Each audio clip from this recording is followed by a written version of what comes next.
ขณะนี้ท่านกำลังฟังสถานีวิทยุกระจายเสียง FM 104.5 เมกะเฮิรตซ์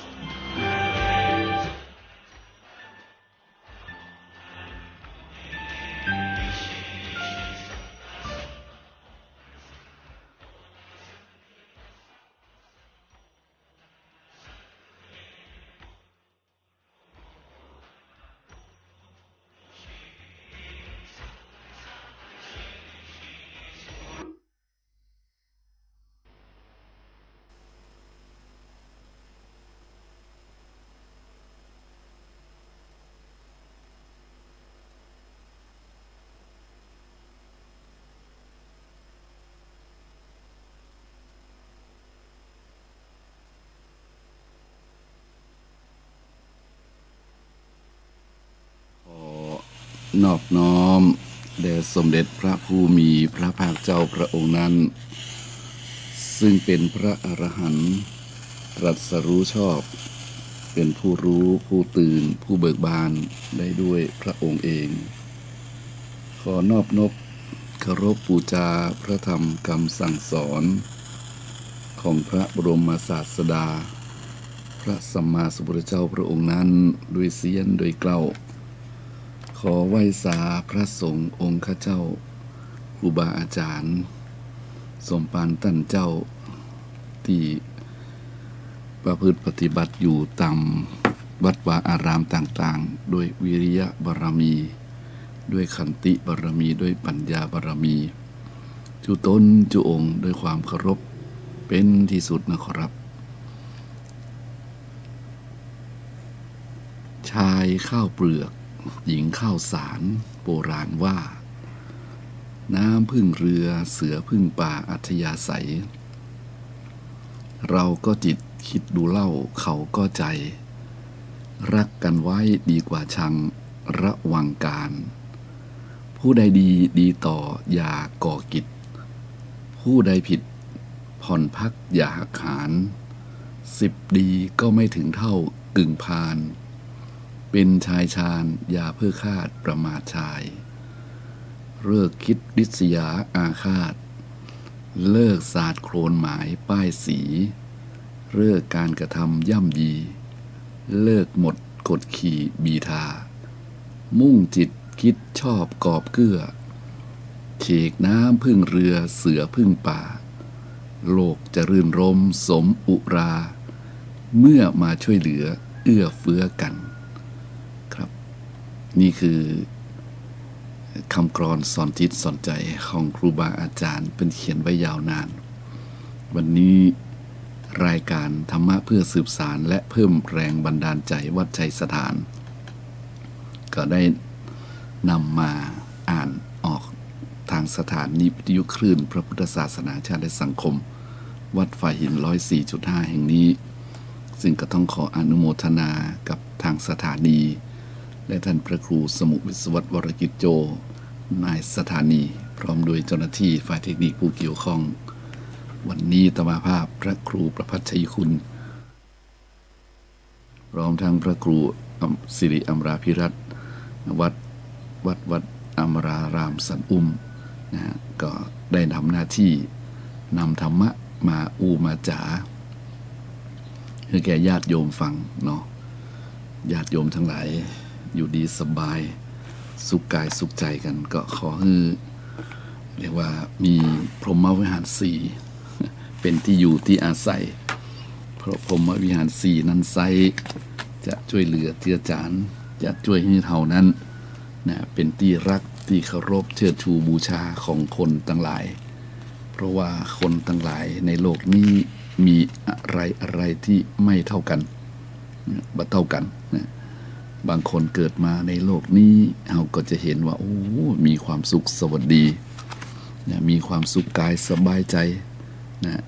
ทั้งเป็นกายิกสุขนะทั้งเป็นเจตสิกสุข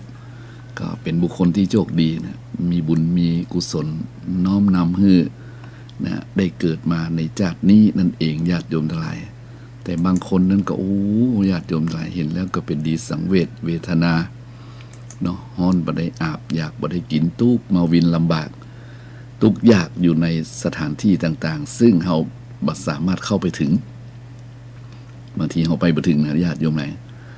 ทุกขติในโลกนี้นะบางทีทุกขติในโลกนี้เราเข้าบ่ถึงก็มีนะเพราะฉะนั้นบางทีบางครั้งบางท่านอาจจะนะบ่เคยประสบพบเห็นคิดว่ามันบ่มีแต่มีคนไปเห็นไปเจอไปพบมาแล้วมาเล่าต่อมาฟังเป็นดีน่าคิดนะญาติโยมทั้งหลายเป็นดีน่าคิดเป็นก็มาบอกท่านอาจารย์สองภาพต่างกันเลยเนี่ยอันหนึ่งสะดวกสบายเหมือนเราดูละครเหมือนเราดูหนังเลยเปิดเข้าไปฉากนั้นโอ้โหนะมันเป็นอะไรอย่างที่ตรงกันข้ามนะมันนึกว่าจะเกิดมีในโลกนี้โอ้ญาติโยมแม้แต่มาได้ฟังเป็นเล่าแต่มาก็ยังทุกขติในโลกนี้นะลำบากยากเย็นแสนเข็ญก็มีอยู่นะแต่เฮาเข้าบ่ถึง เฮาเข้าบ่ถึงเมื่อเข้าบ่ถึงเฮาก็เลยคิดว่ามันบ่มีเฮามองบ่หันก็คิดว่ามันบ่มีนี่เพราะฉะนั้นบางสิ่งบางอย่างเฮาบ่สามารถจะมองหันได้ญาติโยมหลายมันเป็นเรื่องอย่างหนึ่งที่อย่างไรญาติโยมหลายที่เฮาท่านทั้งหลายควรจะเจริญพรหมวิหารนะเจริญพรหมวิหารเพราะว่าพรหมวิหารนี้มันไปได้ทั่วทิศทั่วทางนะญาติโยมหลายเพิ่นบอกว่ากลิ่นหอมของดอกไม้นะมันไปได้ตามลมพัดไปนะกลิ่นหอมของดอกไม้นะญาติโยมหลายหรือกลิ่นเหม็นของสิ่งโสโครกทั้งหลายมันล่องลอยไปตามสภาวะของลมพัดไปนะแต่กลิ่นแห่งพรหมวิหารนี่กลิ่นศีลกลิ่นธรรมนี่มันไปโดยทั่วทิศนะญาติโยมหลายมันไปได้โดยทั่วทิศนะมันไปทั้งข้างบนข้างล่างนะมันไปได้ทั่วทิศญาติโยมหลายมันไปด้วยแรงจิตนะเมตตาจิตนะกรุณาจิตมุทิตาจิตนะญาติโยมนั้นไปได้ทั่วเพราะฉะนั้นรายการอัตมาภาพในวันนี้รายการเพื่อสืบสานและเพิ่มแรงบันดาลใจวัดชัยสถานนี้ก็อยากจะให้ท่านทั้งหลายนะเจริญพรหมวิหารนะมีเมตตาปรารถนาให้คนอื่นได้รับสุขมีเมตตาทรงไว้ซึ่งความมีเมตตามีความปรารถนาอยากให้คนอื่นได้รับสุขมีความสุขกรุณามีความปรารถนาให้คนอื่นพ้นทุกข์เนาะคนใดติดทุกข์ขยันให้พ้นทุกข์ไปเนี่ยและมุทิตามีจิตที่ เปี่ยมล้นด้วยความยินดีเบิกบานเมื่อเห็นและเมื่อได้ทราบได้รู้ว่าเขาเหล่านั้นมีความสุขดีมีความสบายดีเขาก็ดีใจตัวญาติโยมหลายเพื่อว่านะครับเพื่อว่าเฮาท่านทั้งหลายนั้นจะได้เป็นผู้ที่อยู่ในพรหมวิหารที่แท้จริงนะญาติโยมเพราะพรหมวิหารนี้เป็นธรรมะของผู้เป็นใหญ่นะพรหมวิหารนี้เป็นหลักธรรมสำหรับทุกคนนะโยมนะบอกว่ายากดีมีจนร่ำรวยล้นฟ้ายาจกเศรษฐีพระเถรเนนทีพูดดีผู้มีชีวิตอย่างไรก็แล้วแต่นะถ้าเจริญพรหมวิหารแล้วเนี่ยญาติโยมเพิ่นบอกว่าจะช่วยให้ชีวิตนะดำรงอยู่ได้อย่างประเสริฐนะและบริสุทธิ์ทั้งประเสริฐทั้งบริสุทธิ์และเป็นที่ฮักแก่คนทั้งหลายนะญาติโยมหลายเป็นที่ฮักแก่คนทั้งหลายและแม้ละสังขารร่างกายนี้ไปเนี่ยถ้าใครเจริญพรหมวิหารให้ดีเนี่ยโยมก็จะมีพรหมโลกนะพรหมโลกก็คือโลกของพระพรหมมันนะอยู่นะเป็นที่รอท่าเหมือนกับพระฤาษีเหมือนกับดาบสสมัยแต่ก่อนนะเหมือนพระราชาสมัยแต่ก่อนโยม พอถึงคราวหนึ่งเป็นบอกว่ามีราชวงศ์หนึ่งเนี่ยสั่งกันมาสอนกันมากับบอกลูกกษัตริย์ทั้งหลายว่าถ้าถึงคราวบอกคือกันระบบไว้นะบอกว่าถ้าเห็นเส้นเกษาฉันงอกเธอบอกฉันนะจะมีรางวัลนั่นก็คือที่มาของราชวงศ์ที่เพิ่นตั้งคำว่าเกษางอกแล้วออกบวชผมงอกแล้วออกบวชนะโยมเพิ่นก็สืบเรื่องนี้มาจากพระราชาในวงนั้นในกลุ่มนั้นแล้วก็สมัยนั้นยังแบบสมัยพระพุทธเจ้าเป็นพระโพธิสัตว์เป็นพระราชาองค์หนึ่งก็พอถึงข่าวที่พระเกศาทรงขาวงอกนายมาลาได้เจอเข้าใส่เส้นหนึ่งก็บอกคือพระราชาของพระองค์พระราชาของพระองค์ก็เลยปลงทรัพย์สมบัติให้แก่ราชบุตรพระโอรสมอบตำแหน่งหน้าที่แล้วพระองค์ก็เข้าไปเจริญพรหมวิหารเจริญพรหมวิหารอยู่ในป่าถือศีลอยู่ในป่าโยมเรื่องของผมงอกและออกบวชมันมีนะความจริงเรื่องเป็นพิสดารนะเรื่องพิสดารนี่อาจมาอ่านแล้วมันจำก็ความที่มันเด่นๆนะญาติโยมหลายจำก็ความเด่นๆกันเลยได้ความระยะสั้นๆในญาติโยมหลายเพราะฉะนั้นก็มาบอกให้ญาติโยมว่าทางไปสู่พรหมโลกเนี่ยที่ดีที่สุดก็คือเจริญพรหมวิหารเจริญพรหมวิหารนี่ก็ต้องคือเอามาใช้ให้ครบถ้าบอกครบนี่มาได้นะต้องบอกครบนี่มาได้ต้องให้ครบก่อนอย่างครูบาอาจารย์เป็นได้อธิบายว่าอย่างเจริญเมตตาเนี่ยเจริญเมตตานี่เขาต้องตั้งความปรารถนาตั้งความปรารถนาไว้ในใจนะและกระทำถ้าทำได้กระทำให้คนอื่นได้รับสุขนะความสุขนี่เป็นสิ่งที่ทุกคนปรารถนามันก็โยมความสุขเป็นสิ่งที่ทุกคนปรารถนาไผ่ก็ปรารถนาสุขนะไผ่นี่นะทุกคนน่ะบอกว่าอยากดีมีจนร่ำรวยล้นฟ้ายาจกเศรษฐีพระเถรเนนทีผู้ดีผู้ร้ายนะชายหญิงมีความปรารถนาอย่างหนึ่งคือขอให้ความสุขนะขอให้เรามีความสุขเพราะความสุขเป็นสิ่งที่ทุกคนปรารถนาความสุขเกิดขึ้นได้มีสองทางนะโยมที่อาตมาเคยบอกกายิกสุขนะกายิกสุขคือสุขทางกายเจตสิกสุขคือสุขทางใจที่สุขทางกายมันเป็นบอกว่าสุขทางกายนี่อาตมามักจะใช้คำว่าสะดวกสบายนั่นก็คือสุขเกิดจากการมีทรัพย์นะสุขเกิดจากการมีทรัพย์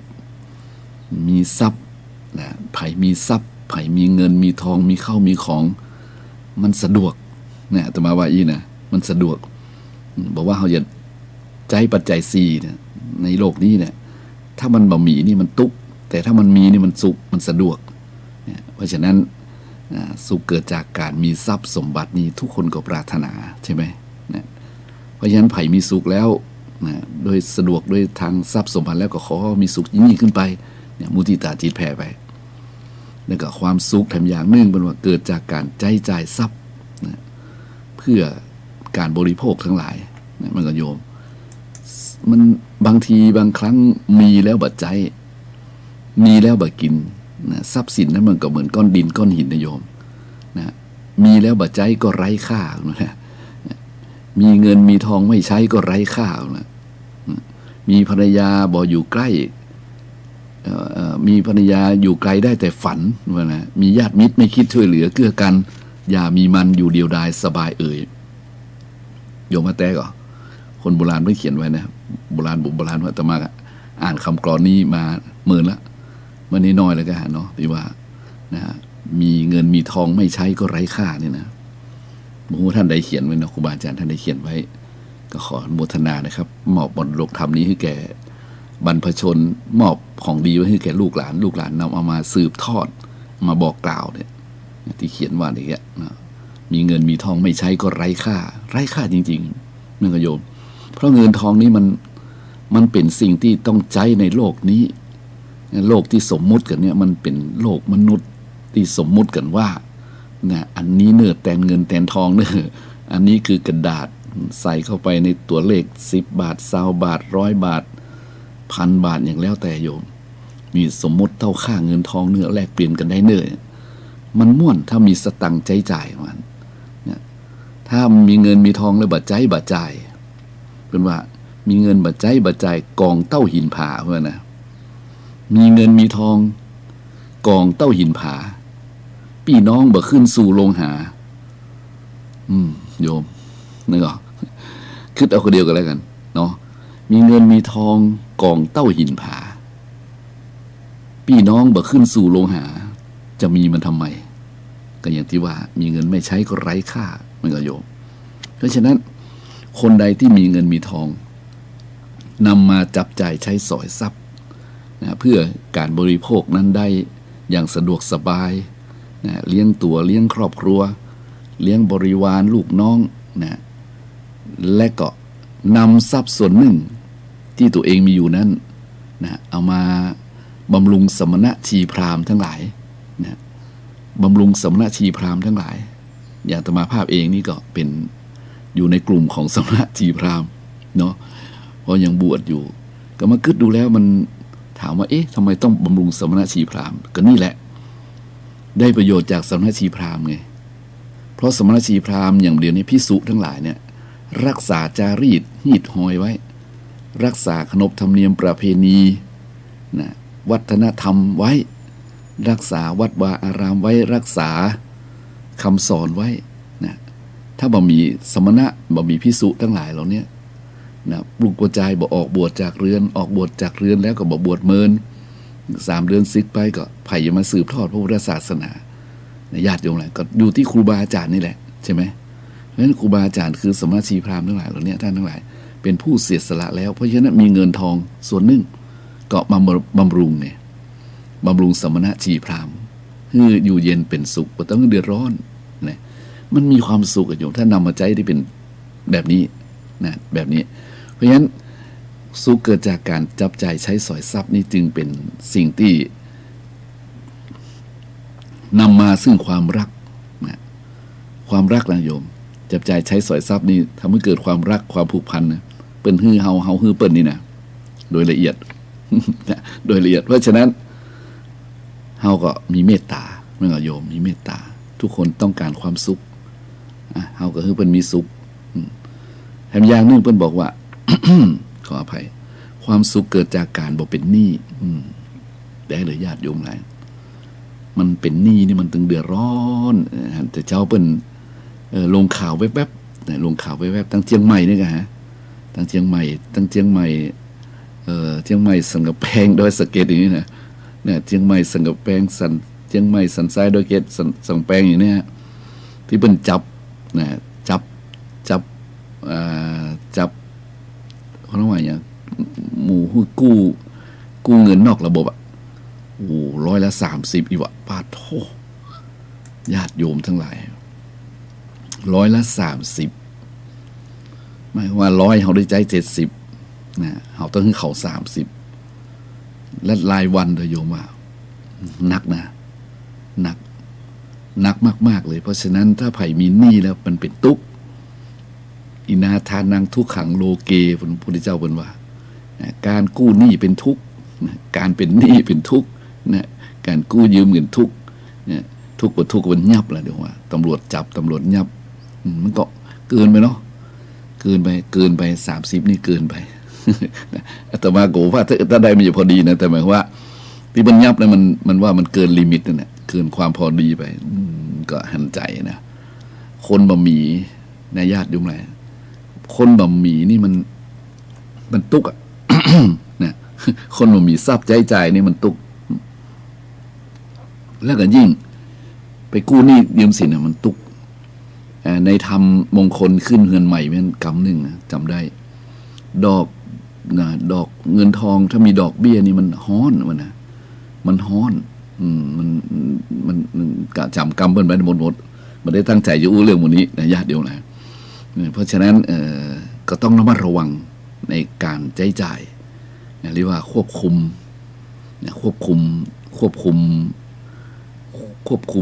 หูหัวดีกว่าเนาะควบคุมรอยรั่วนะญาติโยมใจควบคุมที่มันจะออกไปเขาควบคุมรายการใช้จ่ายเขาบางคนบางท่านก็ควบคุมเต็มที่แล้วนะญาติโยมแหละที่มันเกินกว่าการควบคุมมันก็ต้องยืมนะยืมทีนี้การยืมนี่มันเป็นเรื่องที่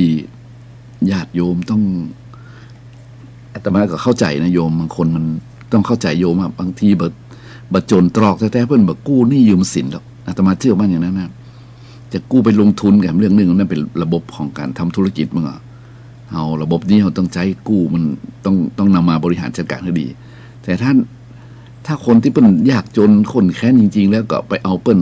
ปรียบเปิ้นจนเกินไปเนี่ยมันเรื่องนี้มันถูกบันทึกไว้แล้วนะโยม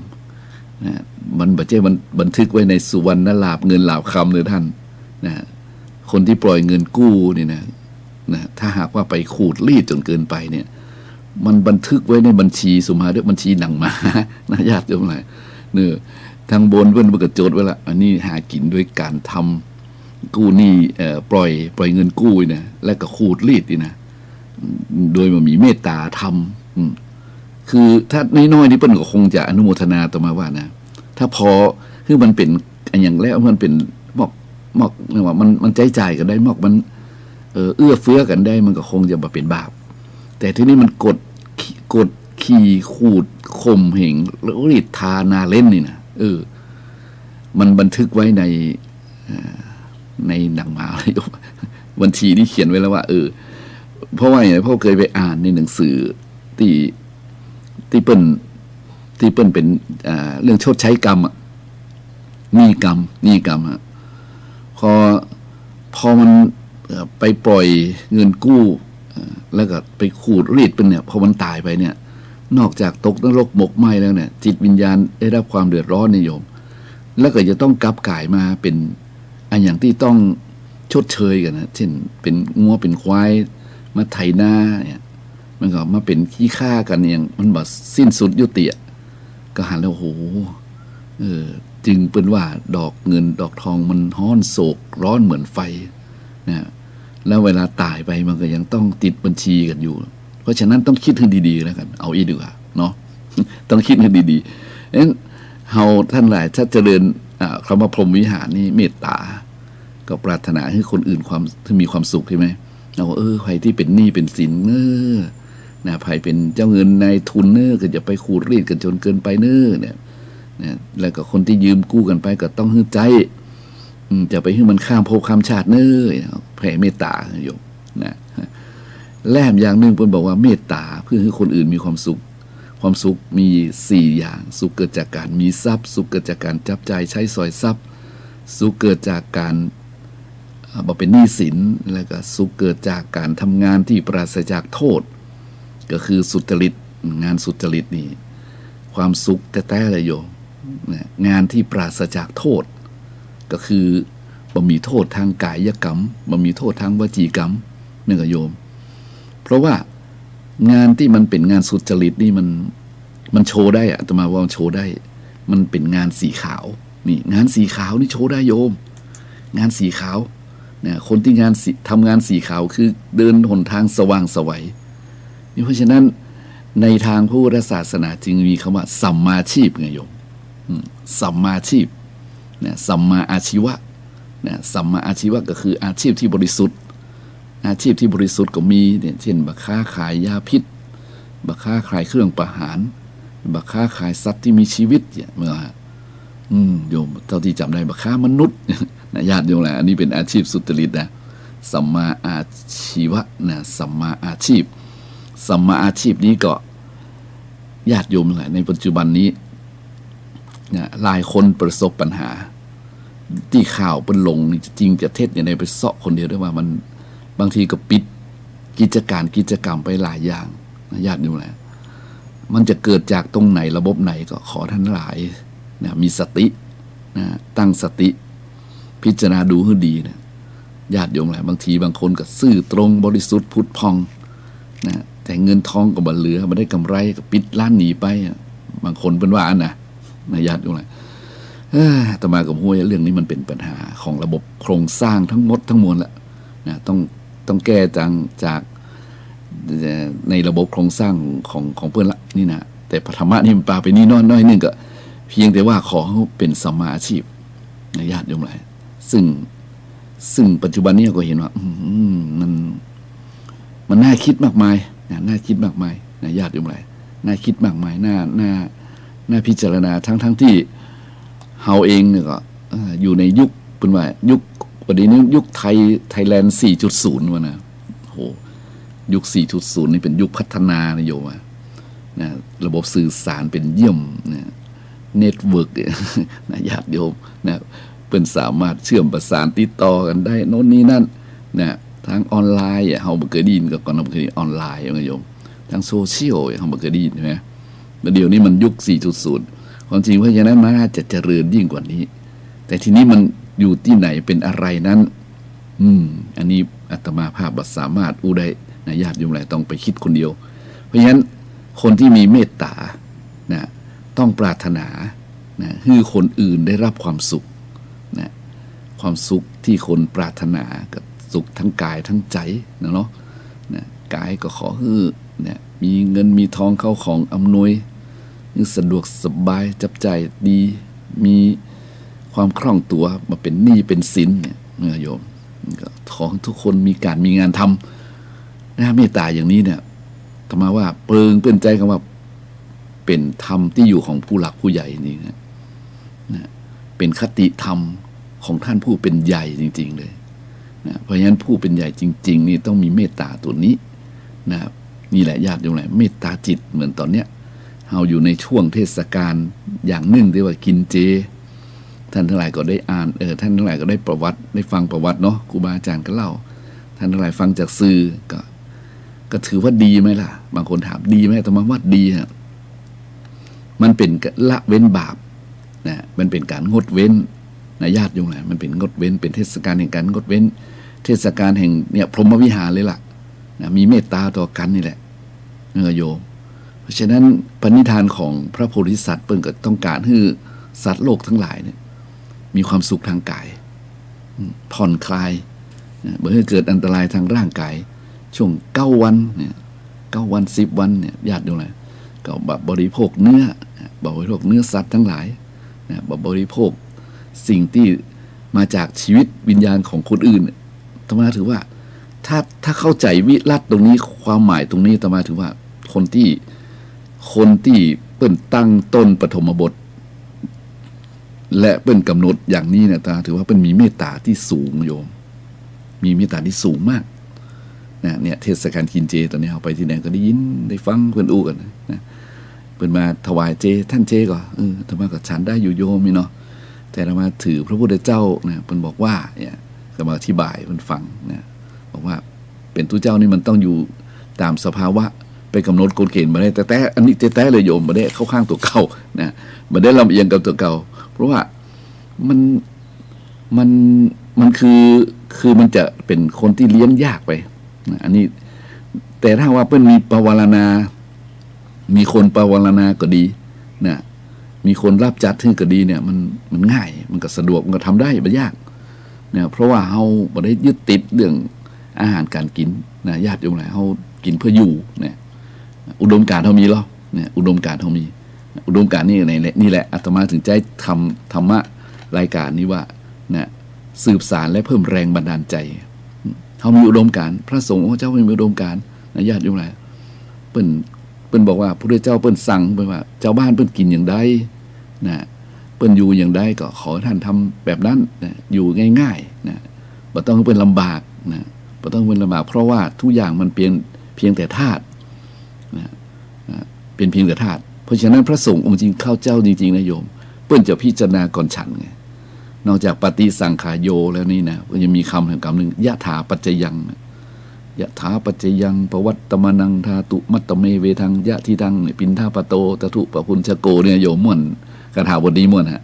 เพราะว่าทุกอย่างมันเป็นแต่ธาตุสักแต่ว่าธาตุนึกออกสักแต่ว่าธาตุถ้าพิจารณาว่ามันเป็นธาตุเฮาก็เป็นธาตุนะอาหารนี่ก็เป็นธาตุธาตุนะโยมไม่ใช่ธาตุสอเสือนะไม่ใช่ทอทหารสระอาสอเสือนะนั่นเป็นธาตุนะอันนั้นเป็นธาตุรับใช้อันนี้ธาตุนะคือทุกอย่างเป็นธาตุหมดดินน้ำลมไฟหมดบอกว่าสัพพะสิ่งของทั้งหลายที่อยู่ตรงหน้านี้ถวายมานี้ประเคนมานี้ให้พิจารณาว่ามันเป็นธาตุสักแต่ว่าธาตุบริโภคเข้าไปเพื่อบำรุงธาตุเพื่อเลี้ยงธาตุเห็นไหมในญาติโยมนะถ้าได้ถูกธาตุ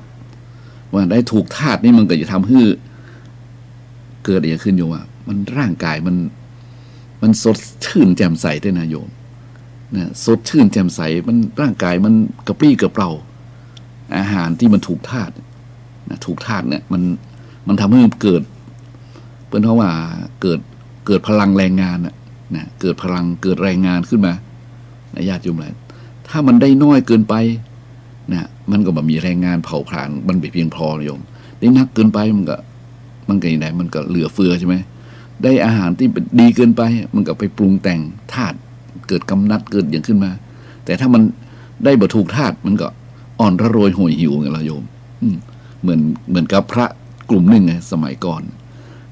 ถ้าจำบ่ผิดก็เป็นร้อยนะถ้า500เนี่ย500หรือ100ขึ้นไปเนี่ยหลังจากที่รับกรรมฐานจากพระพุทธองค์แล้วเนี่ยพระสงฆ์กลุ่มนี้ก็ไปอยู่ในป่านะเพื่อบำเพ็ญจิตตภาวนาโยมว่าแล้วก็มีเจ้าบ้านเพิ่นรับเลี้ยงดูนะอุปถัมภ์ไปบิณฑบาตกันปกตินะตู้เจ้าอยู่กันหลายนี่ปัญหาย่อมมีโยมย่อมเกิดขึ้นแน่นอน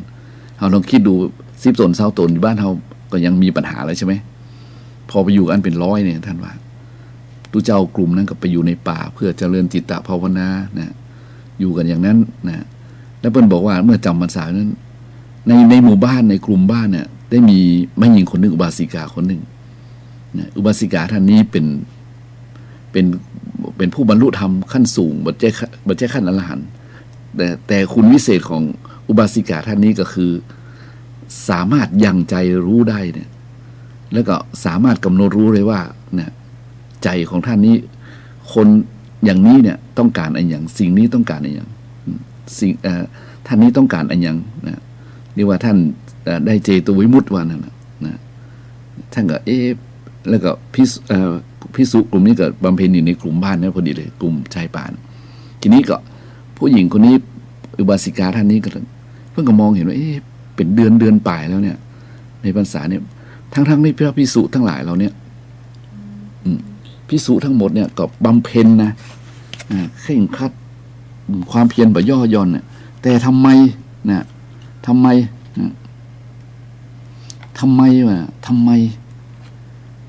บอกบรรลุธรรม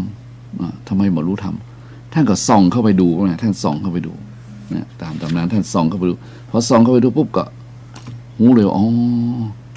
อาหารแต่ละท่านบรรทุกธาตุนะ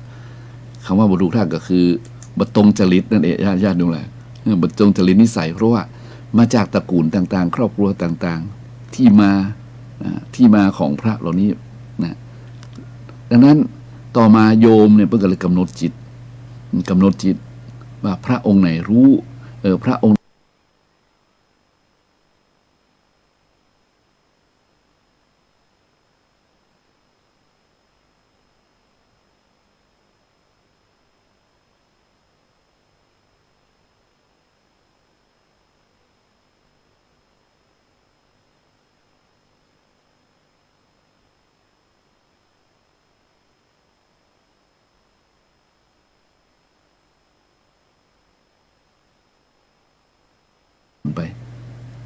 ญาติโยมแหละมาอ่านเรื่องนี้แล้วมาถึงกับว่ามันมีอีตัวนะโยมมันบางสิ่งอย่างเขาบอกฮู้มีจัดนักในพระไตรปิฎกญาติโยมแหละที่ฮู้น้อยเดียวนั่นอย่างตมานี่นะเนี่ยญาติโยมแหละแต่ก็เล่าฟังโยมฟังเลยว่าเนี่ยอุบาสิกาท่านนี้ท่านกับกำหนดว่าโอ้แต่ละตนได้อาหารบรถูกกับธาตุทีนี้ท่านก็จัดเมนูใหม่จัดเมนูใหม่ท่านองค์ใดชอบแบบนี้นะท่านองค์ใดชอบแบบนี้เผ็ดเปรี้ยวเค็มมันหวานเจจออย่างก็ว่ากันไปนะตามวาสนาบารมีนิสัยของท่านนะตามธาตุของท่านก็เล่าไว้ต่อมาว่าประเมินมานานเท่าไรนักท่านก็สามารถบรรลุธรรมได้นะภิกษุทั้งหลายเหล่านั้นสามารถบรรลุธรรมได้นั่นบรรลุธรรมเป็นต่างๆเลยนะตั้งเป็นโสดาบันเป็นสกทาอนาคามีสกทาคามีและจนถึงพระอรหันต์โยมว่าเห็นไหมมันเป็นอย่างที่ยังไรญาติโยมไหนเฮามันเป็นสิ่งที่เนี่ยอาตมาเลยบอกญาติโยมไหนมันเป็นเมตตานะมันเป็นเมตตาธรรมเป็นเมตตาธรรมนะแล้วเพราะฉะนั้นเฮาบอกฮู้ต้นสายปลายทางเฮาเรียกว่าเฮาบ่ได้เข้าไปลึกซึ้งถึงปฐมเหตุของการเทศนาก็ดีนะบ่ได้เข้าซึ้งถึงกิเลสของคนก็ดีที่มาที่ไปก็ดีเนี่ยเฮาเวลาไปอยู่ทั้งปลายเหมือนกับว่าเฮาฟังเรื่องราวสุดท้ายเนี่ยบางทีเฮาก็อาจได้ฟังการตีความแล้วเฮาเองต้องไปตีความแถมเนี่ยโยมว่าบางทีมันก็ทำให้เฮานั้นพลาดไปโยมพลาดไปต่อมาว่าเฮานั้นพลาดไปก็ได้นะเพราะว่านอกจากคนตีความมาผิดเฮาเองฟังแล้วเฮายังตีความผิดเพราะฉะนั้นเราก็ต้องระมัดระวังนี่แหละญาติโยมหลายมันเป็นเรื่องของเมตตานะเมตตาล้วนๆนะเพราะฉะนั้นในช่วงเนี้ยเพิ่นกินเจกันเฮาก็มองดูแล้วสาธุอนุโมทนาบางทีบางท่านเพิ่นก็ไปตั้งโรงเจเลยนะมีโยมหลายคนเนี่ยไปตั้งโรงเจนะตั้งโรงเจนี่เพื่อเนี่ยสนับสนุนนะคนที่ไปสร้างบารมี ก็ขออนุโมทนาในรายการนี้นะในการสืบสารพระธรรมคำสอนสืบสารแล้วก็เพื่อให้เกิดแรงบันดาลใจนี่นะวันนี้ก็ขออนุโมทนากับผู้ที่ไปตั้งโรงทานนะเลี้ยงภัตตาหารเจเลี้ยงอาหารเจนะและก็ขออนุโมทนากับคนที่ถือศีลกินเจนะโยมถือศีลกินเจถ้าถือศีลกินเจเพื่อสร้างเรียกว่าสร้างบารมีนั่นนะอันนั้นถึงว่าต้องอนุโมทนาเพื่อสุขภาพก็ไปอย่างนึง เพื่อสุขภาพนี่ก็ไปอย่างถ้าเพื่อแฟชั่นตามแฟชั่นนั่นก็ไปอย่างนึงนะบางคนมีแล้วเนี่ยเพื่อสุขภาพก็มีตามแฟชั่นก็มีหันเปิ้นกินเจก็เจด้วยเปิ้นนั่นแหละแต่เพราะฉะนั้นอย่างใดก็แล้วแต่ขอให้ใจเจด้วยก็แล้วกัน นะ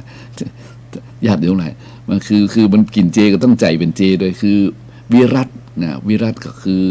งดเว้นนะเปิ้นมีความหมายของเจอย่างนึงมันว่าคืออุโบสถศีลนั่นเองว่านะอุโบสถศีลนั่นเองเพราะฉะนั้นก็คือมีเจตนางดเว้นอย่างนั้นนะกินเจก็คือเจตนางดเว้นนะต้องการให้สัตว์ทั้งหลายนะที่เรานำมาบริโภคนะตลอดปีหนึ่งได้ผ่อนคลายของนะมันต้องมาตกเป็นเหยื่อต้องโตเป็นอาหารนะมีเมตตาจิตแม่ก็โยมนี่เขาก็แล้วก็ขอให้มีใจเจโดยก็คือเว้นจากการเบียดเบียนมันมีเมตตาจิตและท่านก็จะได้บุญทั้งคนตั้งโรงทานโรงเจนะแล้วก็หลายท่านหลายคนตั้งโรงทานโรงเจในเชียงใหม่นี่ก็เยอะนะโยมนะแต่มาบ่ได้ข้อมูลแท้ๆหรอกอาตมาหันว่าเปิ้นไปตั้งกันแต่ร้านมีอย่างพ่อมีกี่เจ้าอาตมาก็บ่ได้ข้อมูลนะวันนี้ก็เลยบ่ได้ถามมานะญาติโยมไปสืบคนเดียวเด้อเนาะและคนที่กินเจนี่ก็ขออนุโมทนาเพราะฉะนั้นก็บอกโยมไปตามนี้แถมอย่างนึงอย่างที่ว่านะญาติโยมหลายพรหมวิหารสีนี้ต้องอู้กันบ่อยๆซะแล้วเพราะคนเฮาบ่ค่อยนำมาใจนะโดยเฉพาะพรหมวิหารสีนี้เขาย้ำว่านะพรหมวิหารสีเป็นธรรมของพรหมหรือของท่านผู้เป็นใหญ่นะผู้เป็นใหญ่เนี่ยต้องมีพรหมวิหารมีเมตตาแล้วโยมบอกต้องมีกรุณาด้วยนะกรุณาคือความปรารถนาให้คนอื่นพ้นทุกข์ อาตมาก็บอกตลอดเวลาวันพุธที่แล้วอาตมาก็อู้เรื่องนี้วันนี้จะย้ำเลยว่าขอให้มีเมตตามีกรุณานะตั้งจิตปรารถนาไว้คนใดทุกข์ก็ขอให้พ้นจากทุกข์นะคนใดมีทุกข์แล้วก็ขอให้พ้นทุกข์คนใดมีสุขก็ขอให้มีสุขยิ่งขึ้นไปแถมความทุกข์คืออย่างโยมนะถ้าอู้ถึงความสุขคือความอุดมสมบูรณ์มีกินมีใจไม่หรอความสะดวกกายสบายใจ ความทุกข์ก็คือสิ่งที่ตรงข้ามมันบ่มีกินบ่มีใจมีแต่โรคภัยไข้เจ็บมาเบียดมาเบียนบ่สบายกายบ่สบายใจเกิดจากปัญหาภาวะหลายประการนะญาติโยมหลายนะมันมีอยู่นะในโลกนี้มากมายปัญหามันมากมายนะความทุกข์เกิดจากหลายปัจจัยมากมายนะญาติโยมแต่พระพุทธเจ้าของเราในสุดยอดเลยพระองค์ทรงสรุปไว้ว่าแท้ที่จริงความทุกข์มีอยู่สองอย่างนะสองกลุ่มมันว่าสองกลุ่มใหญ่ๆอันหนึ่งทุกข์โดยสภาวะมันว่านะโดยสภาวะคือเนี่ยสภาวะก็คือโดยตัวของมันเองเนี่ยเกิดจากการเปลี่ยนแปลงโดยธรรมชาติกาญาติดูแลเช่นการเจ็บไข้ได้ป่วยเมื่อโยมเจ็บไข้ได้ป่วยนี่เป็นธรรมดาเนาะธรรมดาของสภาวะของสังขารไงถามว่าหลีกเลี่ยงได้ไหมไม่ได้เพราะอย่างเพราะมันเกิดมาแล้วต้องแก่แล้วต้องเจ็บนะเจ็บแล้วก็ต้องตายธรรมดาไม่ก่อนโยมเพราะฉะนั้นเมื่อเกิดมาแล้วมันจะต้องเจอกับสิ่งนี้เนี่ยบางทียังมาตันแก่ก็เจ็บแล้วเห็นไหมบางคนโอ้ยเห็นไหมเห็นมันโรคที่มันเกิดขึ้นแล้วทำให้คนมาตันแก่ได้ยังว่าเจ็บไข้ได้ป่วยโรครุมเร้าเอาเข้าเกิดกลายเป็นโรคซึมเศร้านะซึมเศร้าและก็ขอโทษทีอัตตวินิบาตกรรมเกิดขึ้นเป็นเกือบรายวันอัตตวินิบาตกรรมคืออย่างคือทำร้ายตัวเองนะคือทำร้ายตัวเองคือฆ่าตัวตายนะคือฆ่าตัวตายทำร้ายตัวเองเมื่อทำร้ายตัวเองแล้วเป็นไงญาติโยมหลายคิดว่ามันปัญหามันจบมันบ่จบหรอกนะร่างกายของคุณเนี่ยต้องเป็นภาระของคนอื่นใช่ไหมต้องเป็นภาระของลูกของหลานแล้วยังบอกนี่นะเป็นที่น่ากลัวเลยนะโดยสภาวะแบบนั้นน่ะน่ากลัวนะจะอัตตวินิบาตกรรมอย่างนี้ก็น่ากลัวมดนะเพราะว่าผีมันจังเฮี้ยนมันขยมเพราะฉะนั้นมันเราก็ต้องมาดูมันบ่ถูกกับโยมนะการแก้ปัญหาไปนั้นบ่ถูกนะแก้ปัญหาโดยการตัดช่องน้อยเนี่ยบ่ถูกนะมันบ่ถูกเพราะมันถูกอย่างไรเพราะว่ามันเป็นเรื่องที่มันก็เอาตัวรอดคนเดียวตอนนี้กำลังจัดรายการอยู่โยมเจริญพรนอว่าจะดอยมาเป็นอย่างจะออกอากาศก็ได้ อันนี้ก็กำลังโยมโทรเข้ามานะก็จะออกอากาศแบบยอมออกอากาศตัวเป็นอย่างโยม ฉะนั้นก็เลยมาบอกขญาติโยมว่าการอัตตวินิบาตกรรมนะการทำร้ายตัวเก่านั้นบัดนี้แน่ปัญหามีไว้แก้เนี่ยโยมปัญหามีไว้แก้ปัญหานี้คือพระเจ้าเพิ่นบอกไว้นะที่มาบอกว่าถ้าคุณไม่อยากแก่คุณไม่อยากเจ็บคุณไม่อยากตายไม่อยากเจ็บไข้ได้ป่วยคุณก็อย่าเกิดมาแก้ที่อยากเกิดนะอยากเกิดถ้าเกิดไปแล้วมันถึงเจอนะเกิดแล้วมันถึงเป็นนะเป็นไปตามสภาวะทุกโดยสภาวะนะเพราะฉะนั้นปัญหามีไว้แก้ท่านทั้งหลายที่บัดสบายทั้งกายทั้งใจญาติโยมเขาได้เห็นข่าวต่างประเทศดาราเปิ้นฆ่าตัวตายอย่างนั้นตรงนะแล้ววันนี้เขามาเห็นคนไทยอะไรเจ้าลงข่าวนะตำรวจหรือว่าอย่างนี้หรือว่าใครในเนี่ยเกิดเนี่ยทนมาได้เป็นโรคซึมเศร้าเหงานะวันที่สุดมันก็ต้องทำร้ายชีวิตตัวเองบางทีญาติโยมอะไรมันเป็นการแก้ปัญหาที่บ่ถูกทางพระพุทธศาสนานะเพราะว่ามันยังบ่จบจะหรอกคือบ่จบอะไรคือร่างกายนี่มันแตกสลายเมื่อมันชำรุดทรุดโทรมเกินไปก็ดีมันยังเกิดอุบัติเหตุขึ้นมาเนี่ยมันดวงจิตมันบ่สามารถอยู่ได้วิญญาณบ่สามารถจะอยู่กับร่างกายที่ชำรุดทรุดโทรมจน จนเกินไปนี่ได้เนี่ยหมายความว่าอย่างบางคนประสบอุบัติเหตุนี่เนาะอุบัติเหตุเนี่ยข้างในมันหักมันแตกมันเสียหายเนี่ยนะโยมจิตวิญญาณบ่สามารถจะอยู่กับขันนั้นได้นะมันก็ออกไปนะโยมมันก็ออกไปที่มันก็ไปที่เกิดใหม่นะมันก็ไปที่เกิดใหม่ทีนี้มันจะเกิดใหม่ได้ด้วยอำนาจกิเลสกรรมวิบากเนี่ยมันจะพักดันให้อันนี้บอกถึงตัวนั้นแต่หมายว่าจิตวิญญาณบ่สามารถจะอยู่กับธาตุขันธ์ที่ชำรุดทรุดโทรมแตกหักสลายหรือว่าชำรุดเกินได้เนี่ยในร่างกายเนี่ยมันเกินกว่าที่จะอยู่เปิ้นจึงอุปมาว่าเหมือนเสื้อผ้าที่มันชำรุดทรุดโทรมแล้วเนี่ยมันเสื้อผ้าที่มันเก่าคล่ำคล้าเนี่ยมันขาดกระลุ่มกระลิ่งเนี่ยมันแบบเป็นที่ยินดีของเจ้าของฉันใดร่างกายก็เช่นเดียวกันมันอยู่ไม่ได้หรอกมันอยู่ไม่ได้มันก็ไปเลยทีนี้คนทำร้ายตัวเก่าเนี่ยคนอัตวินิบาตกรรมเนี่ยคนฆ่าตัวตายโยมเพิ่นบอกว่าต้องไปใจกรรมเนี่ย500 เตื้อเนี่ยคือจะต้องเกิดการอย่างนี้ถึง500 ครั้งตามหลักธรรมในทางศาสนานี่กล่าวมันจะต้องใจกันนะเพราะฉะนั้นอย่าทำว่าอย่าทำเป็นดีที่สุดเมื่ออย่าทำยังไงฮะปรึกษาผู้รู้เนี่ยหนึ่งปรึกษาผู้รู้เนี่ยปรึกษาท่านผู้รู้ผู้เป็นจิตแพทย์ก็ดีเนี่ยหรือครูบาอาจารย์ก็ดีเนี่ยญาติโยมหลายและตัวเองต้องเป็นเรียกว่าเป็นกำลังใจให้เกิดตัวเก่านะท่องจุดเสมอว่าปัญหามีไว้แก้อัตตาหิอัตโนนาโถตนแลเป็นที่พึ่งของตนทุกคนไม่อยากเจ็บทุกคนไม่อยากจนหรอกโยมใช่ไหมแต่สภาวะเนี่ยทุกโดยสภาวะเนี่ยมันเจ็บมันจนโดยสภาวะโยมมันเจ็บมันจนโดยสภาวะมันหลีกเลี่ยงมาได้มันเป็นการยึดกระทุกมันทุกเนี่ยเพราะฉะนั้นเมื่อมันทุกแล้วเราต้องเนี่ยหาผู้รู้เนี่ยหาผู้รู้ในแท้นี้ก็คือหมายว่าหาพระหาเจ้าที่ครูบาอาจารย์ที่เพิ่นศึกษาเล่าเรียนเรื่องนี้มาสอนมาบอกเราตามหลักธรรมหรือหาผู้เชี่ยวชาญทางจิตเวชนะฮะไปปรึกษาท่านอย่าไปเก็บพนำอมไว้โยมนะ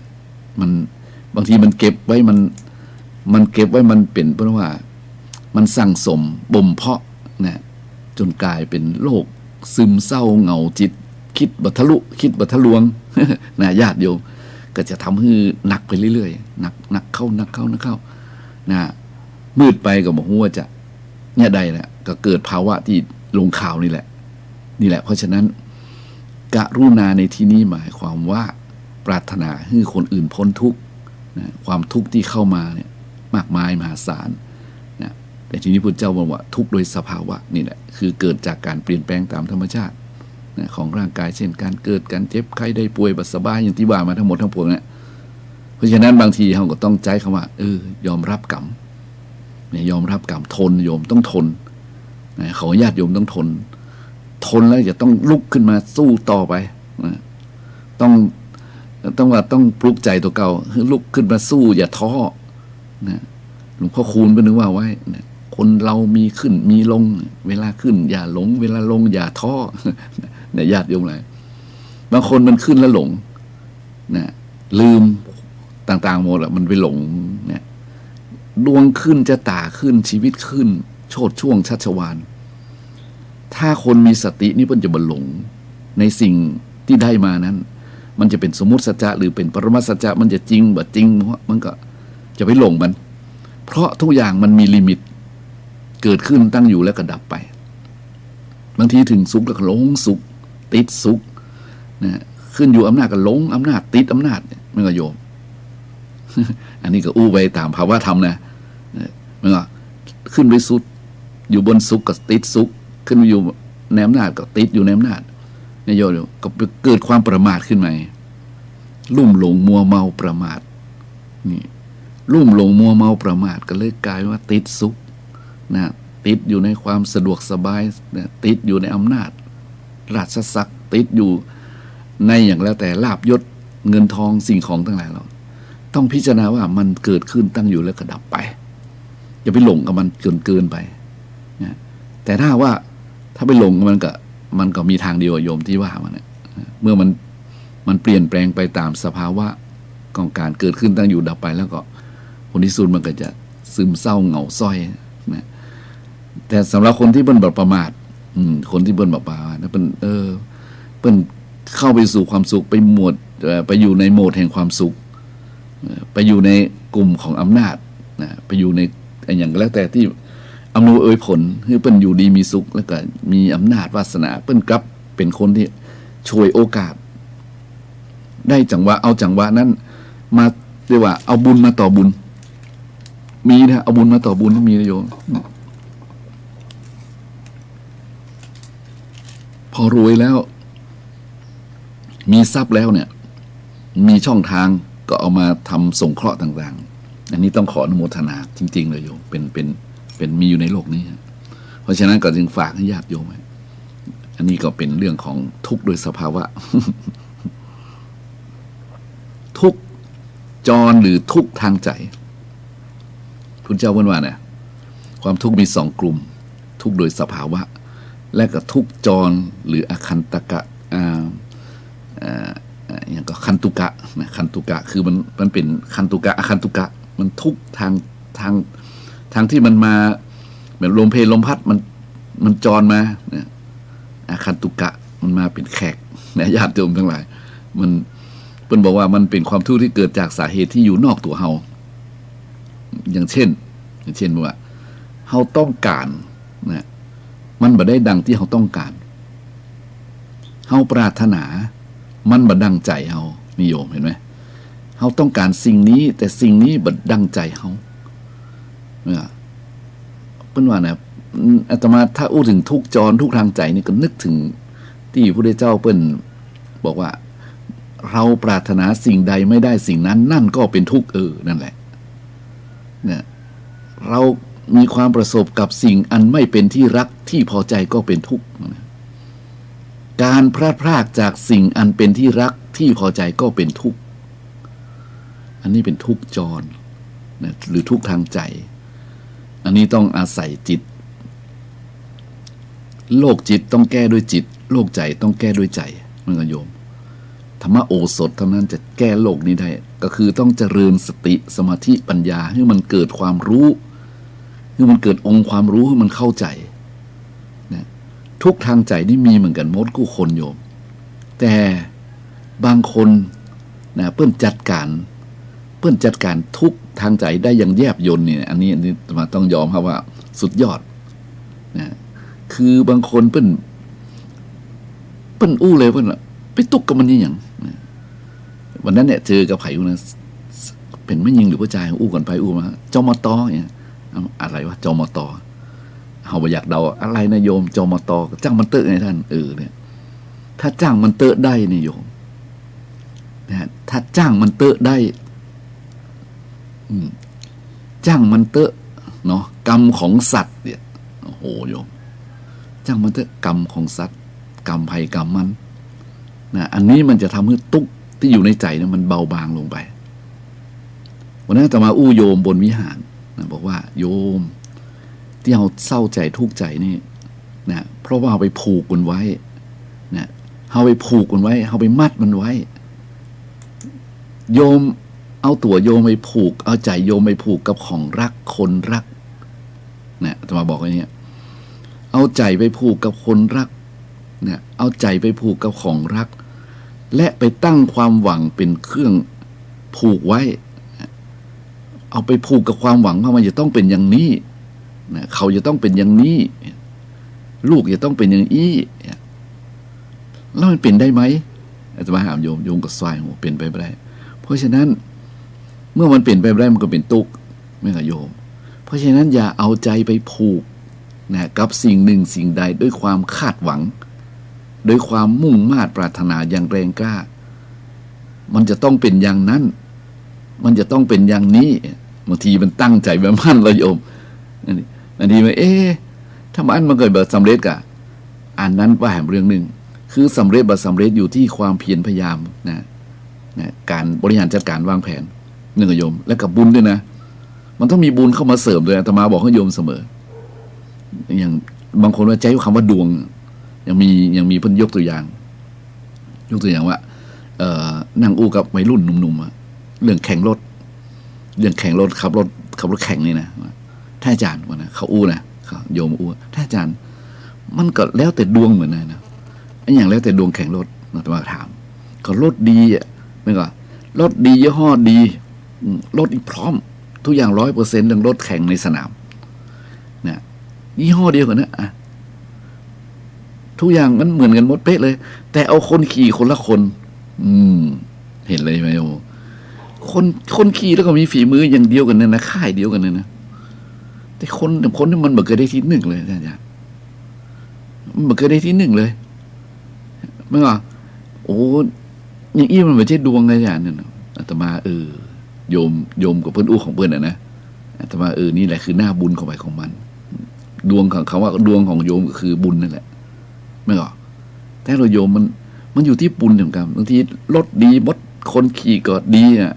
เหมือนกันเป๊ะเลยแต่มันเกิดได้ที่หนึ่งเลยโยมอะไรอ่ะอะไรถามอะไรนี่แหละดวงหรือบุญนี่แหละเพราะฉะนั้นวาสนานี่มันมีจริงๆบุญนี่มันมีจริงๆดวงชะตาชีวิตมันมีจริงๆเพราะฉะนั้นเขาก็ทำไปตามหน้าที่เต็มที่เต็มกำลังแล้วความที่มันจะสำเร็จหรือไม่มันเป็นเรื่องเป็นเรื่องของการกระทำแล้วนิโยมใช่ไหมมันเป็นเรื่องของผลของการกระทำเพราะฉะนั้นเราจะบ่มีทุกข์เนี่ยเห็นไหมบ่มีทุกข์ทางใจเพราะเราบ่เอาใจไปผูกเราบ่เอาใจไปผูกกับมันบ่ไปยึดมั่นถือมั่นว่าจะต้องเป็นอย่างนั้นจะต้องเป็นอย่างนี้จะต้องดีๆอย่างนั้นไปตั้งจินตนาการไว้เนี่ยบางทีบางครั้งมันทำให้เราเป็นทุกข์เพราะเราต้องเอาเป็นเอาตายกับมันเมื่อหรือบอกเอาเป็นเอาตายมันเกิดมันบ่ได้ดังใจก็เป็นทุกข์นะบ่สมหวังก็เป็นทุกข์หรือมันมีอันเป็นไปก็เป็นทุกข์นะมันก็โยมพลัดพรากจากของรักของที่ชอบใจเป็นทุกข์นิทานเซนมีเรื่องหนึ่งนะเป็นบอกว่ามีสำนักหนึ่ง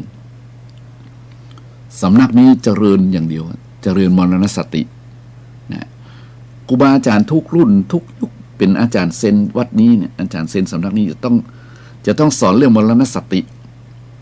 จะต้องมีมรณสติเป็นเรียกว่าเป็นอย่างของสำนักเป็นกุศโลบายของสำนักเป็นนโยบายเป็นอย่างของสำนักเนี่ยทุกคนจะต้องเจริญมรณสติตลอดเวลาว่าประมาณนี้และในสำนักนั้นก็มีเครื่องประดับของท่านเจ้าวาดชิ้นหนึ่งเป็นเครื่องใจไม่ใช่เครื่องประดับเป็นเครื่องใจของใจก็คือกาน้ำชาหยกกาน้ำชาหยกนี่เป็นของที่เรียกว่าเจ้าสำนักแต่ละตนนี้ต้องรักษามาอย่างดีเลยเพื่อสืบรุ่นต่อรุ่นสืบรุ่นต่อรุ่นสืบรุ่นต่อรุ่นเนี่ยยกมันเป็นของที่เปราะง่ายแตกง่ายอยากโยมต้องระวังรักษาทำความสะอาดแล้วก็ผู้ที่จะต้องอยู่กับสำนักนี้ต้องดูแลเรื่องเนี่ยกาน้ำชาเนี่ยน้ำชายกนี่นะอย่างดีแล้วก็ในวัดมันเป็นสาธารณะเนาะจะต้องมีเนนเป็นเจ้าเป็นคนคอยดูแลเป็นเนนใหญ่เนนน้อยก็สอนกันมาจากรุ่นสู่รุ่นเนี่ยมาถึงรุ่นนี้รุ่นอาจารย์องค์เนี้ยที่เล่าเนี่ยท่านก็ระวังปฏิบัติเหมือนเดิมเหมือนครูบาอาจารย์เหมือนเดิมแล้ววันหนึ่งปรากฏว่าสามเณรใหม่ในน้อยมาใหม่มันกำลังบวชได้มา10,000ไปทำที่ท่าไหนมุกทำให้กาหยกกาน้ำชาหยกตกแตกเน้นอุทานโอ้ยตายแล้วกาน้ำชาตายแล้วเน้นลบในญาติโยมแล้วเน้นลบหัวอาจารย์เขียนอาจารย์ตีเพราะหูกิตติศัพท์ของกาน้ำชานี่อย่างดีถึงเวลาอาจารย์ห้องน้ำชาทุกคนหูมดเป็นแต่อาจารย์ยังหูเลยว่าการน้ำชานั้นแตกในโรงครัวนี่หูมดนะพระเนนหูมดในวัดหูการน้ำชายกของอาจารย์แตกวันนี้เนนน้อยโดนแน่ๆอย่างไรก็โดนแน่ๆเนนน้อยนี่โตขาสั่นถึงเวลาก็ต้องไปชงน้ำชาต่อที่ประชุมทำวัดเสร็จเรียบร้อยไปเพิ่งกระถามอาจารย์ไหนอะเนนวันนี้เวียนภัยผมครับการน้ำชามีไหนเล่าการน้ำชามีไหนชงน้ำชาได้ถึงเวลาชงน้ำชาหรอชงน้ำชาถวายอาจารย์ประมาณนั้นสำนักนี้การน้ำชามีไหนทุกคนถามทุกคนอย่างนี้อย่างบางที่ชุมพงหมดเนี่ยเว้นแต่อาจารย์คนเดียวนี่น้อยสาสั่นพับเหงื่อเต็มแล้วกา อะไรกาน้ำชามีไหนกะน้ำชามันตายแล้วครับ โยมกะน้ำชามันตายแล้วครับ เนนน้อยทุกคนคิดว่าอาจารย์ต้องเอาแน่อาจารย์ต้องโวยวายแน่อาจารย์จะต้องทำร้ายเนนน้อยต้องเคี่ยนต้องตีแน่ในฐานะที่ประมาททำให้การน้ำชานั้นตกแตกเสียหายไปเป็นการน้ำชาที่ดั้งเดิมทุกคนเงียบอาจารย์ก็อึ้งไปสักคำจากหน้าตาที่ตกใจก็เป็นยิ้มนะยิ้มเลยการน้ำชามันตายแล้วอาจารย์ชัยโยกับโยมกันนะไม่ใช่ชัยโยอาจารย์อุ้ยสุดยอดดีเลยว่ะเอาทำไมดีเลย ทุกคนอึ้งหนึ่งเลยอุ้ยฉันเป็นทุกข์อาจารย์เป็นทุกข์กับการนี้ไปยาวนานมันตายได้เสียก็ดีเหมือนนั้นโอ้โยมอันนี้คืออะไรมันตายได้ก็ดีการน้ำชามันตายได้ก็ดีโอ้โยมคนถึงทำนี่มันจำเป็นต้องนะมันจำเป็นต้องอย่างมากมายเลยแต่มาว่าเนี่ยญาติโยมเรื่องนี้มันสะท้อนย้อนให้เห็นว่าเนี่ยความทุกข์ที่ไปแบกไปยึดไว้เนี่ยความทุกข์ที่ไปแบกไปยึดไว้นั่นนิมนต์ครับท่านอาจารย์พระครูสิริอมรพิรัตน์มาตรงเวลาเป๊ะเลยหมดย้อมเผื่อเลย 14.59 มาเลยครับนะครับอันที่ว่าเนี่ยโยมมันเป็นทุกข์เพราะไปยึดไปแบกไปติดนะไปยึดไปแบกไปติดไปเรียกว่าไปผูกไว้เอาใจไปผูกไว้นี่เอาใจไปผูกไว้เพราะฉะนั้นญาติโยมหมายความสุขทั้งหมดทั้งมวลความทุกข์ทั้งหมดทั้งมวลอ่ะมันมีอยู่สองกลุ่มอย่างที่ว่ามาโดยเฉพาะความทุกข์ที่พระพุทธเจ้าบอกว่าทุกข์โดยสภาวะนะครับแล้วก็ทุกข์จรมาทุกข์ทางใจ เพราะฉะนั้นทุกข์โดยสภาวะนี้เราไม่สามารถหลีกเลี่ยงได้เช่นทุกข์ว่าเราต้องแก่เราต้องเจ็บต้องตายต้องพลาดพลาดจากคนรักคนชอบใจไปนะอันนี้เป็นธรรมดาของสภาวะเมื่อว่าสภาวะธรรมชาตินะครับเนาะนะโดยสภาวะโดยธรรมโดยสภาวะธรรมมันต้องเป็นอย่างนี้เกิดขึ้นตั้งอยู่และดับไปต้องเป็นนี้แต่โดยเฉพาะทุกข์ทางใจเราสามารถแก้ไขได้นะครับเนาะแก้ไขที่ไหนแก้ไขที่ใจเราต้องทำใจให้เกิดปัญญาตัวรู้นะตัวรู้นี่ต้องรู้ว่านี่มันเกิดจากตรงนี้ที่สุดแล้วก็เกิดจากความยึดมั่นถือมั่นเพราะฉะนั้นความทุกข์ที่เกิดจากความยึดมั่นถือมั่นนี้บ่มีภัยแก้โยมได้ในโยมเนี่ยนะหลวงพ่อพุทธทาสเป็นอู้ไว้เลยคนจะปั่นจักรยานเป็นเนี่ยไม่ใช่อาจารย์สอนนะวะนะไม่ครับคนที่ปั่นจักรยานเองปั่นจักรยานเป็นเองก็ต้องปั่นจักรยานได้ก็ต้องปั่นเองเป็นเองทรงตัวเองนะจะใครสอนไม่ได้นะอุปมานี้ฉันใดก็เหมือนกันเราอยากปลดทุกข์ทางใจเราต้องสอนตัวเก่าต้องบอกตัวเก่าต้องอย่างเดียวเท่านั้นก็คือต้องพิจารณาโดยแยบคายเจริญสติก็ได้สมาธิก็ได้เอาเกิดมันเกิดปัญญารู้เท่ารู้ทันนะมีเหตุมีผลเนี่ยว่าที่เราทุกข์เนี่ยที่เราทุกข์เพราะบัดสมหวังเพราะไปตั้งความหวังถ้าบ่มีความหวังมันทุกข์อะครับบัดทุกข์เนาะบัดทุกข์ถ้าบ่มีความหวังมันครับมันบ่ผิดหวังมันครับเพราะบ่มีความหวังมึงแบบตั้งความหวังไว้เนี่ยมันก็เฮาบ่ต้องไปฮักอันอย่างจนเกินไปเพราะอย่างถึงเวลาเขาแตกตายสลายจากกันเฮาบ่ทุกข์เป็นครับเพราะเฮาบ่ได้ไปฮักจนเกินไปทีนี้เฮาอาจจะอู้ว่ามันจะเหนือโลกมันเหนือโลกนะครับเพียงเดียวเฮากับประกอบเพื่อมันดีขึ้นไปเรื่อยๆมั้งครับทำกับสิ่งนั้นดีขึ้นดีเต็มที่นะฮะโดยการกระทำที่ดีด้วยคำพูดที่ดีได้อย่างได้ดีๆเนี่ยผลที่สุดมาดีไปเรื่อยๆมันก็จะดีขึ้นเราไม่ต้องไปตั้งว่ามันจะต้องได้อย่างนั้นต้องได้อย่างนี้เราไม่ต้องไปมีความหมายความหวังกับมันเองนะครับคิดว่ามันจะทำให้ใจเรานั้นบัดตุกเนี่ยเมื่อเจอสภาวะต้องพลากจากกันนะครับวันนี้ก็อู้ถึงเรื่องเหล่านี้มาก็คือต่อวันนั้นนะครับคืออยากจะให้ญาติโยมทั้งหลายได้เจริญพรหมวิหารทั้งนักช่วงนี้พรหมวิหารนั้นต้องเอามาใช้ในช่วงนี้นะครับอาจารย์ลองคิดดูนะครับอันนี้ผมก็ว่าถึงกรุณาอยู่ดีนะครับเมตตากรุณาเพราะฉะนั้นถ้าไผ่มีเมตตามีกรุณานี่ก็ญาติโยมทั้งหลายก็ขอช่วยทำให้โลกนี้เป็นสุขนะครับคนเจริญพรหมวิหารจะได้ไปเกิดในพรหมโลกดูไปพรหมโลกต่างนะครับพรหมโลกมีที่ไหนเฮาก็บ่ฮู้แต่เฮาเชื่อว่ามีมั้งครับเนาะพระพุทธเจ้าเปิ้นตรัสไว้อันนี้อู้ถึงว่าหลังจากตายไปนะครับถ้าอู้ตามตัวหนังสือคำว่าพรหมโลกพ ผมมากก็คือโลกที่ประเสริฐครับ ก็นั่นครับ กับโลกที่มีเมตตามีกรุณา ครับนั่นแหละ นะครับเอามาเล่นสำนวนนี่นะเนาะ ครับผม ถ้าไผ่มีเมตตามีกรุณามีผู้ที่ทำเองก็เป็นพรหมละ ครับเป็น นะครับถ้าอยู่บ้านไหนก็บ้านนั้นก็เป็นพรหมละ ครับ นะครับนี่ครับทีนี้อู้ถึงที่ว่าถ้าตายไปมึงก็เข้าถึงพรหมโลก ครับ แต่พรหมโลกมีไหนเขาก็มูแต่เขาเที่ยวพระพุทธเจ้า ครับ ไหมครับ ครับ พระพุทธเจ้าพุทธมามีหรอกเพิ่นเกยไปอยู่ในพรหมโลก นะครับเนาะ แล้ว ครับว่าใด ธรรมะ ต่อไปนี้ญาติโยมไหนนิมนต์พบกับอาจารย์ พระครูสิริอมราภิรัตน์เลยครับเนาะ ครับ นิมนต์เลยครับนิมนต์ครับ ครับ ตอนนี้ทำมาต่อช่วงพอดีเลยครับนิมนต์เลยครับนิมนต์เลยครับญาติโยมได้เจอจะได้อู้กับท่านอาจารย์พระครูได้เนี่ยได้ฟังธรรม ครับขอบคุณครับ ฮัลโหลว่าได้เอ่ยได้ ขอ มีอะไร ความนอบน้อมแด่พระรัตนตรัยคือพระพุทธพระธรรมพระสงฆ์คุณพระพุทธที่สูงล้ำคุณพระธรรมที่สูงส่งคุณพระสงฆ์ที่สูงเลิศอันก่อเกิดพระรัตนตรัยขอถวายความเคารพนอบนบครูบาอาจารย์พระเถรานุเถระ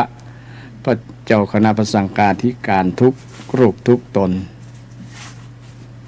เจริญพรศรัทธาญาติโยมทุกท่านทุกคนที่กำลังรับฟังรายการธรรมะเพื่อสืบสารและเพิ่มแรงบันดาลใจวัดชัยสถานนะซึ่งวันนี้ก็เป็นวันพุธที่10วันพุธที่10เดือนตุลาคมซึ่งในช่วงนี้ก็เป็นช่วงที่ คนไทยส่วนหนึ่งหรือว่าชาวโลกส่วนหนึ่งที่ กำลังอยู่ได้ทำคุณงามความดีโดยการถือศีลกินเจนะถือมังสวิรัติระยะเป็นเวลา9 วันนะต้องขออนุโมทนาในคุณงามความดีทั้งหลายที่ศรัทธาญาติโยมบางผู้บางท่านได้สมาทานการถือศีลกินเจถือศีลกินเจซึ่งจะได้บุญได้กุศลเพิ่มมากขึ้นเป็นปกติบางคนบ่เคยกินเตื้อก็มางดเว้นเรื่องพวกเนื้อสัตว์ต่างๆก็ไปกินพักกินตีมบ่มีเนื้อมีบ่มีเนื้อบ่มีสิ่งเหล่านี้นะที่จะทำเป็นเหตุทำให้ปาณาติบาตถือว่าเป็นการเทศกาลทำบุญของชาว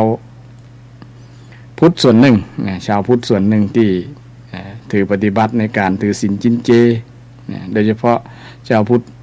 ฝ่ายมหายานนะที่เปิ้นในช่วงเดือน9ของเปิ้นนะขึ้น1 ค่ำถึงแรมถึง9 ค่ำนะขึ้น1 ค่ำถึง9 ค่ำนะเป็นเวลา9 วันนะได้สมาทานถือศีลกินเจก็เพื่อประโยชน์โดยการที่จะทำให้บุญกุศลนะมีขึ้นเพิ่มขึ้นนะเป็นการทำให้มีสุขภาพดีนะเพิ่นว่าหั่นนะเพราะว่ามี การพิสูจน์กันแล้วว่าบุคคลที่ทานมังสวิรัติหรือว่ากินเจเนี่ยนะกินเจถือว่าเป็นบุคคลที่มีมันส่งเสริมให้สุขภาพดีทำให้อายุยาวนานอายุยืนขึ้นเช่นคนชาวฮันซาอย่างเงี้ยเนาะที่อยู่ประเทศปากีสถานนะตอนเหนือช่วงตะวันออกเฉียงเหนือของประเทศปากีสถานที่เป็นชุมชนที่บ่กินเนื้อสัตว์ ที่มีอายุยืนที่สุดในโลกก็ว่าได้นะคือแต่ละคนเนี่ยบ่ต่ำกว่า100 ปีนะแล้วเฉลี่ยแล้วว่า100 ปีถือว่าเป็นสิ่งที่น่าจะศึกษาว่าบุคคลกลุ่มชนเหล่านี้มีอายุยืนนะเพราะเหตุปัจจัยอย่างพ้องนะแต่ส่วนหนึ่งเป็นถือกินพักกินผลไม้นะงดเว้นพวกเนื้อนะ พวกเนื้อสัตว์ต่างๆทำให้ร่างกายสุขภาพดีขึ้นอายุยืนขึ้นบางคนอายุ60เหมือนกับอายุ30หรือว่าอายุ20เป็นต้นนะซึ่งคนตั้งในเมืองของประเทศปากีสถานเนี่ยเปรียบเทียบกันแล้วคนละอย่างไปเลยนะ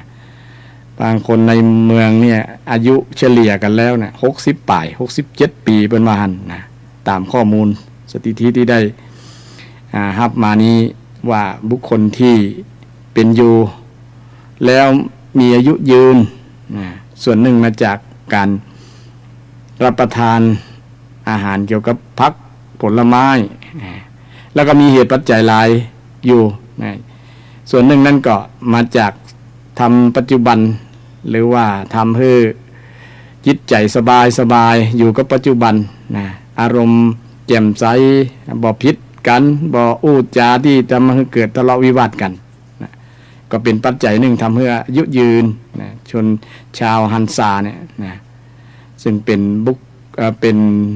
ประชากรที่อยู่ทางเหนือของประเทศปากีสถานใกล้ภูเขาที่มีความหนาวเหน็บอยู่ในหุบเขามีสายน้ำอันบริสุทธิ์มีน้ำมีดินดีนี่ก็เป็นเหตุปัจจัยหนึ่งที่ทำให้คนอายุยืนแต่ส่วนหนึ่งก็มาจากการกินผักที่ปลอดไร้สารปลอดสารไร้สารเป็นพิษต่างๆทำให้อายุยืนแล้วคนฮันซานี่บอกเป็นโรคมะเร็งบอกเป็นโรคมะเร็ง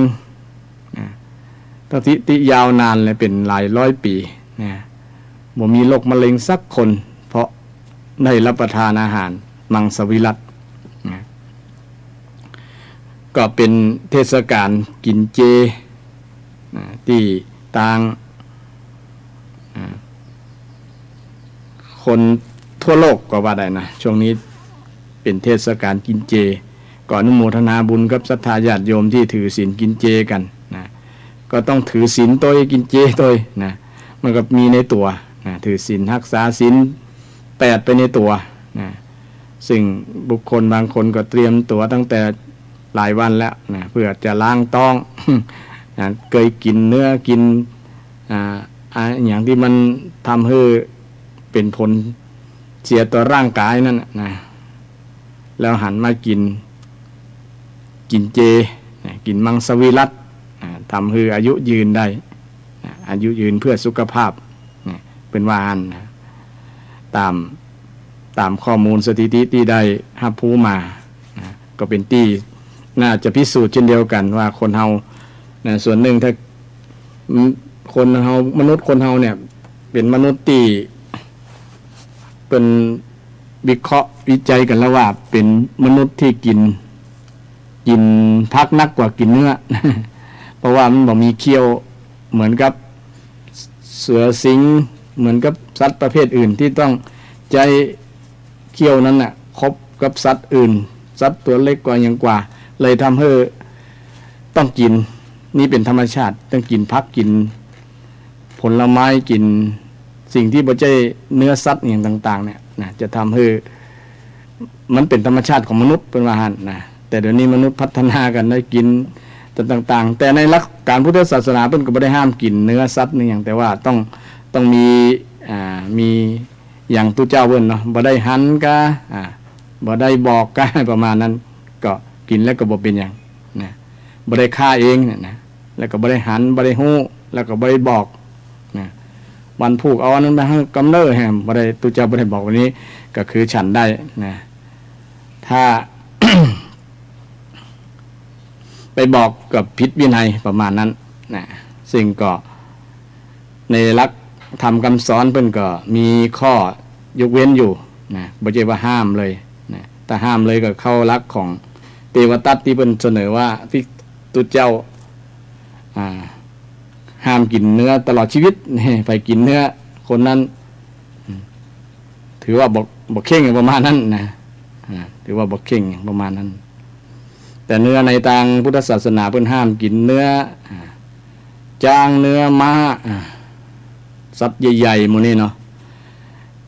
เนื้อราชสีห์เสือโคร่งเสือดาวนะเนื้อนะครับ เนื้อคนเลยเหรอ เนื้อคนตัวครับมนุษย์ตัวนะเพราะว่าสิ่งเหล่านี้เป็นถ้าเป็นเนื้อคนก็เป็นบุคคลที่จะต้องอยู่มีชีวิตร่วมกันนะเป็นบุคคลที่มีคุณค่าต่อสังคมมีคุณค่าต่อแผ่นดินนะคือต้องพึ่งพาอาศัยกันนะก็เปิ้นเลยก็เลยห้ามเนื้อสัตว์อื่นๆเช่นเนื้อจางเนื้อม้าก็เป็นพาหนะพาหนะหรือว่าเป็นพาหนะที่จะนำทางไปนะเวลาจะไปไหนแต่ก่อนนะต้องอาศัยจ้างม้านะเป็นพาหนะในการนำทางนะต้องขี่ต้องเข็นไปต้องลากจักรลากล้อไปนะอันนี้ก็เป็นเนื้อที่ต้องห้ามในหลักพุทธศาสนาเนื้อเสือดาวเสือโคร่งอย่างก็ตามนะเนื้อเหล่านี้ก็จะทำให้กลิ่นต่างๆมันเหมือนกินไปแล้วคล้ายๆกินเนื้อสัตว์เนื้อต่างจะเป็นอันตรายต่อตู้เจ้าเวลาไปเข้าป่าทุดงอย่างต่างๆก็จะเป็นอันตรายนะเสือสิงอย่างต่างๆได้กินแล้วก็นึกว่าอันนี้เป็นสัตว์เราจะมีการมาคบมาทำลายร่างกายได้ ซึ่งก็เป็นเหตุเป็นผลที่บัญญัติไว้ว่าบ่ควรกินนะบ่ควรกินเนื้องูเนื้อหมูเนี่ยนะก็เป็นสิ่งที่ทำให้เกิดกินออกมานะกินออกมาอันนี้เกี่ยวกับเรื่องการกินเนาะเพิ่นก็มีห้ามอยู่ในปัญหาต่อสุขภาพครับคงมีตัวส่วนปัญหาต่อสุขภาพว่าถ้ากินไปแล้วนั้นจะเป็นผลเดี๋ยวนี้ก็บางคนมีความเชื่อในเรื่องกินนะไปกินอุ้งตีนมีไปกินอย่างต่างๆไปล่าสัตว์อย่างที่เปิ้นมีคดีความกันนะไปล่าหมีล่าอันนั้นล่านี้เอามากินนะเพื่อจะเสริมเพิ่มพลังทางเพศอย่างประมาณนั้นเนาะนะมีความเชื่อที่ผิดๆเนี่ยอย่างไปเอาอวัยวะส่วนหนึ่งของจ้างนี่เป็นต้นเนาะจ้างมันจะมีอย่างนะญาติโยมมันเตือนมันจะมีเรื่องหมู่นี้เรื่องเพศเนี่ยนะแต่คนที่กินมันจะเหมือนกับซ้ำดีกันเนาะ แต่คนนี้มันบ่เหมือนนะมันบ่เลิกยามเวลาเกี่ยวกับเรื่องเพศกระตุ้นเรื่องเพศพวกนั้นนะมันอยู่ที่จิตใจต่างหากนะแล้วไปกินเนี่ยเอาไปกินไปฆ่าเขานะเอาเพียงแค่ต้องการเพื่อจะเพิ่มพลังทางเพศนะส่งเสริมยั่วยุทางกามารมณ์เนี่ยทำให้เกิดผลเสียนักหลายนะคล้ายๆว่าเอาประโยชน์เพียงเล็กน้อยมาแลกกับประโยชน์ส่วนใหญ่นะซึ่งเป็นสมบัติของโลกก็ว่าได้นะที่สัตว์สงวนต่างๆเนี่ยไปล่าไปทำลายชีวิตเขานะมันจะเป็นโรคอุปทานกับเขาจ้ะคงจะมีส่วนตัวเขาว่าที่ว่ากินไปแล้วจะเป็นญาณเป็นจริงๆมันก็เป็นความเชื่อที่ลองพิสูจน์แล้วก็บอกมันบอกเกี่ยวนะมันบอกเกี่ยวเลยแต่มีความเชื่อแบบนั้นก็เลยคิดว่ามันเป็นจริงประมาณนั้นจริงก็บ่มีผลอย่างหรอกนะบ่มีผลเกี่ยวกับเรื่องกับอารมณ์ทางเพศต่างๆนะก็เลยทำให้เกิดการล่าสัตว์ตัดชีวิตอย่างมูนี้เนาะเมื่อถึงเทศกาลกินเจมาถึงก็ส่วนหนึ่งก็ได้เป็นการที่ทำให้เกิด ผลดีกับสัตว์มีชีวิตด้วยความเมตตาและลึกถึงว่าสัตว์ที่เขากินไปแล้วเนี่ยก็เอ็นดูชีวิตของเขาก็มีชีวิตหนึ่งเหมือนกันนี่เป็นต้นเนาะก็เลยทำเป็นกุศโลบายอย่างหนึ่งทำให้คนงดเว้นจากการกินเนื้อนะอันที่จริงก็ฝึกกันกินให้มัน ถูกต้องบอกมีพิษมีภัยในการกินเกี่ยวกับเรื่องการกินเนาะบางอย่างก็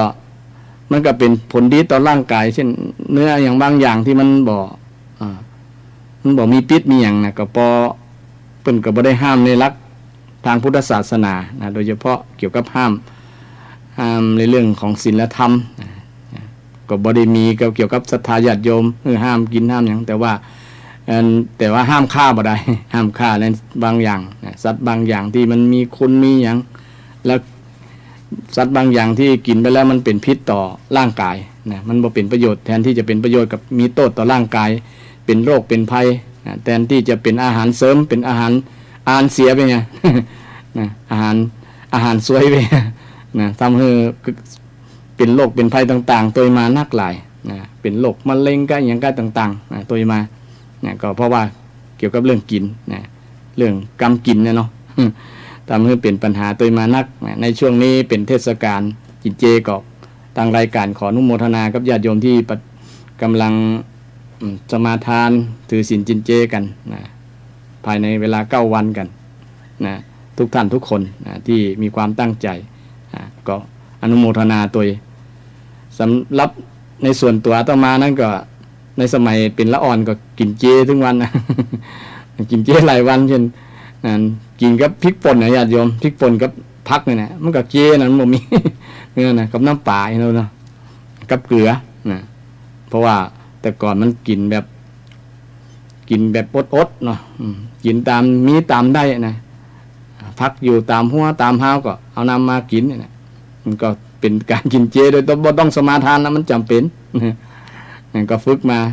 กินอย่างก็ได้ญาติโยมบ่มีปัญหาโดยเฉพาะชีวิตของตุเจ้าเนาะเพิ่นบ่ฮื้อบักบ่ฮื้อเลือกบ่ฮื้อบอกนะบอกก็บ่ได้นะบอกว่าวันผูกแกงไก่มาฮื้อกันต้มปลามาฮื้อกำก็บ่ได้เนาะแกงอันนั้นแกงนี้ก็บ่ได้เพราะว่าอยู่ด้วยความเป็นอยู่ของด้วยการเลี้ยงด้วยการดูแลของศรัทธาญาติโยมญาติโยมจะอุปถัมภ์ประทักจะได้ก็สุดแต่แล้วแต่อันนี้ก็เกี่ยวกับเรื่องเทศกาลที่ในช่วงนี้กินเจกับศรัทธาญาติโยมได้อนุโมทนากับญาติโยมกับการถือศีลปฏิบัติกินเจกันทุกท่านทุกคนก็มาเล่าเกี่ยวกับธรรมะจากศีลที่แล้วจากพุทธที่แล้วเนาะโดยเฉพาะในส่วนของอาตมานี่เกี่ยวกับเรื่องมงคลมงคลธรรมมงคลชีวิตมงคลธรรมมงคลชีวิตก็มาถึงมงคลที่20มงคลที่20ที่ว่าด้วยมงคลการสำรวมการดื่มการสำรวมน้ำเมาหรือว่าการสำรวมการดื่มสุราสุราแปลว่าน้ำเหล้านะน้ำเหล้า สุรานี่เปิ้นคือสำรวมเป็นได้ถึงว่าคือสำรวมถึงว่าเป็นได้ถึงว่าบ่ห้ามเลยนี่มีเป็นเรื่องที่น่าคิดนะญาติโยมสำรวมแสดงว่ายังมีข้อผ่อนผันได้นะ คือบ่ได้ห้ามเด็ดขาดคำว่าสำรวมคือระมัดระวังในเรื่องกินบางอย่างก็กินได้บางเวลาสุราเนี่ยนะคือถ้ากรณีที่เป็นโรคเป็นภัยต่างๆยามที่อย่างเช่นกรณีของทางนายแพทย์หรือว่าทางวิทยาการทางการสุขภาพนี่เพิ่นจะนำเกี่ยวกับเรื่องสิ่งที่มึนเมาเรื่องสุราอย่างต่างๆเนี่ยนำมาสกัดเป็นยาเป็นอย่างเนาะก็ได้อยู่มารักษาคนเกี่ยวกับสิ่งที่มันถือว่าบางครั้งว่ามันเป็นโทษแต่ก็เป็นประโยชน์เป็นประโยชน์กับในการรักษาคนป่วยคนบ่สบายได้อยู่เพิ่นบ่ได้เหมารวมว่าห้ามเด็ดขาดเด้อถ้ากินไปแล้วถ้าใจไปแล้วแต่บุคคลนั้นจังอ้างเช่นว่าเป็นเหล้าดองยาเป็นต้นบางคนว่าเอาเหล้ามาซื้อเหล้ามาขวดนึงเอาเหล้าเอายามาดองสักน้อยเป็นการอ้างว่าอันนี้เป็นเหล้าดองยาเด้อ กินไปแล้วก็อันนี้ลักษณะว่าเป็นสีถนนชัยกัน มันอันนี้จริงเป็นเหล้าที่เป็นสกัดคือทำเป็นอย่างว่าเป็นยาที่จะทำให้มันแก้โรคแก้นั่นได้นะมันบ่มีกลิ่นคาวของสุราแล้วนะมันเอาสกัดตัวยามาเพื่อมันเป็นประโยชน์ในการรักษาโรคบางอย่างรักษาโรคบางอย่างทำให้โรคนั้นหายไปได้บรรเทาโรคได้หรือว่า ทำให้โลกนั้นหายไปได้นะก็เลยว่าในหลักพุทธศาสนาเป็นใจคำว่าสำรวมนะสำรวมคือระวังว่าส่วนที่มันเป็นโทษนะควรระวังนะส่วนที่เป็นประโยชน์ก็คือใจให้พอประมาณพอดีครับในการรักษาโรคภัยต่างๆไม่ใช่ไปอ้างอย่างที่ว่ากล่าวแล้วอ้างเป็นอันนี้เหล้าดองยาแล้วก็เลยไปถือกินตึ้งบ้านตึ้งวันเอายาใส่น้อยนะเหล้าดองยาเสือ11 ตัวอย่างเป็นต้นนะสตาคงเคยได้ยินเอาไปดองในเหล้ามันนักจำนวนมันนักกว่านะแต่ก็ยังดีกินเพียวๆนะ ก็กินเพียวๆมันเมานะเดี๋ยวนี้ยิ่งมีสารเปิ้นแปลงเหล้าเนี่ยนะเปิ้นวิธีการทำสุราเนี่ยบ่ฮู้ว่าเปิ้นเอาหยังใส่พ่องนะเฮาก็บ่ฮู้เนาะนะกินไปแล้วมันจะทำให้เป็นสารเสพแล้วติดเลยนะติดแล้วเลิกยากนะจะสังเกตว่าคนปัจจุบันเนี่ยเลิกเหล้าลักยากกว่าคนแต่ก่อนนะเพราะว่ามันติดจริงๆมันไม่ได้กินแล้วมันงุดงิดมันอย่างเสียอารมณ์เสียประมาณนั้นนะถึงจะทำใจถึงจะคิดได้ว่ามันมีโทษตาอันตานีฮูหมดแหละนะแต่อดบ่ได้นะอะไรก็รู้หมดแต่อดบ่ได้นะอดบ่ได้เนี่ยสำคัญนะอย่างก็ฮูหมดละสุรามีโทษอย่างจังกี่ประการกี่อย่างเนี่ยฮูหมดละนะแต่มันอดบ่ได้ อดบ่ได้มันยังยึดมั่นในความเข้าใจที่คิดว่ามันสุขนะส่วนหนึ่งเลยทำให้เกิดปัญหาต่างๆโดยมาหลากหลายนะเกี่ยวกับการละเมิดการประพฤติบ่สำรวมในการดื่มสุราจึงแบบมีคำว่าสำรวมก็คือระมัดระวังเนาะระมัดระวังว่าดื่มไปแล้วเนี่ยมันมีโทษอย่างพ่องมันจะเป็นผลเสียต่อร่างกายหรือเป็นผลเสียต่อสุขภาพเป็นผลเสียต่อในการดำเนินชีวิตเป็นผลเสียต่อตัวเก่าต่อครอบครัวต่อสังคมต่อปัญหาต่างๆตัวนักหลายนะก็ต้องพิจารณาก่อนจึงดื่มเนี่ยจึงนั่นถ้าพิจารณาดีแล้วมันก็หันโทษหันอย่างต่างๆแล้วมันก็จะทำให้เรายับยั้งชั่งใจได้นะยับยั้งชั่งใจได้เพราะสุรามันมีพิษมีภัยทำให้เกิดอย่างต่างๆตัวมานักอย่างโทษตีในทางพุทธศาสนาพุทธเจ้าได้ตรัสไว้ทั้ง5ประการที่โยมทั้งหลายนะประการแรกเสียทรัพย์นะดื่มไปแล้วเนี่ยเสียทรัพย์นี้ทุกคนยอมรับแหละเดี๋ยวนี้ยิ่งรัฐบาลเพิ่มภาษีขึ้นเป็นหลายเท่านะ เราแต่ละขวดนี้แต่ก่อน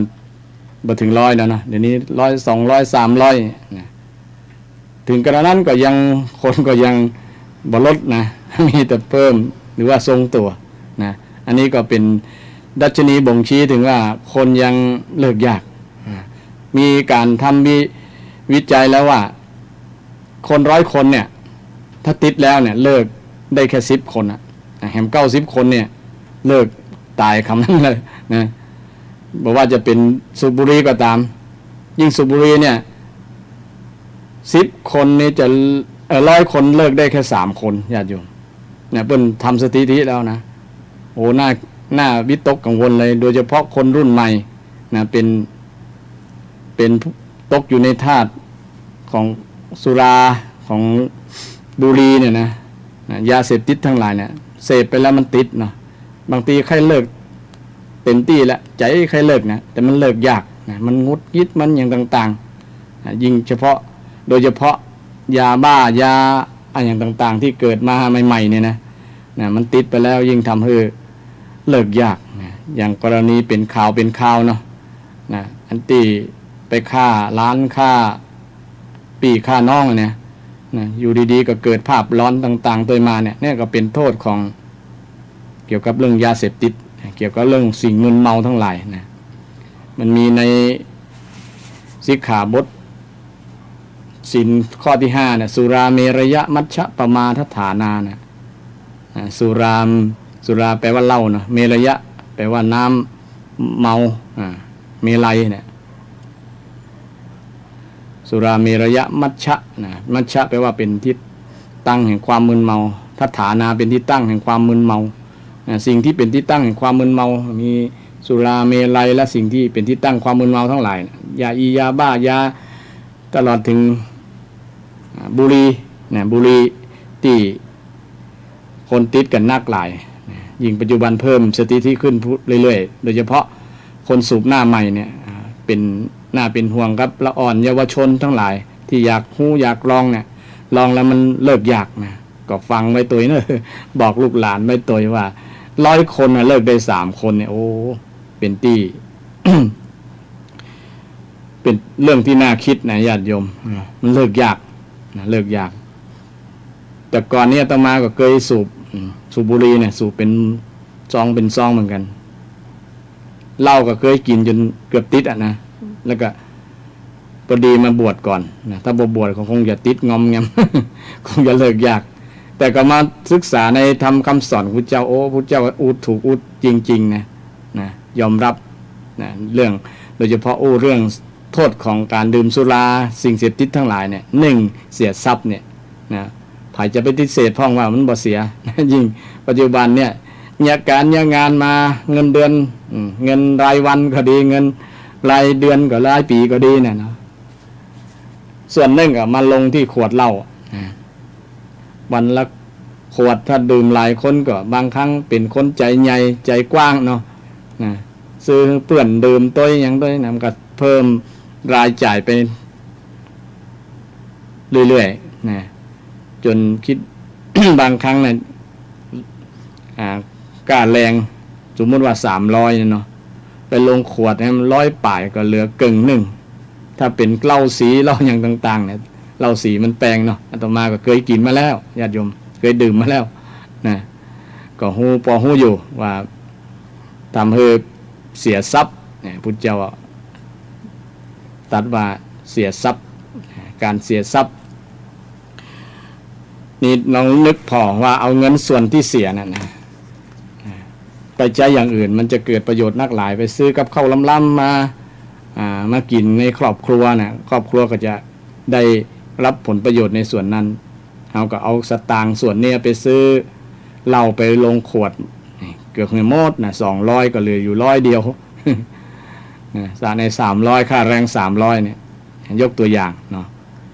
บางครั้งก็บ่เจ๊แกเหล้านะกับแก้มอย่างต่างๆตัวมานะเอาไปมาใน300จะบ่กุ้มนะซื้อกับแก้มซื้ออย่างต่างๆตัวมานะเอาไปมาเกี่ยวกับเหล้าเนี่ยนะค่าแรง300กับเกือบหมดละนะกะกับเขาลูกเมียอยู่ตั้งบ้านก็บ่ฮู้จะเอาอย่างละกับนี้นะถ้ารายได้ที่จะผู้ที่เป็นผู้นำครอบครัวเอามาจ่ายให้หมดนะมันก็จะวิทย์เนี่ยนะเรื่องกับข้าวกับป่าตั้งบ้านนะเรื่องอาหารการกินเรื่องอื่นๆต่างๆค่าครองชีพต่างๆตัวมานักนะเขาก็ต้องคิดส่วนนี้นะในส่วนนี้ก็มาลงที่เราก็เลยมันเป็นโทษที่ว่าได้เสียทรัพย์นะเสี่ยงเงินเสี่ยงทองนักหลายนะทำให้เป็น เป็นปัญหาตัวมาแห่งหลายนะเกี่ยวกับเรื่องการบริหารการเงินการทองต่างๆตัวมานะแล้วแม่บ้านก็บอกเปิ้งใจว่าเอาเราไปลงในขวด เอาค่าเหล้าไปลงในขวดหมดนะอันนี้เป็นโทษของต่างการบ่สำรวมในการดื่มน้ำเมาดื่มเหล้าการ โทษของการบ่สำรวมทางสุราอันที่สองก็คือเกิดการทะเลาะวิวาทดื่มไปแล้วเนี่ยบางครั้งเนี่ยแม้แต่เปื่อนกันพ่อกับลูกก็ยังพิษหัวกันก็มีญาติโยมห้องกันว่าเป็นเปื่อนเป็น กินไปแล้วนะมันบอกว่าภัยเป็นภัยนะมันก็ว่ามันเพ้อเนาะ มันเพ้อเอาไปมาติพิษหัวกันทะเลาะวิวาทกันเคยฮักกันก็เลยมาทะเลาะวิวาทด้วยน้ำเหล้าน้ำเหล้ามันทำให้คนมันใจใหญ่ขึ้นเนาะใจกว้างใจสู้ขึ้นนะ เหล้ามันยอมใจแล้วก็ทำให้ พฤติกรรมต่างๆมันทำไปแล้วโดยบ่รู้สึกตัวนะในการกระทำที่ทำไปนะก็เป็นเหตุทำให้เกิดการทะเลาะวิวาทที่บ่ได้สูญเสียอย่างอื่นดีกันนะนี่มันสูญเสียหลายอย่างนะสูญเสียทั้งความรู้สึกสูญเสียทั้งญาติพี่น้องทั้งเพื่อนนะสูญเสียอวัยวะบางครั้งทะเลาะกันนะอวัยวะนะมีการชกต่อยกันนะตาปูดตาปั๊มนะหรือว่าถึงกับทำลายชีวิตกันได้นะฆ่ากันได้เพราะน้ำเมามันพาเป็นเหตุนะก็มีทุกวันนะมีเกี่ยวกับเรื่องในวงเล่านะมันต้องมีนะมัน1 กงนมนุษย์2 กงพุทธวาจา3 กงกำลังดี4 กงเริ่มบ้า5 กงเริ่มเมาเลยนะที่เพลงเพิ่นว่านะอันนี้ก็แน่นอนนะมันจะเป็นเหตุทำการทะเลาะวิวาทนะพาให้วงแตกนะทีแรกก็ดีอยู่แล้วนะอูจาเป็นภาษาดอกไม้นะดื่มไปแล้วหลายกงแล้วมันก็เริ่มเมาแล้วอู้ไปเรื่อยนะมันก็พิษใจกันพิษหัวกันนะทำให้แตกความสามัคคีนะทำให้เสียหายหลายอย่างนะอันนี้เป็นผลเสียนะเป็นโทษของการดื่มสุรานะลองพิจารณาดูว่าแม่นจริงอย่างพุทธเจ้าได้ตรัสไว้ก็ญาติโยมนะบ่มีไผเถียงกันแล้วกัน แน่นอนนะหันอยู่ทุกวันนะลองสังเกตในลงวงสุราเนี่ยว่ามันทะเลาะวิวาทกันนะแรกๆนี่บ่มีละนะสักพอมันเต็มตี้แล้วเนาะ มันได้ตีมันแล้วนะก็เริ่มมีปากเอะอะโวยวายกันแล้วนะมันพิษใจกันหรอมันอยู่ที่กำอู้นะบางครั้งนี่คนอู้บ่จ้างนี่กินเหล้าไปแล้วนะโอ้บ่ฮู้กำอู้ที่ไหนมานะสุนทรภู่มาเลยนะเป็น แล้วถ้าสุนทรภู่ดีกับเพิ่นมีกำอู้ที่เป็นก่อนเป็นหยังม่วนน่ะฟังแล้วม่วนนะมันเป็นหยังล่ะ เป็นกำอู้ที่ทำให้เสียดแทงทิ่มจิตทิ่มใจแตงจิตแตงใจกันทำให้เกิดปัญหาเนี่ยเกิดการทะเลาะวิวาทอันนี้ชัดเจนเนี่ยข้อที่3นี่ศรัทธาญาติโยมทำให้เกิดโรคเกิดโรคเกิดจากการดื่มสุรานี่มีนักมีหลายบอกว่าที่ไหนในทุกหมู่บ้านก็ว่าได้ญาติโยมต้องมีคนที่ตายเพราะเหล้าเนี่ยนักเกี่ยวกับโรคเนี่ยนะแทนที่จะมีอายุยืนนะอายุจะยืนขึ้นอายุจะนักขึ้นใจเวลาอยู่กับลูกกับหลานเอาในเวลาส่วนที่เหลือนี่ไปใจที่เป็นประโยชน์แต่ก็มาตายยังหนุ่มยังน้อยก็มีนักหลายเพราะว่าตกเป็นทาสของสุรานะกินสุราแทนเข้านี่มันก็อยู่ได้บ่เมินนะเนาะก็เอ็นดูนะเอ็นดูศรัทธาญาติโยมที่เป็นทาสเนี่ยบ่ฮู้ว่าเยอะๆจะได้นะบางครั้งเนี่ยอาตมานะก็เป็นที่สงสารเอ็นดูสงสารนะแต่บ่ฮู้จะเยอะจะได้อู้ไปแล้วอย่างก็แล้วมันอยู่ที่ตัวของบุคคลที่ดื่มเนี่ยนะคิดได้นะบางครั้งก็มันมีแรงบันดาลใจนะแรงบันดาลใจจากคนที่ฮักนะจากภรรยาจากลูกนะโดยเฉพาะลูกเนี่ยมีบางคนนี่สัญญากับลูกแล้วพ่อจะในพรรษานี้แหละพ่อจะเลิกเหล้าละนะ เนี่ยก็ทำได้นะบางคนนุโมทนาสาธุนะพ่อหันแก่ลูกมีแรงบันดาลใจว่าทำเพื่อลูกเนี่ยมันอยู่ที่ใจของบุคคลนั้นนะไผจะมาเตะให้ฟังไผจะอู้ฟังกับมันอยู่ที่ใจของคนที่ติดนั่นแหละนะคิดได้แล้วก็ทำได้ในส่วนเบื้องต้นเนี่ยในการเริ่มแรกที่จะตั้งใจละเนี่ยก็ต้องฝืนใจลำบากพอสมควรเนี่ยอาตมาก็เคยมาแล้วฝืนใจมันเริ่มจะติดโดยเฉพาะบุหรี่นี่เลิกยากกว่าสุรานะญาติโยมสุรานี่ถ้าเลิกไปแล้วมันรู้สึกว่าโอ้ได้กินแล้วมันจะสาบ ขนาดสาบขี้5เหล้าอย่างเนาะ นะสาบแต่นะหมดนะก็เป็นสิ่งที่มัน บ่หอมนะรสชาติกับเวลากินแล้วกินตุ๊กกินยากนะก็แปลกเหมือนกันแล้วนะแต่กินไปแล้วติดเนี่ยนะเนี่ยมันเป็นเรื่องที่น่าคิดเหมือนกันว่าสุราเนี่ยรสชาติมันก็บ่ได้หวานได้อร่อยนะ บางครั้งเนี่ยต้องปิดหูดังกินก็มีบางคนนะ เนี่ยปิดหูดังกินแต่กินไปแล้วก็คำนี้นะติดมันนะติดมันวันไหนบ่ได้กินแล้วมันเป็นลิซึมแล้วมันติดแล้วเนาะติดแล้วยากนะแต่ก็ว่ายากเกินความตั้งใจญาติโยมเนี่ยอาตมาเชื่อนะข้าไผตั้งใจนะตั้งใจตั้งมั่นแล้วมีแรงบันดาลใจสักอย่างนะแรงบันดาลใจนึงก็คือนึกถึงผลประโยชน์กับเฮาเนี่ยฮักตัวเฮาเลยญาติโยมถ้าเฮาบ่ฮักตัวเฮาเนี่ยบ่ฮู้ว่าไผจะฮักล่ะนะฮักสุขภาพเฮาเนี่ยสุขภาพตับไตไส้ปอดตรงในเนี่ยมันจำแล้วนะเป็นโรคต่างๆเพราะว่าอย่างที่ว่านะสุราประกอบด้วยอันอย่างกระบอกว่ามันหลายอย่างเปิ้นใส่ไปให้นะไผก็บ่ได้ไปตรวจตาดูว่ามันมีพิษอย่างต่างๆห้องนะกินแล้วนะยิ่งแต่สุราแต่ก่อนมันดีมันยังบริสุทธิ์เนาะ บัดเดี๋ยวนี้มันเอาเพิ่นเอายังใส่กระบอกนะใส่แล้วมันติดนะแม้แต่ ถึงแม้ว่าตั้งรัฐบาลเพิ่นจะห้ามโฆษณาโฆษณาว่ามีพิษอย่างต่างๆก็บ่ได้ผลเท่าใดนะบ่ได้ผลคนก็ยังติดกันอยู่เพราะว่ามันถล่มตัวไปแล้วนะคนที่ยังบ่ได้ติดก็ขอให้สำรวมนะ สำรวมนึกถึงสุขภาพตัวเก่านึกถึงสิ่งที่บ่ดีนึกถึงโทษเนี่ยเนาะโทษที่ว่ามาแล้วเนี่ยมันเกิดกับตัวเฮาเองนะมันเป็นผลเสียกับตัวเฮาเองผลเสียกับสุขภาพ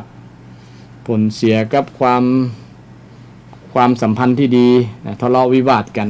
นะความเป็นพี่เป็นน้องนะขาดสะบั้นหันโดยที่บ่นับญาติขาดมิตรกันเกี่ยวกับเรื่องเล่าเป็นโรคเป็นภัยเนี่ยคนที่ตายจากสุราเนี่ยมีนักแต่ละปีนี่เป็นแสนญาติโยมเกี่ยวกับสุราเนี่ยกินไปแล้วเนี่ยขับรถมันก็ขับรถบ่มีประสิทธิภาพเนาะตาลายพ่องอย่างพ่องหันหูบ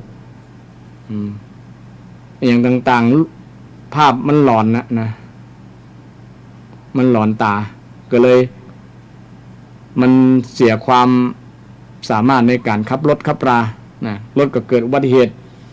นะอุบัติเหตุก็ทำให้เกิดสูญเสียชีวิตไม่ใช่สูญเสียชีวิตคนขับรถนะผู้โดยสารอยู่ในรถก็พากันเสียชีวิตไปตัวอย่างนี้เนี่ยก็มาจากเหล้าถึงมาเสียชีวิตกับอุบัติเหตุก็เกิดโรคอย่างที่ว่าอย่างพุทธเจ้าได้ตรัสไว้ว่าเกิดโรคโรคมะเร็งโรคตับแข็งโรคลงแดงโรคสปะโรคนะที่มาจากน้ำเหล้ามาจากน้ำเหล้าทำให้คนเสียชีวิตบุคคลที่เสียชีวิตไปบางครั้งก็เป็นบุคคลที่มีสติปัญญาดีมีเป็นบุคลากรที่มีคุณค่าต่อสังคมต่อครอบครัวต่อลูกต่อหลานก็เป็นที่น่าเสียดายมาตายกับเหล้าเนี่ยมาตายด้วยโรคเกี่ยวกับเรื่องเหล้าสังเกตไปศึกษาในโรงยาโรงพยาบาลญาติโยมคนที่ตายกับเหล้าเนี่ยนักมาจากโรคเกิดโรคจากเหล้าเนี่ยนะนักหลายระดับต้นๆเลยทีเดียวนี่ก็เป็นเพราะว่ามันถลำตัวติดไปแล้วนะเกี่ยวกับเรื่องเหล้าทำให้เป็นโทษคือเป็นโรคภัยไข้เจ็บเป็นโรคไม่ใช่ว่าเป็นวัน2 วันแล้วมันเสียชีวิตหรือว่ามันเป็นสิ่งที่ทรมานนะมันเหมือนบางครั้งนะเป็นเกี่ยวกับนี่นะนึกถึงความทรมานในญาติโยมอาตมาก็บางครั้งก็เอ็นดูสงสารเอ็นดูสงสารเกี่ยวกับคนเรื่องการติดสุราเนี่ยนะอาตมาอยู่ที่วัดเนี่ยก็รณรงค์ให้ คือกำลังใจคือกำลังใจศรัทธาที่เลิกเหล้าได้นะมีรางวัลด้วยนะมอบรางวัลเชิดชูจิตชูใจนะคือกำลังใจว่าบุคคลนี้เป็นบุคคลที่ชนะใจตัวเก่าได้เป็นวีรบุรุษเลยทีเดียวล่ะนะที่สามารถเลิกได้นะใครเลิกได้ก็ยังให้รางวัลอยู่ถึงประเดียวนะก็มีหลายท่านละที่ให้รางวัลให้เป็นสิ่งของแล้วก็เป็นปัจจัยนะพอเป็นกำลังใจให้กันนะพอเป็นแรงกระตุ้นที่จะให้คนนั้นได้ทำคุณงามความดีด้วยการเลิกเหล้าเลิกเด็ดขาดเนี่ยนะบางคนเลิกมาเป็นเกือบ10 ปีก็มียังภูมิใจอยู่นะก็มี 3-4 รายนะที่เลิกได้ก็มีความภาคภูมิใจนะแตนนะอนุโมทนาบุญแตนกับท่านที่เลิกเหล้าได้เพราะว่ามันมีประโยชน์น้อยอย่างที่ว่านะโดยประโยชน์ทางรักษาโรคบ่ได้ถ้าเขาบอกเป็นโรคกับบ่เกี่ยวกับเรื่องสุรานะส่วนหลายนั่นก็เป็นโทษอย่างที่ได้กล่าวมานะอันนี้เป็นข้อที่3ว่าทำให้เกิดโรคข้อที่4นี่ทำให้เกิดข้องว่าอย่างบ่ฮู้จักละอายนะเป็นคนหน้าหนา นะฉันมีฟ้าเป็นมุ้งฉันมียุงเป็นเพื่อนที่เพลงมันร้องกันเนาะคนเมาเนี่ยมีฟ้าเป็นมุ้งมียุงเป็นเพื่อนนอนไหนก็นอนได้หมดกลางถนนข้างถนนเนี่ยอันนี้เป็นเรื่องจริงญาติโยมมันมีโทษนะไผจะว่าจะยังนะทำให้เสื่อมเสียคนบ่นับหน้าถือตานะแล้วก็บ่ฮู้จักอายนะกินไปแล้วนะคนเขาถ้ายังบ่กินเหล้าเนี่ยบางครั้งเนี่ยแม้แต่ทำการฟ้อนทำการสนุกสนานบางอย่างเนี่ยแสดงออกบางอย่างเนี่ยบ่กล้าแสดงออก แต่เมื่อเรากินลงไปแล้วเนี่ยมันแสดงออกได้หมดนะบอกว่าจะเป็นร้องรำทำเพลงหรืออูดจ้าอย่างต่างๆนะว่าได้หมดนะบ่นึกบ่มีความละอายอย่างละนะด้วยฤทธิ์น้ำเมาเนี่ยมันปาไปนะทำให้บ่ละอายนะบ่นึกว่าเฮาเป็นป่อคนแล้วเฮาเป็นลูกแม่ป่อแม่คนนี้มีฐานะมีศักดิ์มีสีมีเกียรติในสังคมนะเฮาควรจะอายแม่ป่อแม่เฮาคงจะอายแตนเฮาอย่างประมาณนั้นก็นึกถึงหน้าป่อหน้าแม่นึกถึงลูกถึงหลานนี่บ่ได้นึกแล้ว คนที่ติดสุราเนี่ยดื่มสุราไปเนี่ยบ่ได้นึกก็ทำให้เป็นคนหน้าด้าน เป็นคนหน้าด้านหน้าหนาบ่อายบ่มียางอายนะบางครั้งเนี่ยเสื้อผ้าก็ยังบ่เอาเลยนะ นะคนดีดื่มสุราเนี่ยลืมไว้ว่าตัวเก่าใส่หรือบ่ใส่ ก็มีเนี่ยมันเป็นความจริงทางสังคมของบุคคลที่ดื่มน้ำเมาดื่มสุราเนี่ยนะภาษีที่เก็บได้จากการเก็บสิ่งน้ำเมาทั้งหลายเนี่ยมันก็ได้เป็นหมื่นล้านเช่นเดียวกันนะแต่มันบอกคุ้มค่าที่มารักษาคนที่เป็นโรคเป็นหรือคนที่สูญเสียชีวิตไปมันบอกคุ้มค่ากันนะคนเสียชีวิตไปคนเดียวก็ถือว่ามีคุณค่าหาประมาณบ่ได้แล้วยิ่งคนมีความรู้ความสามารถเป็นปราชญ์เป็นอย่างต่างๆเนาะมีความรู้ต่างๆที่จะนำชาติพัฒนานำบ้านเมืองพัฒนาไปได้เนี่ยแต่ถ้าเขาได้สูญเสียชีวิตไปเขาก็ถือว่าสูญเสียบุคลากรที่มีคุณค่าอันหาประมาณมีได้บางคนก็น่าเสียดายนะแม้แต่ชีวิตยังน้อยอยู่นะก็ไปเห็นแล้วเป็นต้นน่าเสียดายแทนที่จะช่วยครอบครัวช่วยสังคมช่วยประเทศชาติใดนักหลายแต่ก็มาต้องสูญเสียชีวิตไปเพราะ น้ำเหล้าน้ำเมาอันนี้เป็นโทษของสุราศรัทธาญาติโยมเป็นโทษของสุราข้อที่5ข้อสุดท้ายก็คือบั่นทอนสติปัญญาบางครั้งเนี่ย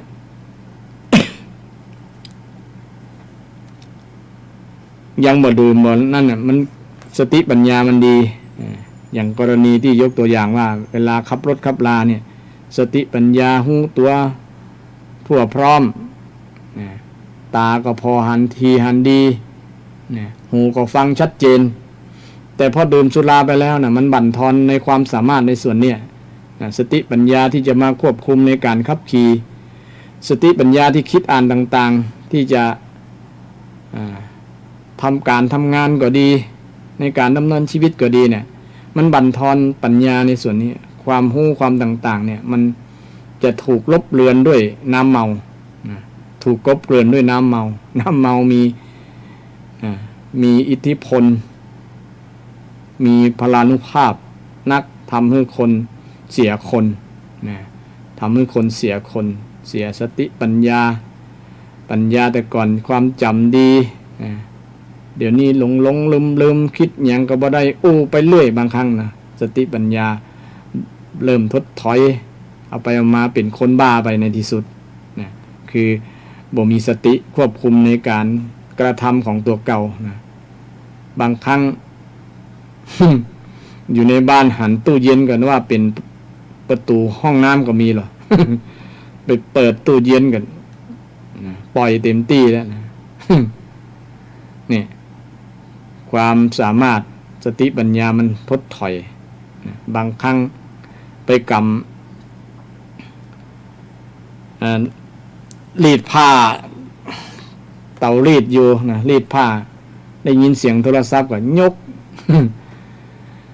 ก เตารีดมาแนบที่หูก็มี เพราะว่าเข้าใจผิดว่าเป็นโทรศัพท์นี่เพราะว่าเมา เมาบางครั้งก็เดินไปจนกับกระจกใสๆนะปึ้งก็มีเนี่ยเดินลงบันคันใดตกคันใดก็มีนักมีหลายเอาไปมาได้โกนได้ยังนอกพื้นหัวนอกพื้นก็ถึงแก่ความตายก็มีนักมาจากน้ำเหล้าทั้งนั้นอันนี้เป็นผลเสียเป็นผลเสียของการดื่มสุราการดื่มสุรานี่แม้แต่ทำให้เสียเป็นมีนิทานเล่าญาติโยมแม้แต่เทวดาก็ยังเสียคนนะเสียเทวดา จะได้ก็เพราะว่าเทวดาไปดื่มเหล้านะคะ เทวดาไปดื่มเหล้าเรื่องของเรื่องก็คือมีเรื่องหนึ่ง มีน้อยคนหนึ่งเคยบวชเป็นเนนนะเป็นห้องน้อยไอ้น้อยบวชเนนน้อยนั่นน้อยนี่เนาะ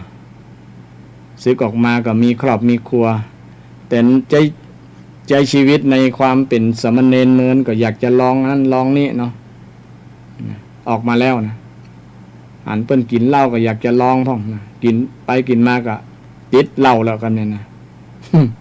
ติดเหล้าก็มีครอบมีครัว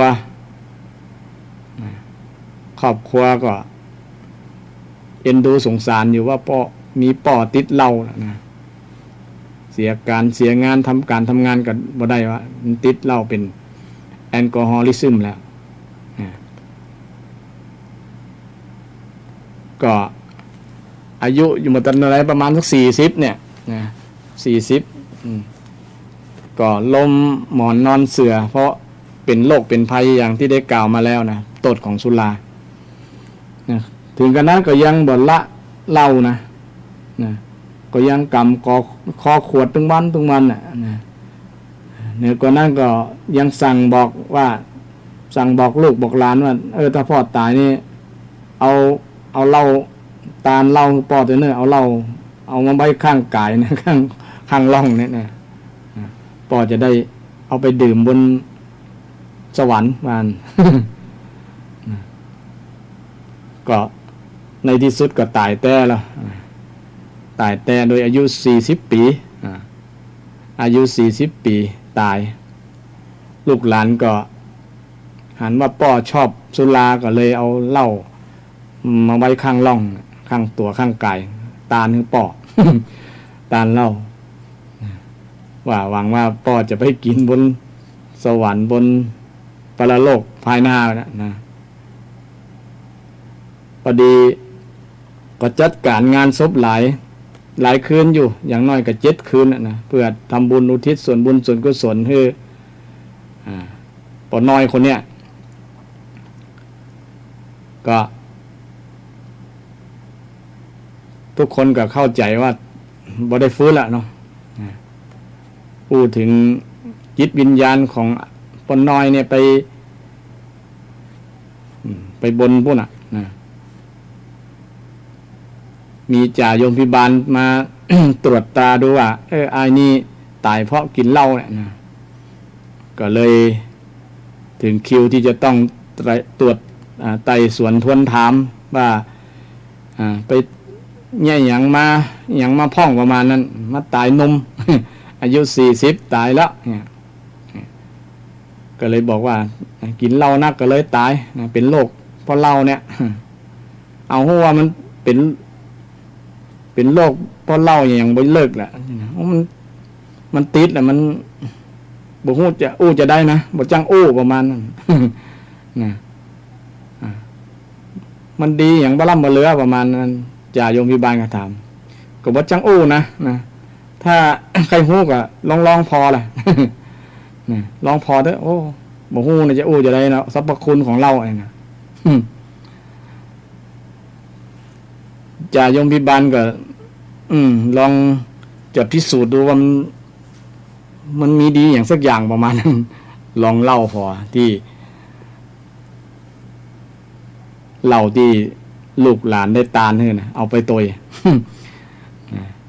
ปนน้อยนั่นก็ยืนขวดเหล้าเอาเนี่ยลองพอแหละนะจะได้ฮู้เองบ่ต้องถามนักละ ว่ามีคุณประโยชน์อย่างพ่องจ่าโยมพิบาลก็ลองกงแรกโอ้กินอยากกินแต่ว่านะก็ยังกินอยู่เนาะกินบ่มีรสมีชาติอย่างสักอย่างกินก็ยากทุกยากเหลือเกินเนี่ยกงแรกคนน้อยก็ว่าลองแหมสัก2-3กงกะนะกงแรกมันก็เป็นไม่ยะประมาณนั้นเอาไปมาจ่าโยมพิบาลกับเมาแล้วกับเนี่ย เมาเมื่อเมาแล้วก็เสียการเสียงานมันจะทำให้เสียการเสียงานเนี่ยก็เกี่ยวกับเรื่องว่าโทษของปนน้อยที่อยู่ในเมืองมนุษย์เนี่ยบ่ได้สร้างคุณงามความดีพอที่จะนั่นประมาณนั้นน่ะต่างปนน้อยก็ขอต่อรองว่า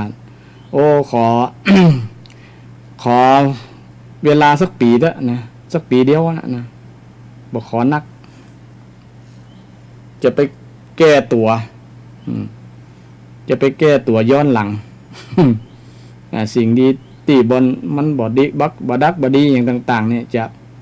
ไปแก้มือคือมันดีขึ้นนะบ่ได้ทำบุญทำกุศลก็จะไปทำบุญทำกุศลให้นักขึ้นเราก็คิดว่าจะเลิกละประมาณนั้นขอร้องขอไปขอมาที่แรกอะจ่าโยมพิบาลบ่ยอมนะขอนักก็เพราะว่าด้วยฤทธิ์น้ำเมาเนาะก็ยอมด้วยฤทธิ์น้ำเมาอ่ะ เอาข้าจะยอมเถอะนะปีเดียวนะประมาณนั้นก็เลยโอเคแต่คนกินเหล้าไปแล้วเนี่ยตามจะลายโยมแทนที่จะใส่เลข1เนี่ยในบัญชี ตั้งหลังเลข4ก็ไปใส่เลข1ตั้งหน้าเลข4นี่ความสามารถในการทำงานเสียปุญญาเสียเทวดาเสียคนเนี่ยนะกลายเป็นว่า140 ปีอายนี่อายุป่อน้อยนี่อายุ140 ปีแล้วกำเนี่ยนะในความเข้าใจของจ่าโยมพิบาลเนี่ย41นะลืมไปนะเพราะว่าด้วยฤทธิ์ของสุราเนี่ยทำให้เสียงานนะทำงานผิดพลาด เอาเลข 1มาไว้หน้าเลข4นะลืมลบเลข0นะลืมลบเลข0ถ้าเอาลบเลข0เอาเลข1ไว้ตั้งหลังเลข4ก็คือ11ปีแฮมปีเดียวก็จะมาเจอยาโยมพิบาลนะคือตายแต่นี่มัน140ปีนะ140ปีคนน้อยนี่ก็ปีคืนมากำลังจะนำไปเผาแล้วนะงานศพนะคนก็ตกใจว่าปนน้อยฟื้นคืนชีพมาเนี่ยนะว่าผีหลอกประมาณนั้นปนน้อยก็มาในร่างรูปร่างที่ ปกติธรรมดาเหมือนคนธรรมดาเนี่ยบ่เหมือนบ่เป็นหยังนะก็มาเล่ามาอูจาเฮอลูกหลานบ่ตกใจว่าขอจ่าโยมพิบาลไว้นะจะมาแก้มือแก้ตัวในการทำคุณงามความดีนะก็ตั้งจิตตั้งใจ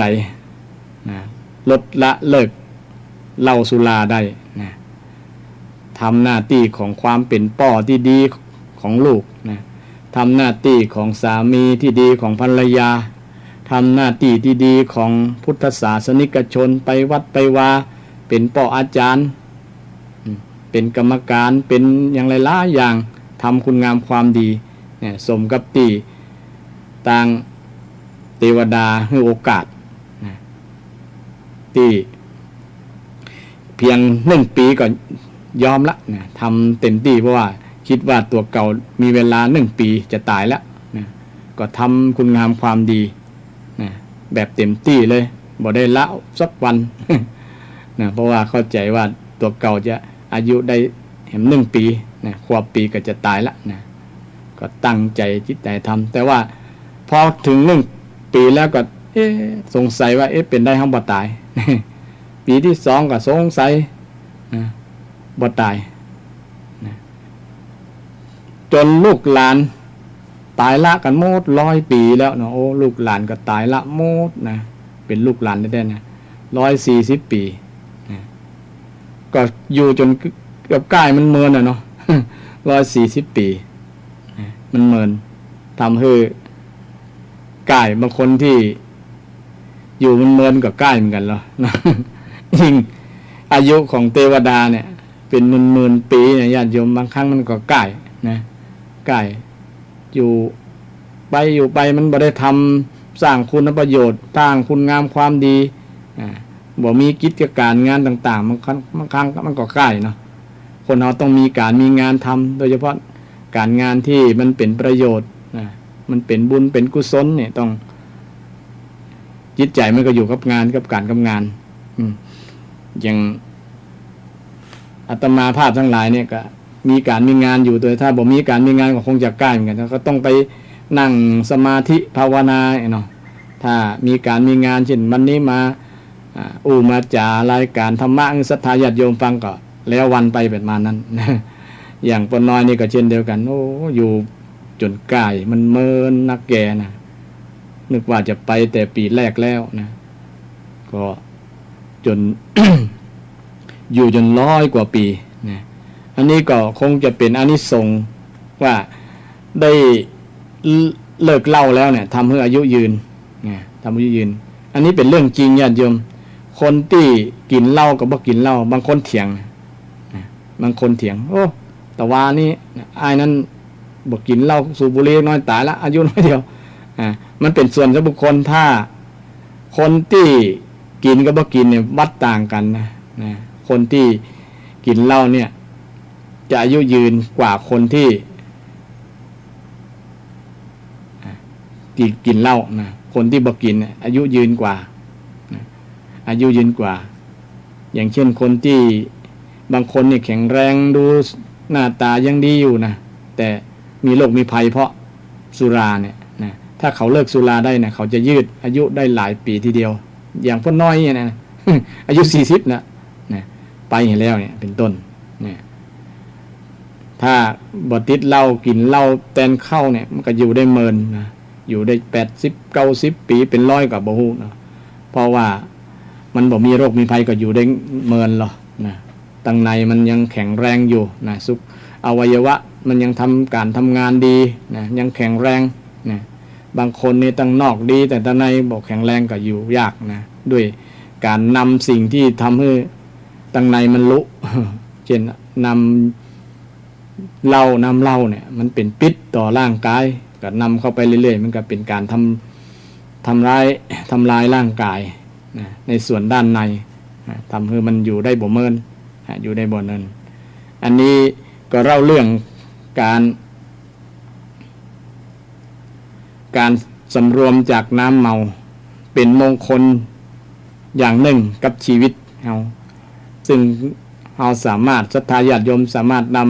ำเอามงคลธรรมเนี่ยไปประพฤติปฏิบัติได้มันเป็นประโยชน์กับตัวเราเองนะบ่มีโทษเลยเพียงแต่เราสำรวมบอกกินนะยิ่งในเช่นในพรรษานี้นะตั้งใจละแล้วก็ละให้ยาวเลยนะละให้ยาวจนบอกลาได้เลยนะ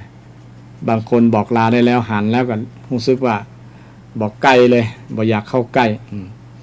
แต่บางคนมีความเข้าใจว่าเล่าเป็นตัวสัมพันธ์เป็นตัวสร้างสัมพันธ์ระหว่างความเป็นเพื่อนกันนะ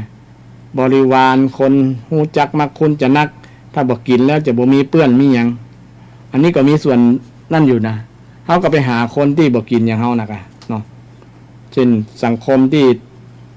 สร้างค่านิยมใหม่เช่นเฮามาตั้งนั่งวงกันด้วยเอาน้ำชากันสภากาแฟอย่างประมาณนั้นนะอยากจะมาสังสรรค์กันเอาน้ำอย่างอื่นมาแทนนะน้ำผลไม้มาจิบกันแทนเหล้าก็ได้นะ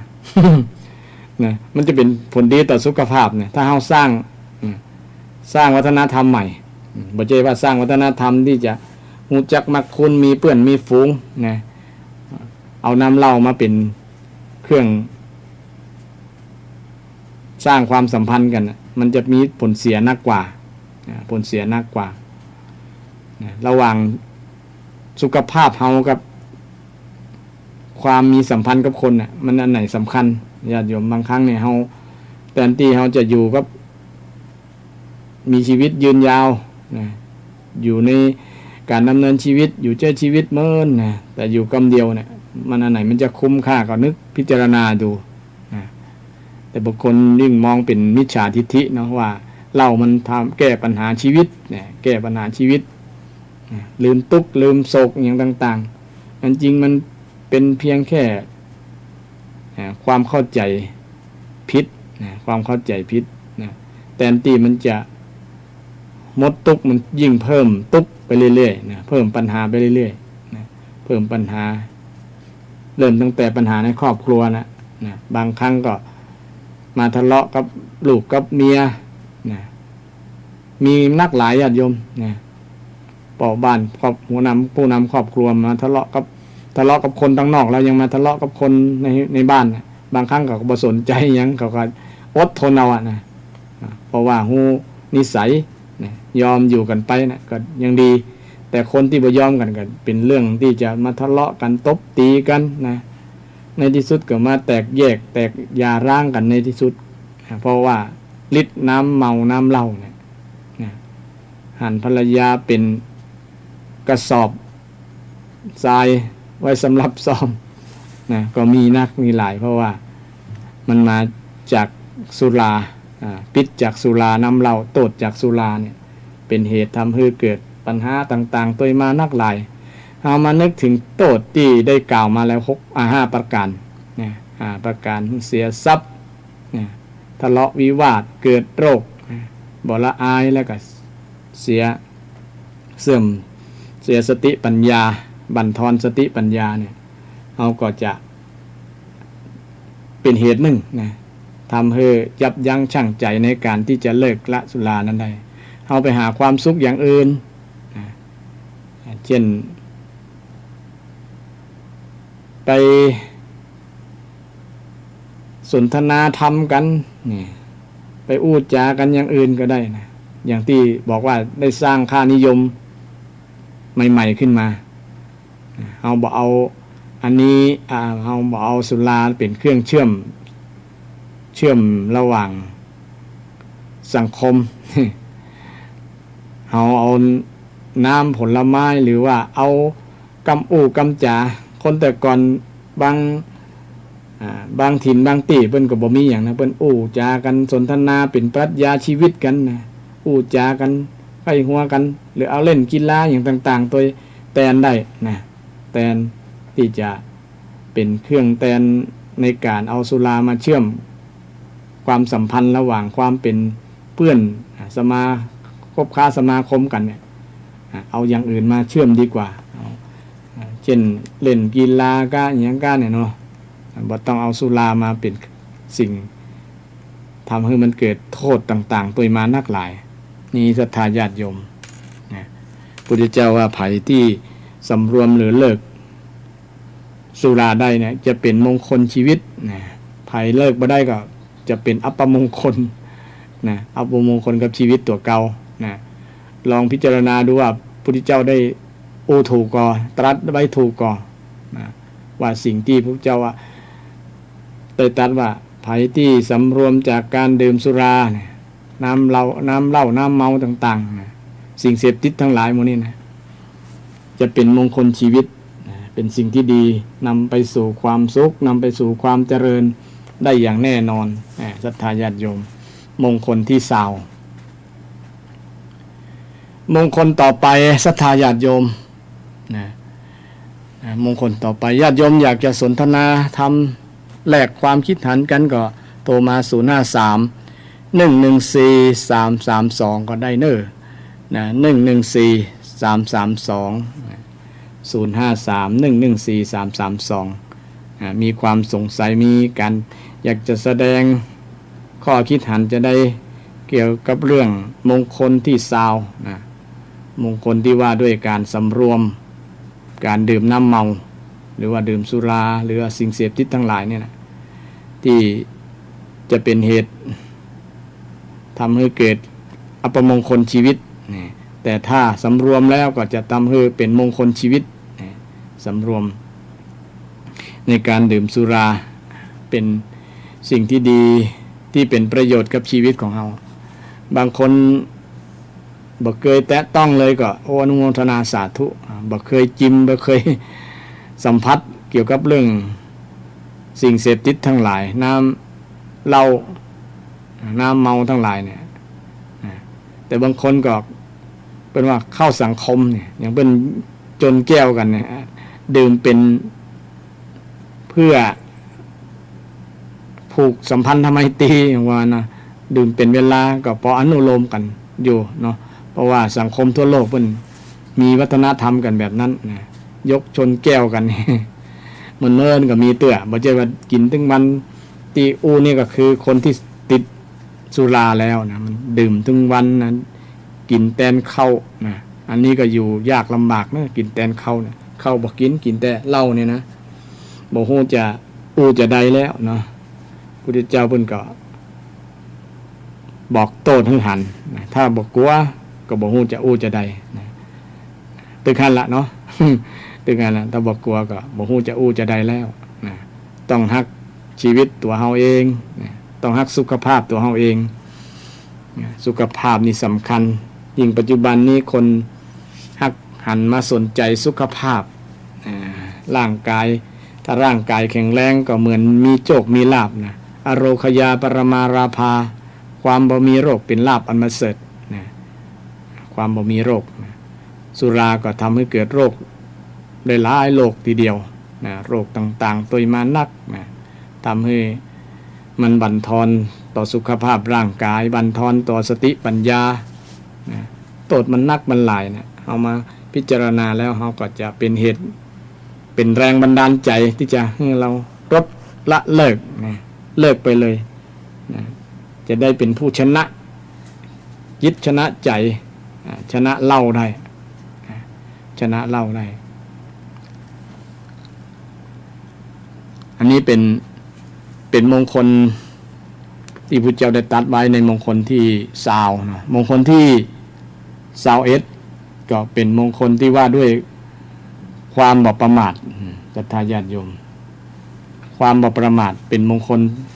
ที่2ในวันนี้จะได้อู้กับศรัทธาญาติโยมนะคือวันนี้ครับครับผมคือคนที่จะฮักสุขภาพได้ก็ต้อง คุณจะเลิกลดละสิ่งเสพติดยาพิษทั้งหลายได้นะครับ ก็จะต้องรู้จักคุณค่าของร่างกายและชีวิตอะครับ ไม่ ต้อง นะครับ ต้องฮักชีวิตตัวเก่า ต้องคิดว่าร่างกายนี้นะครับเนาะ มี ชีวิต มี นี้นะครับเนาะบัจเจได้มาโดยง่าย ครับ ครั แม่ บ น เนาะ แม่นครับ บัจเจได้มาโดยง่าย แล้วก็จะต้องรับผิดชอบไปยังอีกมากมาย ครับ นะครับ ครับ นะครับ ต้องมีหน้าที่ ต้องมี ภา ห ระ น้าที่ภาระ ดูแล ต้องทำ ครับผม จะไปแก่ก่อนแก่อะ นะแล้วจะไปตายก่อนเจ็บอ่ะนะครับอันนี้ที่ฟังเลยเนี่ยอย่าแก่ก่อนแก่ อืม นะครับคนที่ติดยาอย่างมันมักจะแก่ก่อนแก่ แก่ลัด ร่างกาย คิ้ว มันโทรมแก่ลัดคิ้ว แล้วก็ตายลัดคิ้ว ตายแล้วคิวเลย ต้องเห็นโทษเห็นประโยชน์ตรงนี้ ครับ เพราะฉะนั้นญาติโยมหลายวันนี้ได้ฟังธรรมจากท่านพระครูสิริอมราภิรัตน์เนาะ ครับ ท่านทั้งหลายอยากจะสนทนาธรรมตัวอยากแลกเปลี่ยนความรู้มีความเห็นอย่างใดก็โทรมาที่ 053-114-332 ครับ รายการวิทยุคลื่นพระพุทธศาสนาแค่และสังคมวัดฝ่ายหิน ครับ รายการธรรมะเพื่อสืบสารและเพิ่มแรงบันดาลใจนะครับ วัดชัยสถานป่าเซาน้อยนะครับ เพิ่มแรงบันดาลใจ ครับผม คือบางทีเราได้ทราบว่านะครับเนาะ ครับ ร่างกายนี่มีประโยชน์เนี่ย ครับ มีสิ่งที่เราต้องรับผิดชอบอีกมากมายนะค ค รั รั บบ ตายแล้วมันเกิดแล้วมันยากมากจะเป็นมนุษย์ มันก็เลยเป็นแรงบันดาลใจ ครับ ให้เรา คือ หยุด ลด ยั้ง ละ ลด เลิก ละครับ ในสิ่งที่เป็นอบายมุขทั้งหลายได้ ค่อยไปเป็นลำดับเนาะลด ครับ ก่อนเนาะ ลดก่อน คือจะเลิกกำเดียวฮักดิฟกำเดียวนี่ยากเนาะ มันสั่น สั่น งั้น มันสั่น ผมก็เกือบอาการนั่นละ ครับ ผมเนี่ยนะ ขนาดนั้นเลยครับ ครับ มันสั่นเพราะมันเป็นทางกายอะครับ ครับ นะ แต่ก็ ทางาย ภูมิใจนะได้เลิกได้นะ ใช้วิธีเลิกยังไงครับ อยู่ที่ใจเฮานะครับหันโตดอย่าง คำสอนมันดนใจพอดีเลยโอ้พวก ครับ จ้องอย่างอู้ถูกแต่ว่าเนี่ย ครับ โอ้แม่นเลยเนี่ยบ่สนใจไปกันแล้วเนี่ย อืม เพราะว่าเฮาเชื่อผู้เจ้าเราเนาะ ครับ โอ้แต่เราเนี่ยมันเป็นโทษเนี่ย เสียทรัพย์ เนี่ยเกิดโรคนะทะเลาะวิวาทกันโอ้ทะเลาะวิวาทเนี่ยก็เจอกับตัวเก่านะเกือบได้ไปอยู่กับ จ่ายมพิบาลแล้วหรอ ครับ นะกับครั้งหนึ่งทะเลาะกันเนาะดีเนี่ยมีเปื่อนมีป่อมีแม่ห้ามไว้ ทะเลาะเพราะความเมาเนี่ย เพราะเขาเมานะครับเพราะเขา เปิ้น เมา เปิ้นว่าเปิ้นว่า คนจะหู้จักคนนี่นะครับ ก็ต้องเอาเหล้าให้ดื่ม ครับ แล้วจะหู้ว่านิสัยท่าแท้ไผเป็นยังไง แม่น คนขี้อู้ก็อู้ แม่น คนธรรมะก็อย่าอู้ธรรมะ แม่น คน รับ สวกก็อย่าสวกก็อย่า ครับแม่น แต่ผมชอบว่าบางคนเนี่ยเพิ่นกินเหล้าแล้วมันนอนสบายเพิ่นนอนแล้วควรเพลงเนี่ยโอ้มีคนหนึงอยู่บ้านนะครับ มีครับ มี มันเป็นไงครับ แต่มันจะรำคาญคนที่อยู่ใกล้นะถ้าตัวชอบเพลงเนี่ย กินแล้วก็ร้องเพลงแล้วก็จมคนเดียวอู้อย่างไปเรื่อยนะเขาอู้ธรรมะอย่างมู้นะอู้ไปเรื่อยนะ อ๋อ อืม นี่ แต่ มัน ก็ เห ดี มือนกับจิตใต้สำนึกเนาะ ครับ ที่สั่งสมเป็นนันทิ ครับผม เพลิดเพลินอยู่ในจิต เพื่อนอยู่ในจีน ครับ แม่นนะ อันนี้พอได้เล่าได้เข้าตีเลยออกมาหมด แล้วมีคน ครับ อันนี้ก็ดีกินเหล้าแล้วเพื่อสุขภาพเพิ่นไว้ อืม ผมมากินเกิน2ก้งนะอย่าวันละก้งฮะนะ อืม เพื่อให้เลือดลมมันฉีดเนี่ย อืม พอแล้วผมแข็งแรงนะอย่าเพิ่นอวดอยู่นะครับ อันนี้ก็ดีอยู่โอ้ดีแล้วโยมมันพูดโยมบ่ติดเนาะนะไม่ใช่ดื่มเพราะติดนะแต่ดื่มเพราะเพื่อสุขภาพดองยาที่ว่านั่นนะดองยา เป็นยามัน เป็น ก็มี ยา ครับยามัน แต่มันจังเลยยา ใช่แม่น นั่น มันเลยลิมิตเลยขอบเขตเลย ยามันกลายเป็นยาก มันเป็นยาก เป็ แม่ น น ยากครับมัน เพราะฉะนั้นเรื่องนี้มันลางเนื้อชอบลางยา ครับ เรื่องภาษีเนื้อครับเนาะ แม่น คนเฮาจะให้มันเหมือนกันหมดตึงบ่ได้ ครับ แม่นครับจะให้เหมือนพระครูมดเหมือนผมมดเหมือนโยมมดเหมือนคน แม่น มด แม่น ตึงบ่ได้ครับ ครับใน เนาะ มีความแตกต่าง เออ ความแตกต่างในความเหมือน ครับ ความเหมือนในความแตกต่างเนาะ คนเฮาถ้าชอบเหมือนกันมดนี่ยุ่งนะครับ แม่น แม่นครับ ครับ ถ้าดีเหมือนกันมดนี่ก็ยุ่งนะ ครับ ถ้าบ่มีคนชั่วคนดีอยู่ได้กินฮอนึ่งว่ะ นั่นแหละไม่ใช่คนชั่วถ้าบ่มีคนให้คนดีบ่ได้กินฮอนึ่งอะไรนะครับ อืม มันคละเคล้ากันไปหรอก ครับ มันก็คละเคล้ากันไป แต่ธรรมะนี่เป็นกลางๆที่อ้วนนี่เป็นกลางๆคือเป็นหลักวิชาการก็ได้นะค ครั รับบ เป็นหลักเหตุผลก็ได้นะครับเนาะว่าถ้าคุณเดินสายนี้นะครับ ครับ ถ้าคุณเดินสายนี้เด้อคุณจะปลอดภัยเด้อทั้งร่างกายและทรัพย์สินและชื่อเสียงเครดิตมั้งเหรอ ครับ ถ้าคุณเดินสายนี้คุณจะปลอดภัย คุณจะไปอยู่ คุณจะยังมีความสุขนะครับ ครับผม แต่ถ้าคุณบอกว่าเฮ้ยนี่มาได้ก็บอกว่าให้ค่านี่นะ อืม นะครับถ้าดื่มสุรายาเสพติดมันไม่ใช่เรื่องของภัยล้อมได้พิษที่ภัยล้อมกระเป๋าภัยไม่ได้ใจล้อเองอ่ะอันนั้นก็ตัวใครตัวมันนะครับ คือเฮาโอ้รักวิชาการที่ฟังรักเหตุผลที่ฟังนะครับเนาะ ครับ รักธรรมที่ฟังเนี่ยเพราะฉะนั้นญาติโยมหลายเรื่อง เรื่องเหล่านี้มันคู่กับโลกกับเมืองนะครับ นะครับ ครับ ก่อนพระพุทธเจ้าก่อนนะเรื่องนี้นะ แม่น มันนะก่อนพระพุทธเจ้ากับเรื่อง สุรา สุราเนี่ยขนาดสมัยพระพุทธเจ้ายังมีเลยครับ มีกับ มี ระหว่างการไอ้ ครับ สงครามกันระหว่างอสูรก็ยังเกี่ยวกับเรื่องเล่า วัน เนี่ย นั้น เนาะ ยังไก่ไป ไกลไปเนาะ ตอนที่ พระโมคคัลลานะโดนทำร้ายอะครับ ครับ นั่นนะครับ ครับ พระโมคคัลลานะผู้ทรงฤทธิ์อภิญญาสมาบัตินะครับ ครับ ถูกเดียและถีนะครับ ครับ ผู้นักเลงเหล่านั้นเป็นไง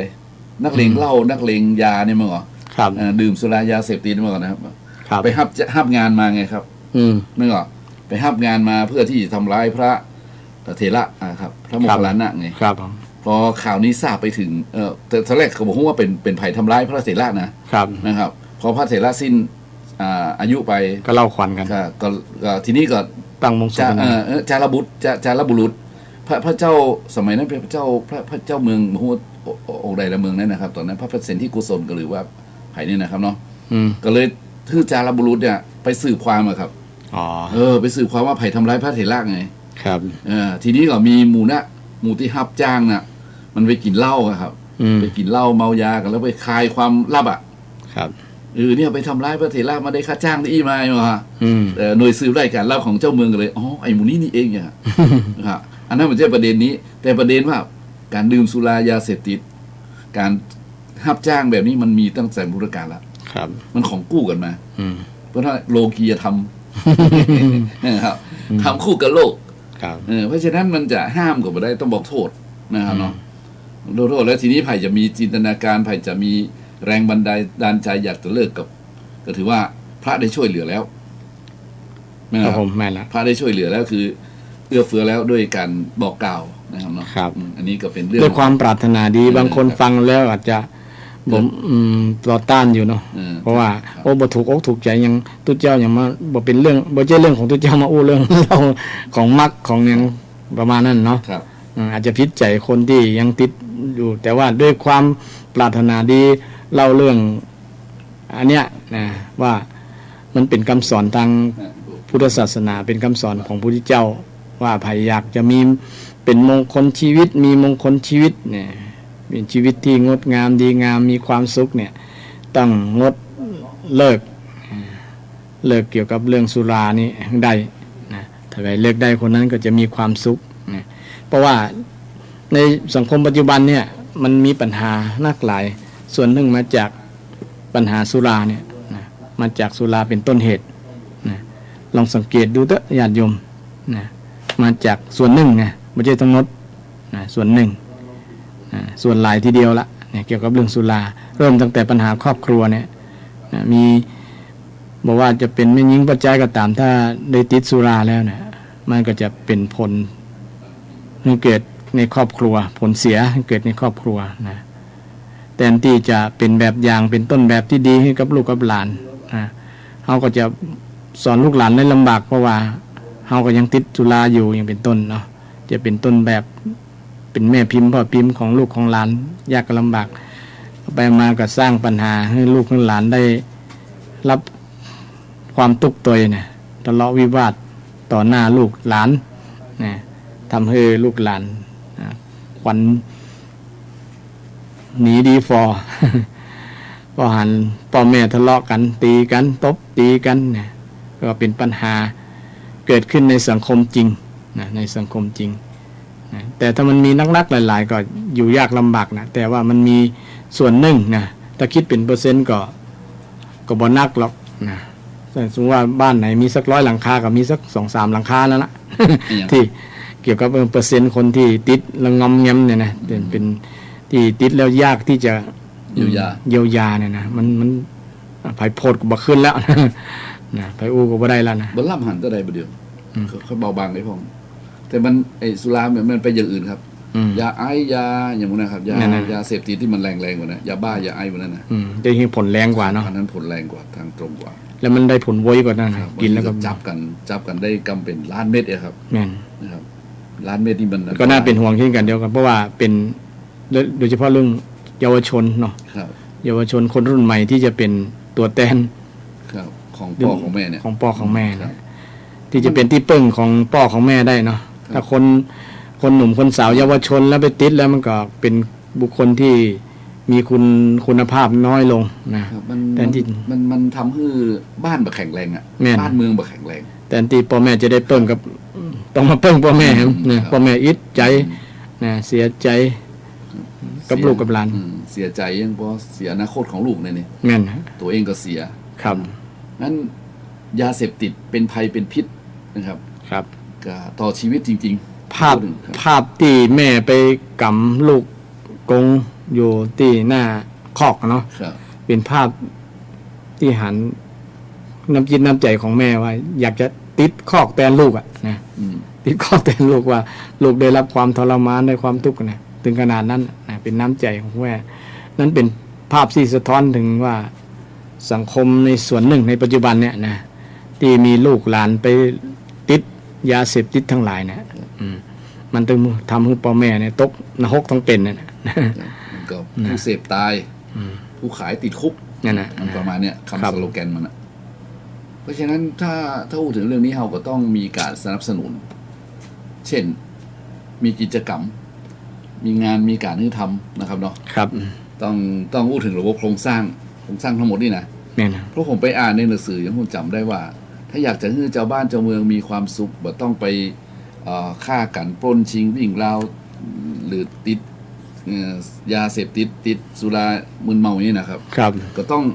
นอกจากให้ศีลให้ธรรมให้เขาเข้าใจเรื่องศีลธรรมบาปบุญคุณโทษแล้วเนี่ย ก็ต้องให้อาชีพเขา อืม นะครับ ครับ ให้เขามีอาชีพสุจริตให้เขามีการมีงานทำเพื่อเขามีอาชีพการงานที่สุจริตแล้วเนี่ยเขาก็จะได้เงินได้ทองออกมาใช้จ่ายอยังมีความสุขนะ ค ค รั รับ บ และทีนี้ก็จะต้องนะครับ จะต้องเรียกว่า จะต้องเหมือนเขายากจน ครับ เหมือนเขาเดือดร้อนอู้ถึงโครงสร้างมันนะครับ ก็คือหาการหางานที่คนในบ้านในเมืองทำอย่างประมาณนี้ อืม แต่ปัจจุบันนี้โอ้มันหันแล้วก็น่าเป็นห่วงนะครับ ก็ในคอกมันล้นคอกอ่ะประเดี๋ยวครับ ครับนั่นน่ะน่าเป็นห่วง โดยเฉพาะคดียาเสพติดเนี่ยอันดับ ครับ ต้นเลยครับอันดับแรกเลยอันดับที่หนึ่งเลย ครับ ติดตั้งเหม่ยิงตั้งปวดใจเนี่ยหนุ่มๆทั้งนั้นอ่ะ ครับ โอ้เป็นที่น่าสังเวชจิ ที่ ตใจ ผมทันในคลิปในไลน์ที่เขาส่งมาที่ต่างประเทศ อืม เขายิงเลยนะครับ หมู่ที่ติดคดียานี่นะ อืม โอ้หันไปส่งไลน์มาก็เป็นวัยรุ่นอ่ะ ครับ สาว ไม่ยิงงามๆดีๆละอ่อนแต่งตัวดีนะครับ อืม แต่ไปเข้าอยู่ในขบวนการค้ายาเสพติดนะครับ อืมฆ่าเลย เปิ้นหันเปิ้นทำไปยิงเป้าลูกโอ้โหมันบาดเสียวสยองเลยนะครับเฮานี่เป็นฝ่ายธรรมะอีเนาะ ครับ หันและสังเวชอะครับ อืม สังเวชเพราะอย่างสลดใจเนี่ยสังเวชเขาว่าสลดใจ ครับ นึกถึงพ่อแม่เขานะครับ ครับ อ๋อลูกหลงผิดนะติดยาฆ่ายาผลที่สุดมาครับพ่อแม่ช่วยอย่างได้เลยสักอย่างนะครับก็เสียหมดนะครับเนาะเสียภาพพจน์ของพ่อแม่ตัวเองแล้วก็เสียกำลังใจอย่างแรง อืมมันบ่ง นะ บ่งบอกถึงไอ้ธรรมะข้อหนึ่งที่พุทธเจ้าได้สอนไว้ ธรรมชาติข้อหนึ่งนะธรรมชาติที่ว่าจิตใจถ้ามันได้หลงแล้วมันคลายยากนะ อืม จิตหลงเนี่ยนะครับ มันคลายยากมันถอนออกมายากเลย ถ้ามันได้หลงแล้วหลงยาเสพติดนี่คลายยากนะหลงว่ามันมีคุณมีประโยชน์นะมันหลงว่ามันคือความสุขนะครับ หลงไปว่าเข้าใจผิดว่ามันคือความสุข อย่างที่เขาเขียนติดป้ายเป็นข้างซอยตั้งเจียงไฮ้ผมไปสายนั่นนะ ว่าได้ครับ เขาว่าหลงทางหาเจอ แต่หลงเธอหา อ่า หลงทางหาเจอ หลงเธอยังพอมีเวลา อ่า แต่หลงติดยา หลงฆ่ายาครับตายแน่นอนเนี่ยประมาณเนี้ยครับ อ๋อ คือหลงทางยังหาเจอเนาะ ครับ หลงเธอเนี่ยยังพอมีเวลา แต่หลงเสพยาติดยาฆ่ายา อืม ตายสถานเดียว อ๋อเป็น เป็นประมาณนั้น เป็นข้อคิดเหมือนกันเนาะในคิดว่ามันแต่มันมีส่วนแน่นอนเนาะ ก็อู้ถึงความหลงใช่ไหมที่ ครับ เจ้าว่า แม่น หลง แม่น หลงเนี่ย ครับ มันหลงนี่มันลืมหมดหรอ ถ้าได้หลงนี่นะครับ แม่น มันลืมหมดครับ ลืมตัวเก่า อย่างที่ว่าหลงตัวลืมตายอ่ะ หลงกายลืมแม่นะเนาะ หลงกายลืมแม่ หลงกระแช่ ลืมสำคัญ หลงพนันหมดตัวมั้งครับหลงเพื่อนชั่วหมดดีมั้งครับ ครับ หลงสิ่งไม่ดีชั่วร้ายตายทั้งเป็นเนี่ย อ่า นี่แหละครับ อันนี้มันก็เป็นสิ่งที่ครูบาอาจารย์เพื่อนพ้องน้องพี่ก็ได้อู้กันไว้มั้งครับเนาะงั้นถ้าอู้ถึงความหลงที่คุณว่ามันเสียหายอย่างเดียวคือมันหลง ถ้าคนหลงแล้วบ่ถอนตัว ครับ นะครับ ครับ บ่ดูหน้าบ่ดูหลังเนี่ย กว่าจะหูคิงเห็นนะครับ ครับโอ้อันตราย กว่าจะทั่วซุกงาก็พอไม่ ครับ เนี่ย มัน ผ จะ มบอกนะ มันจะเสียเวลา ครับเสียเวลาเพราะเสียเวลาเสียอนาคตแล้วก็หมดไปกับเนี่ยครับ อืม หมดนะครับหมดเพราะฉะนั้นถ้าไผ่เลิกได้หรือว่าบ่คิดบ่เข้าใกล้ได้มันจะดีครับ แต่ทั้งนี้ทั้งนั้นผมว่าในสังคมปัจจุบันนี้เพื่อนมีส่วนสำคัญนะ แน่นอนครับ ไม่นะครับ ครับ เพื่อนเนี่ยมีส่วนสำคัญ เพราะเราอ่อนคนเฮานี่เพิ่นว่ามีเพิ่นว่ามีระดับ ครับ ระดับประถม นะครับ ระดับอนุบาลนี่จะเชื่อพ่อแม่นะครับระดับอนุบาลนี่นะครับ เชื่อพ่อเชื่อแม่หมดเราอายุอนุบาลเนี่ย ครับ พ่อแม่ว่าอย่างเชื่อหมดระดับประถม ครับถึงมัธยมต้นนี่เชื่อครู ครับพอมัธยมปลายขึ้นมา เจอเพื่อนละ เชื่อเพื่อนนั่นนะครับ ครับ พอตอนเนี้ยครับ ตอนที่หัวเลี้ยวหัวต่อนี่พอดีนะครับ นะครับ ครับ มันเชื่อเพื่อนนะครับ เพื่อนบอกเอาลองหน่อยอ่ะ เมื่อใดจะเจอตัวเก่า พูดนะครับปริญญาเอกพูดนะครับ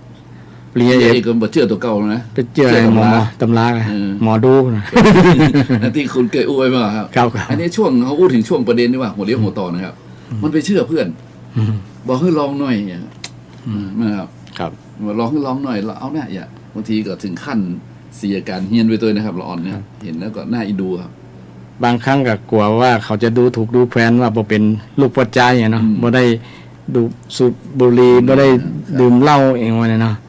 เดี๋ยวนี้มีค่านิยมช่วงหนึงมีค่านิยมที่สักลายเดี๋ยวนี้ก็ยังมีอยู่นะเนาะ ครับ มียิงสักลาย ปัจจัยสักลายนะเอาไปมาแล้วกึดได้มาลุ้นว่าโอ้บ่น่าสักเลยบ่งามสักหน่อยทีนี้ไปจ้างเขาลบมันแพงกว่าจ้างเขาทำนะ เพราะมันเอาเข้าไปในเนื้อแล้ว เข้าให้เนื้อเลย เนื้อหนัง ต่อจังใจทุนทรัพย์สูงที่จะเอาออกได้ เนี่ยมันเข้าทำนองที่ว่าไม่เห็นลงศพไปหลังน้ำตานี่นะครับ ครับทำตามเปื้อนนะเปื้อนว่ามันงามมันหล่ออย่างประมาณนั้นนะมันเท่เนาะ ที่แฟชั่น มาเอาความคิดเห็นของตัวเก่านะเป็นหลักอะ ครับ ความถูกต้องความดีงามต่างๆนะสาระประโยชน์นี่สำคัญเนาะที่มองถึงสาระประโยชน์ เพราะฉะนั้นคนใดก็ตามในโลกนี้นะครับเนาะพูดถึงในโลกนะครับ ถ้าเอาสาระนะครับเนาะ ครับ เอาสาระประโยชน์เป็นที่ตั้งนะครับเนาะ ครับ มันก็จะห่างเหินเมินเฉย ครับ ผมว่าห่างเหินเมินเฉย กับสิ่งที่ทำให้เสื่อม ครับ บอกว่าสุรายาเสพติดการพนันการคบเพื่อนชั่วมั่วกับโจรนี่นะครับเข้าสู่อบายมุกเนี่ยนะครับ ครับ เขาอยู่ทางแห่งความวินาศนี่นะครับถ้าคนใดเห็นประโยชน์รู้ตัวออกมา ถ้าบอกรู้ตัวก็เข้าไปอยู่ใหม่ ซึ่งทั้งนี้ทั้งนั้นมันก็ขึ้นอยู่อย่างหลายอย่างนะครับ นะครับ ครับ บางคนถ้ามันเกิดเลิกดาวโจรจริงๆอย่างมันเข้าไปอยู่ในคุกแล้ว เป็นว่ามีเหตุปัจจัยหลายอย่าง ครับ เหตุปัจจัย ออกมาก็ยังเป็นโจรจนได้นะครับ ครับ ในนี้มันก็เป็นวิบากกรรมเอาใจว่าเขาวิบากกรรมมันสามารถจะพัฒนาตัวเองขึ้นมาได้ครับ จิตหัตถ์เพิ่นทำผิดตั้ง7 ครั้งนะครั้งที่7นี่มันไปได้นะมันถอนได้ มันอย่างนั้นเพราะว่ามืดมาแล้วแจ้งไป แจ้งไปเนาะ นะครับเนาะ ครับ มืดมาแจ้งไปนี่มีนะมันใช่บ่มีอย่างจิตหัตถ์นี่ว่าเนาะ ครับ ครับ แต่ส่วนมากมันมักจะไหนๆก็ไหนๆอ่ะ นั่นแหละครับ ครับ ไหนๆก็ไหนๆไหนๆก็ไหนๆละอ่ะมันถ้าไหนๆก็ไหนๆแล้วมันก็นะครับเนาะมันก็คงจะช่วยกันได้นะครับ เห็นส่วนหนึ่งคนบ่กลัวกรรมนะครับนะบ่กลัวอย่างละนะครับ มันก็เลยทำให้เมื่อบ่กลัวแล้วก็ทำไปตามที่บ่กลัวนะบ่กลัวผลกรรมที่ตัวมาบ่กลัวผลเสียบ่กลัวโทษที่ตัวมาเนี่ยมันก็เลยบ่เป็นเหตุทำให้เขาถอนตัวออกมาได้นะยังจมปักอยู่ในนั้นนะยังหลงยังมืดมนอนตการอยู่ในนั้นนะ คนประเภทนี้ผมว่าคนสายตาสั้น คือทัศนวิสัยบ่ไกลไง บ่ไกลเนาะบ่คิดกว้างบ่คิดไกลเนาะ บางทีก็คิดแต่สนุกสนานมันผ่านการเวลาไปนะครับ ครับ หรือไปตามกระแสแห่งโลกนะครับ ครับ หรือบางทีก็ไปตามกระแสแห่งการคบเพื่อนนะครับผมนึกว่าเพื่อนเนี่ยมันมีส่วนเยอะเลย เพราะสังคมปัจจุบันนี้ส่วนมากละออนตั้งแต่ม.ปลายขึ้นไปนี่นะครับ มันจะอยู่กับเพื่อน ก็ นะครับ ก็ในมงคล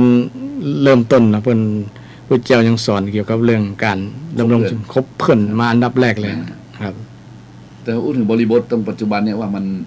ละอ่อนจะอยู่กับเพื่อนนักนะครับ เนี่ย ตั้งแต่จบมปลายมต้นไปนี่นะไปอยู่หอเนี่ยครับไปกิจกรรมเนี่ยครับบางทีพ่อแม่ก็นึกว่าไปเรียนเนี่ยนะครับมันก็มีปัญหา คือประเด็นมันออกไปเยอะมากมายเรื่องเหล่านี้ ครับ เพราะฉะนั้นก็เรียกว่าญาติโยมผู้รักผู้ใหญ่ก็ต้องส่วนใครก็ล้อมหัวคนเดียวด้วยไม่เหรอบางทีอะ ครับ ล้อมส่วนคนเดียว อืม จะว่าเลี้ยงงัวเลี้ยงควายกับพองอพอควายเดี๋ยวก็คนเดียวเด้อนะฮะแต่ อืม พระก็มีหน้าที่ชี้แจงไปนะครับ ครับ ทางรัฐทางสื่อสารว่าก็พยายามชี้โทษชี้ผิดไปปราบปรามกันไปเนี่ยครับ ชี้ทางบรรเทาทุกข์ชี้สุขเกษมสารเหมือนกับ ชี้แรงบันดาลใจครับ ชี้แรงบันดาลใจ ที่ออกจากความชั่วความร้ายทั้งหลายก็ ครับ อยู่แต่ละคนช่วยกันทำอยู่แล้ว ครับ นะครับถ้าผลที่สูดมาช่วยมาได้จริง ๆ ก็ต้องอยู่ในอุเบกขาธรรม ครับ ครับ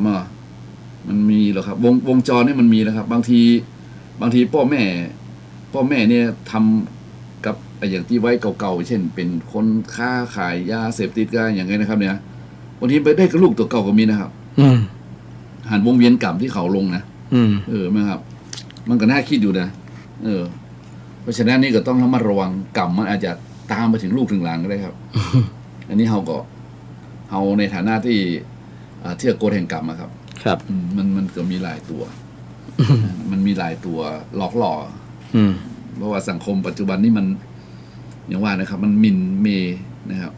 แต่มันหมินเมต่อการเสียครับ อืม เพราะละอ่อนถ้ามันบัจจัยแข่งปอนี่มันก็ มีสิ่งยั่วยุ ครับ ต่างๆ ตัวนักหลายเนาะ สิ่งยั่วยุกับมันเป็นเสรีเกินไปเนี่ยบางทีมันครับ อื เนาะ มโดยเฉพาะสังคมปัจจุบันเนี่ยสังคมออนไลน์เนาะ ครับ สังคม มา ดูไร้ มา พรมแดน ตามไลน์มาตาม Facebook อย่างนี้นะ ครับ มันก็สร้างปัญหาเช่นเดียวกันนะโดยเฉพาะใจสื่อที่เป็นส่วนลบของตัวเก่านะเช่นสื่อลามกอนาจารต่างๆ ตัวมานะมันก็เรียนแบบหรือว่าสิ่งที่ก้าวร้าวนะเล่นเกมก้าวร้าวเนี่ยมันก็เรียนพฤติกรรมอันนั้นนะ ยั่วยุ ยั่วยุ นี่เกิ ทำ ด ให้ การเรียนแบบ เรียนแบบนะ ครับมีส่วน ก็พฤติกรรมต่างๆเราเนี่ยมันมาจากเนี่ย เสพสื่อนะเสพสื่อในด้านลบนะด้านลบนะเอาสิ่งที่บดีเข้าตัวเก่านะก็เป็นการคบสื่ออย่างหนึงเหมือนกัน นะคบสื่อที่บดีนะสื่อที่มีประโยชน์เนี่ยเช่นการ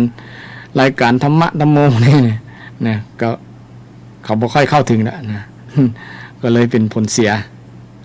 ก็อาศัยโครงสร้างครับ อาศัยหลักสถาบันนะครับ อืม นะครับ ศาสนาครับ นะครับโรงเรียนนะครับแล้วครูบาอาจารย์นะครับเนาะ ครับ ช่วยกันกล่อมเกลาครับ อืม ช่วยกันกล่อมเกลาชี้โทษชี้ผิดอย่างว่านะครับ ชี้ประโยชน์ไม่ใช่ประโยชน์นะครับชี้บาปบุญคุณโทษ ครับผม ละอ่อนมันได้เข้าใจนะครับ ได้เข้าใจแล้วมันจะได้คุมใจได้นะครับคุมตัวเองได้คุมใจตัวเก่าได้ ภูมิใจได้เนาะ ถ้ามันบัเข้าใจมันคุมใจตัวเก่าไม่ได้ครับ อืม มันคุมใจมันก็เมื่อคุมใจไปได้มันก็เลยเตลิดเปิดเปิงนะครับ ครับ เข้าลกเข้าพงเวทีก็ อืม ทำให้เสียหมดเนี่ยเพราะฉะนั้นก็ต้องอาศัยครับ อาศัยพระช่วยเทศนาอาศัยครูบาอาจารย์ตามโรงเรียนนะครับบางทีก็นิมนต์พระไปเทศน์ไปบอกกล่าวเนี่ยครับเมื่อว่า ครับ ช่วยได้ระดับหนึ่งนะครับแต่นี่ก็น่าชื่นใจอยู่บางที่ละอ่อนเขาก็ไม่ใช่จะนับเข้ามั่วเหมือนกันนะครับ อ่อนบางคนก็มีวิจารณญาณนะครับ ครับ ไม่ใช่ธรรมดาละอ่อนบางคนนะ อืม เธอยังบอกไปน้องบอกไปตุลุงเหรอ นั่นก็มีสติปัญญาสอนตัวเก่าได้นะ มันบอกว่าเลยนะน้องบอกไปตุลุงมันได้ทนมาได้ทำใจมาได้อยู่ว่ะ อืม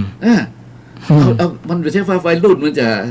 เร็ว อืม ไม่หมดนะครับ มันจะเร็ว3 ตามช้าหมดไม่ใช่นะ อืม ถ้าเธอยังไปกับเขาน่ะ น้องทำใจมาได้อยู่อ้าวเอาดีไหมวะ อืม น้องทำใจมาได้อยู่น้องนึกถึงพ่อถึงแม่ว่าฮะนี่คืออะไรอะครับ อืม นี่คือสติสัมปชัญญะ ครับ นะครับที่สถาบันหลักคือพระเทศน์ก็ดีครูบาอาจารย์เอาหลอนเข้าค่ายคุณธรรมก็ดีนะครับ อืม นั่นนะครับว่า ครับ เมื่อได้เข้าค่ายคุณธรรมนั้นมันเข้าไปอยู่ในจิตในสมองเข้าใจแล้วอย่า ครับ นะครับโดยเฉพาะครูบาอาจารย์เดี๋ยวนี้เพิ่นเผยแผ่ธรรมเข้าค่ายคุณธรรมเข้าค่ายนั้นนี่เนี่ยเพิ่นจะมีคลิปมีไลน์ครับอาจารย์ อืม เพิ่นจะไป ฉายในจอโปรเจคเตอร์นะครับ นั่นก็มันขยายให้เห็นเนี่ยครับ อืม บางที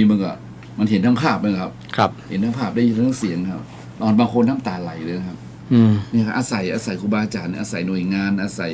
สถาบันการศึกษาแล้วเนี่ยครับถ้าจะหักห่วงเยาวชนคนที่เป็นลูกเป็นหลานนี่นะครับ ต้องเปิดโอกาสคือพระได้ทำหน้าที่ในเวทีสั่งสอนศีลธรรมเนี่ยครับนี่ครูบาอาจารย์นำรายการต่างๆ เข้าอยู่ในค่ายคุณธรรมเนี่ยครับ มองในแง่ดีก็คือ เยาวชนกำลังประสบกับความทุกข์กำลังปัญหา ก็ถือว่าสร้างสติปัญญาภูมิคุ้มกันให้เขาได้ ครับ ศึกษาโดยตรงเลยเนาะว่ามันเป็นอย่างนี้เนี่ยไม่ใช่ว่าฟังอย่างเดียว ไม่ ก็ดีอย่างแต่ถ้าเขามีภูมิคุ้มกันพอที่จะถอนตัวของเขาได้นะได้สร้างสติปัญญาเขาก็ได้คิดได้คนเดียวเนี่ยก็จะเป็นการดีถ้ามองในแง่หนึ่งนะที่เขากำลัง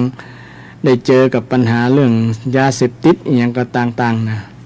มันมีคำของพระอาจารย์รูปหนึ่งแล้วผมผู้ไผ่นะอาจารย์พยอมหรือไผ่มงนะที่ว่าฉีดวัคซีนทางจิต ติดอายุทางจิตอาวุธทางปัญญาครับ อืม นะครับ ครับ ฉีดวัคซีนทางจิตนะครับ ครับ ติดอาวุธทางปัญญา อืมครับผม มันคนเราสมัยนี้ต้องแบบนี้นะครับ อืม คือภูมิคุ้มกันแล้วก็ต้องไปสะกิดต่อมรู้อ่ะ ครับ นะครับ ครับ ต้องไปเปิดต่อมรู้ อืม ถ้าคุณรู้เนี่ยผมว่าไม่มีปัญหานะ แม่น แต่ที่มันมีปัญหาเพราะมันไม่รู้เนี่ย อืมคือที่แน่ๆก็คือเขาสามารถมีสติปัญญาแก้ไขปัญหาตัวเองได้นะครับ เขาได้เรียนโดยตรงเลย ได้ประสบปัญหาโดยตรงถ้าเขาฮู้แยกแยะว่าอันนี้มันบ่เป็นประโยชน์มันเป็นโทษนะครับ เป็นไร้สาระอย่างต่าง ๆ เขาแยกแยะได้นะเขาใช้สติปัญญา เขาก็จะลดละเลิกเองได้ มันเขาเข้าใจหรอก ครับแม่น นั่นอ่ะ ครับ เข้าใจแล้วเราบ่ต้องไปสอนแถมมัน แม่น จำแม่น แม่น สักตะวาก็ว่ามันซื้อเนี่ย อืม มีละอ่อนจบป .6 นี่ไปนะครับ จบโรงเรียนป่าเศร้านี่ไปนะครับ อ๋อ แล้วประเดี๋ยวนี้ไปเรียนปวส อืม ไปเรียนปวสแล้วก็มาเคยเข้ามาบ้านวัดเลยนะครับ จบป .6 เมื่อแล้วผมยังจำโครงหน้าอีน้องนี่ได้อยู่นะครับ เรียนคนเนี้ย อืม ทีนี้ก็ปิกมาตะวาซืนอู้กันไปผมจำเขาบอกเขาได้ อืม ก็น้องรุ่นคนนั้นคนนี้ เขาเปลี่ยนหน้าเนาะ เขาเปลี่ยนแปลงไปเนาะครับเนาะเขาเติบโตขึ้นมา เขาเป็นสาวเป็นอย่างนั้นเนาะ ตั้งแต่ป .6 คุณว่าป .6 ถึงม .6 ก็6-7 ปีเนาะ ครับ ครับมันก็เมินพอสมควรเลยครับ ทีนี้อันประเด็นมันอยู่ที่ว่า อันน้องเขาจ่าตัวน้องเนาะ ครับ น้องยังจำคำที่ตุลุงว่าอะไรล่ะ อืม ตุลุงว่าใดตุลุงว่าเอ่อคนดีจำดีกว่าจดครับรุ่นนั้นนะครับ ครับ ที่ผมเคยสอนเขาเนาะ อืม นี่น้องได้ว่าเลยโยมน้องเนี่ยลูกศิษย์อ่ะ ครับ จำดีกว่าจดตุลุงสอนน้องจำดีกว่าจดจำไม่หมดจดดีกว่าจำ อืม คนละยำไม่จำไม่จด เขาจำได้อะครับ กลัวเป็นคนละยำอ่ะ เขาเลยว่า อันบทเนี่ยเขาเอาบทเนี่ยครับผมเลยผมปลื้มใจเลยอ่ะเขากรอกไว้เขาสอนไว้นี่มันบัดเสียหลายเนี่ย ครับ มันได้ผลไง เออ ปลุกคุณธรรมตั้งแต่ละอ่อนๆฉีดวัคซีน เข้าไปสู่จิตนะครับ ครับ เออ ถ้ามันได้ประโยควักทองสักวักเนี่ยมันจะจำได้ แม่นเลยครับผมเลยอึ้งเลยอะตะวันนะครับ อืม จำดีกว่าจด ไป จำไม่หมดจดดีกว่าจำเนี่ย อืม คนเรายังไม่จำไม่จดตุลุงสอนน้องจำได้อยู่อย่างอะแถมคนเจอกันเดี๋ยวนี้เห็นปปชละแต่มันมักจะมาแอวเนาะมันทื่ออย่างพวกนะ อันนั้นก็ดีแล้วผมว่า อันที่เขียนต้นไม้พูดได้ ครับ กำแพง วิหารเนี่ยวิหารผมเนี่ย กำแพงพูดได้ต้นไม้แสดงธรรมนะครับ วิหารพูดได้เหรอ เนี่ยมันจะมี ได้ สุภาษิตอย่างต่าง ๆ แล้ว เขาจะเฮียนเอาคนเดียวมันซึมซับเอาคนเดียวนะครับ เดี๋ยวผมจะทำแบบรุ่นหนึ่งเลยทำอยู่คนอันเก่ากันน้อยไปละหายไปละ หรือเอาภาษิตร่วมสมัยก็ได้เนาะ ครับ มาประยุกต์ให้เขาดนใจเขานะครับ บางครั้งเขาอ่านแล้วเขาติด มี ใจ ขนาดคนประเดี๋ยวนี้เรียนปวสแล้วนะ อืม ปวสปวช ครับ ก็ตัวเป็นบ่าวแล้วพ่อจ่ายนี่พ่อจ่าย ครับ เขาเฮียนนี่นะครับ เขาเฮียนจ้ามากบ่ค่อยจำ อืม โอ้ครูที่ยอมเลยนะครับ ครับ แล้ววันหนึงผมก็เห็นว่ามาเองบ่ได้อย่างเองเอาคาถานี้ไป ครับ ผมก็ฮื้อคาถาเนี่ยไป อืม ผมฮื้อคาถาว่าอย่านอนตื่นสายอย่าอายทำกินอย่าหมิ่นเงินน้อยอย่าคอยวาสนา อย่าหาเรื่องใส่ตัวอย่าคบเพื่อนชั่วอย่ามั่วกับโจรนี่นะครับ ผมฮื้อเขาไป อืม ผมฮื้อท่องจนจำนะครับ อืม แล้วผมก็มันหลายปีเนาะ ครับ ทีนี้ถ้ามาเจอเขามารายงานตัว ผมจำตัวลุงจำผมได้กะจำได้กะตัวจริงหรือตัวปลอม ผมจำได้นะ อืม ตัวจริงครับ ตัวจริงแล้วตัวลุงเคยสอนเองนะว่า อะไรนะอย่าเขาก็ท่องมาเป็นก้อนนี่เลยนะครับ อืม อย่านอนตื่นสายอย่าอายทำกินอย่าหมิ่นเงินน้อยอย่าคอยวาสนาอย่าหาเรื่องใส่ตัวอย่ามั่วเพื่อคบเพื่อนชั่วอย่ามั่วกับโจรนี่นะครับ ครับ เขาท่องได้อาจารย์ อืม ทั้งที่เกรดเรียนเขานะบดีเลยอ่ะ อืม ผมว่าแล้วเขาค่อยหัวแห่ นะครับ อันนี้คืออย่างครับ อืม เนี่ยครับ คือมันไปปลูกต่อมรู้อ่ะ อืม ครับ บางคนเหมือนต้องเรียนนักนะครับจำพระท่านมหาการกับอะไรอย่างก็สององค์อ่ะ จุลการ เมื่อครับสองคนพี่น้องอะครับ ครับ ที่ว่าตนน้องเป็นคนที่บัฉลาดเอาหิเลย อันนั้นจุลปันธกะ นั่น ม นะ หาปันธกะ นะครับ จุลบันดกกันเนาะ นะครับเนาะ ครับ จำได้เรื่องราวเนาะ ครับ องค์พี่ไปได้ครับ องค์ปีนี่ลวกฉลาด เป็นพระอรหันต์เลย เป็นพระลาน องค์น้องเหรอ องค์น้องนี่ปึกขนาดนั้น นะโมตัสสะยังว่าบ่จบเลยนะ กะ ครับ ขนาดนั้นเลยครับโอ้โห ต้องว่าหลายรอบนะ แล้วผลที่สุดไปได้องค์น้อง องค์น้องเลยโอ้เป็น เป็นพระอรหันต์เหมือนกัน อา นะ ลานแต่ได้เอตทัคคะ ครับ อ่า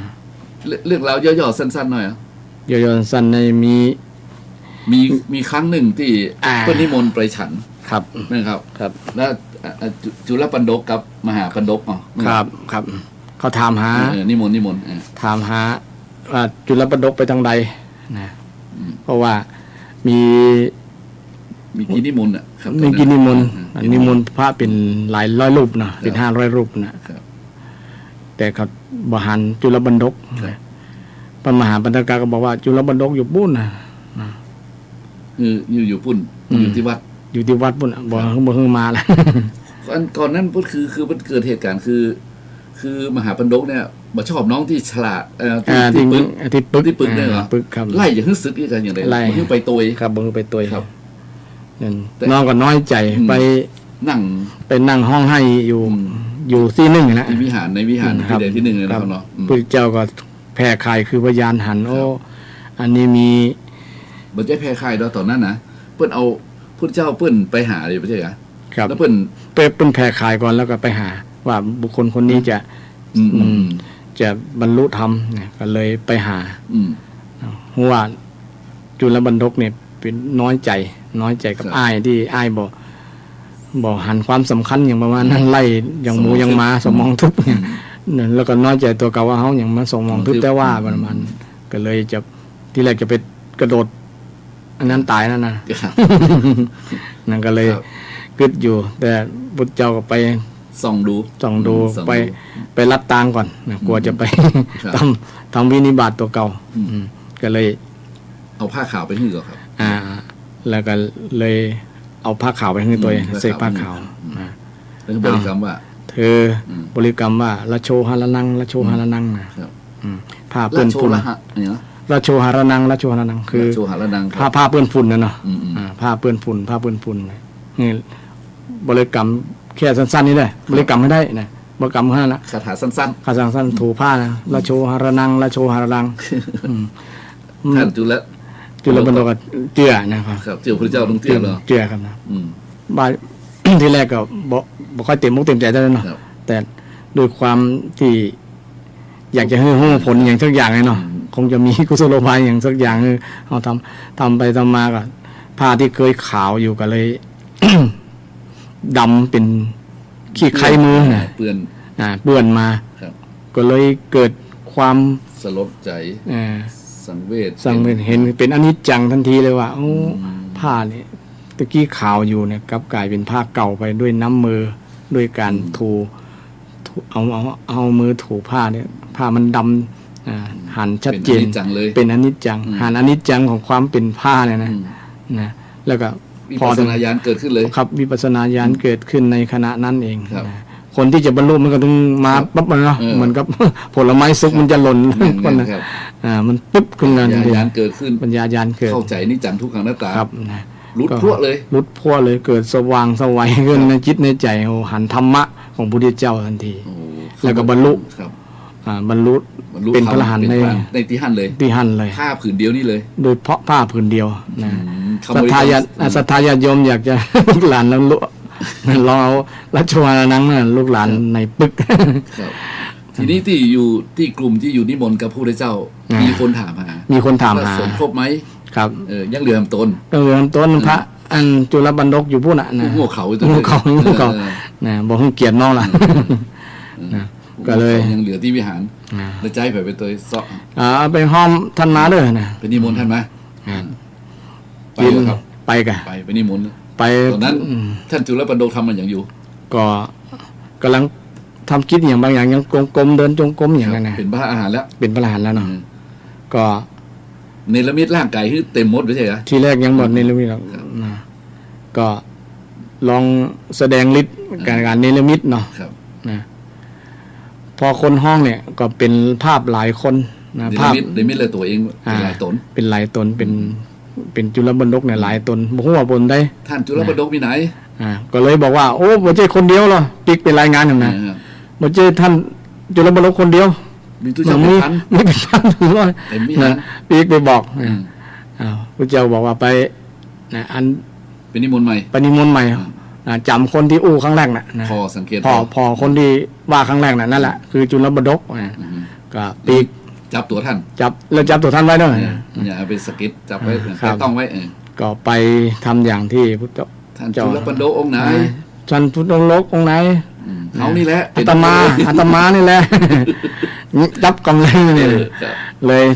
ภาพเหล่านั้นหายไปหมดเลยกะ ยาภาพเหล่านั้น ครับมายาภาพนะก็เลยนำ นิม มาน ต์ท่านไป นิมนต์ท่านไป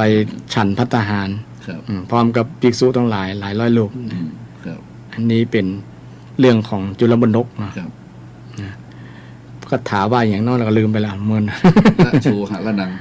อันนั้น ชังหะละติอย่างนั้นที่ประเด็นมาเป็นคาถากวาดวัดหรอ อันนี้คาถากวาดวัดเนาะแต่คาถาที่เพิ่นสอนเรื่องรู้สึกว่าเรื่องอย่างเนาะเรื่องบ่ประมาทประมาณนั้นนะครับ คาถาสรุปท้ายคนอยู่ไม่ประมาทนั่นนะครับ ในเวลาหลังนะครับเนาะ ครับผม อันนี้ครับมันนี่ขอให้เข้าใจ ครับ ประเด็นว่าขอให้เข้าใจ อืม ครับ เข้าใจบทใดบทหนึ่งนะครับเนาะ ครับ ถึงแม้ว่าคนจะอย่างพระจุลปันโดเนี่ยถึงว่าจะว่าพี่ชายจนเอื้อมละอา น้องชายที่โง่เขาเองนะครับเนาะ ครับ ขณะไปนิมนต์มือไปตัวอ่ะ ครับ